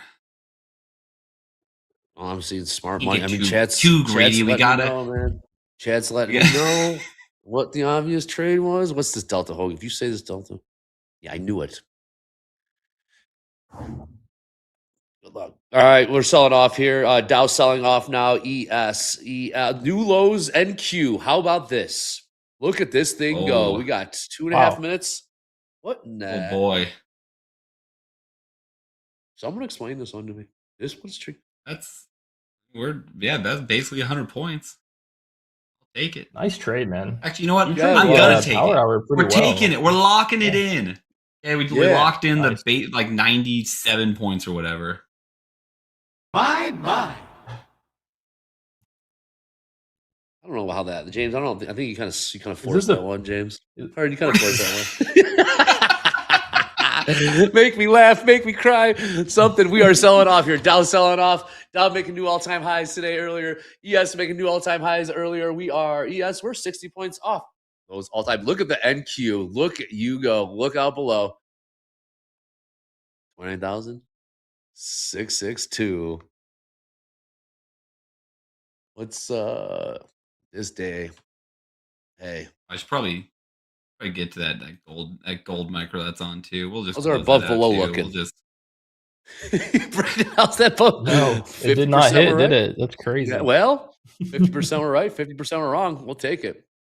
These are the days when I'd call up my trading buddy back in the day. Go meet him at a restaurant. Go have a bottle of wine, and we would just all right, here we go. 60 seconds. Sold. Get those live fund leaders in here. Let's see those names and P&Ls did change. We had 4 or 5 on there. Andrew, give it a little back. Okay. Andrew B, Jeffrey L, Christopher G, Edward B, Brandon L. All within $5,000. Job well done on a day like today. Hey, that shows you can hang with these markets. And good job. Yeah. That trading buddy's name would be MP before any of this Topstep stuff happened. Meet him up and we would try to share. Look at this thing sell off. Why are we absolutely getting smoked? Wow. New lows. If you wait until the last 30 seconds of the entire trading day, you got the cleanest move the entire day. Look out below. We are dropping. Look at this. This is the cleanest move of the entire damn day. This is why trading is hard. This is why you gotta be all day. Well, Eric, awesome job. Great conviction. Way to stick to your process. Braden, you and I'm just kidding. Braden, you're a hell of a trader, man. Good stuff as well. Shout out to all the bellers. We got earnings coming up after this. No at the buzzer today. It's on a little bit of a break. We'll come back so soon. Braden, fantastic stuff. Eric, dude, that's how you do it. That's how you draw it up. That being said, throw it to my main man, Dr. Chaos, with all that soundboard. James, take us out of here. Take us out of here. Thank you. Shout out to the bellers. Look at this. Absolutely. Hey, Chad, it's me, your boy. And hey, let's give it up for everybody in Power Hour today. I want to see you guys in the chat.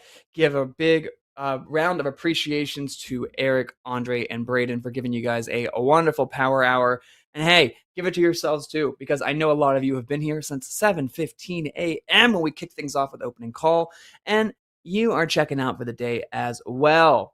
But don't worry, we're going to be back later with more trading talk at 7 p.m. tonight with Slow Markets. Join Dakota on Slow Markets as Dakota trades through the overnight session. The Topstep Octagon is in full swing for the month of August, and Dakota and his live account, well, they got a little something to figure out. So tune in tonight, 7 p.m. Central Time, to see Dakota traded up during Slow Markets. Then join us tomorrow morning again at 7:15 a.m. We go live with another episode of Topstep TV. Now, I didn't mention it before, but don't forget there is no at the buzzer, so that is why we are going straight to slow markets after we go off air. So we'll see you tomorrow morning. Have a great day. We still got a big packed Thursday for you guys. A lot more coming down the pipeline before we wrap for the week. More names, more surprises, and who knows? Andre might have a thing or two up his sleeve for you guys. We never know what might happen. So you got to tune in if you want to take advantage of everything going on. And as always, I've been James Harden. You've been the chat. And this has been Top Step TV. Have a great rest of your night. We'll see you tomorrow. Goodbye.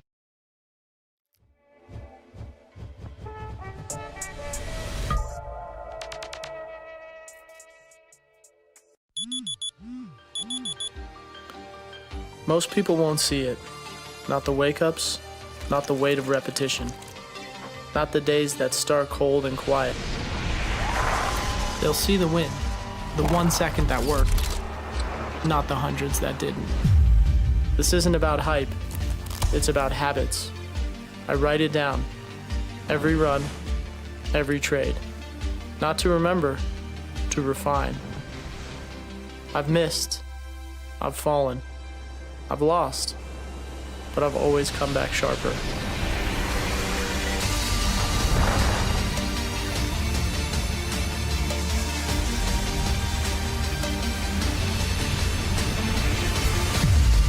I don't train for motivation. I train for execution, over and over. Whether I'm in the pipe or in the market, I'm chasing the same thing.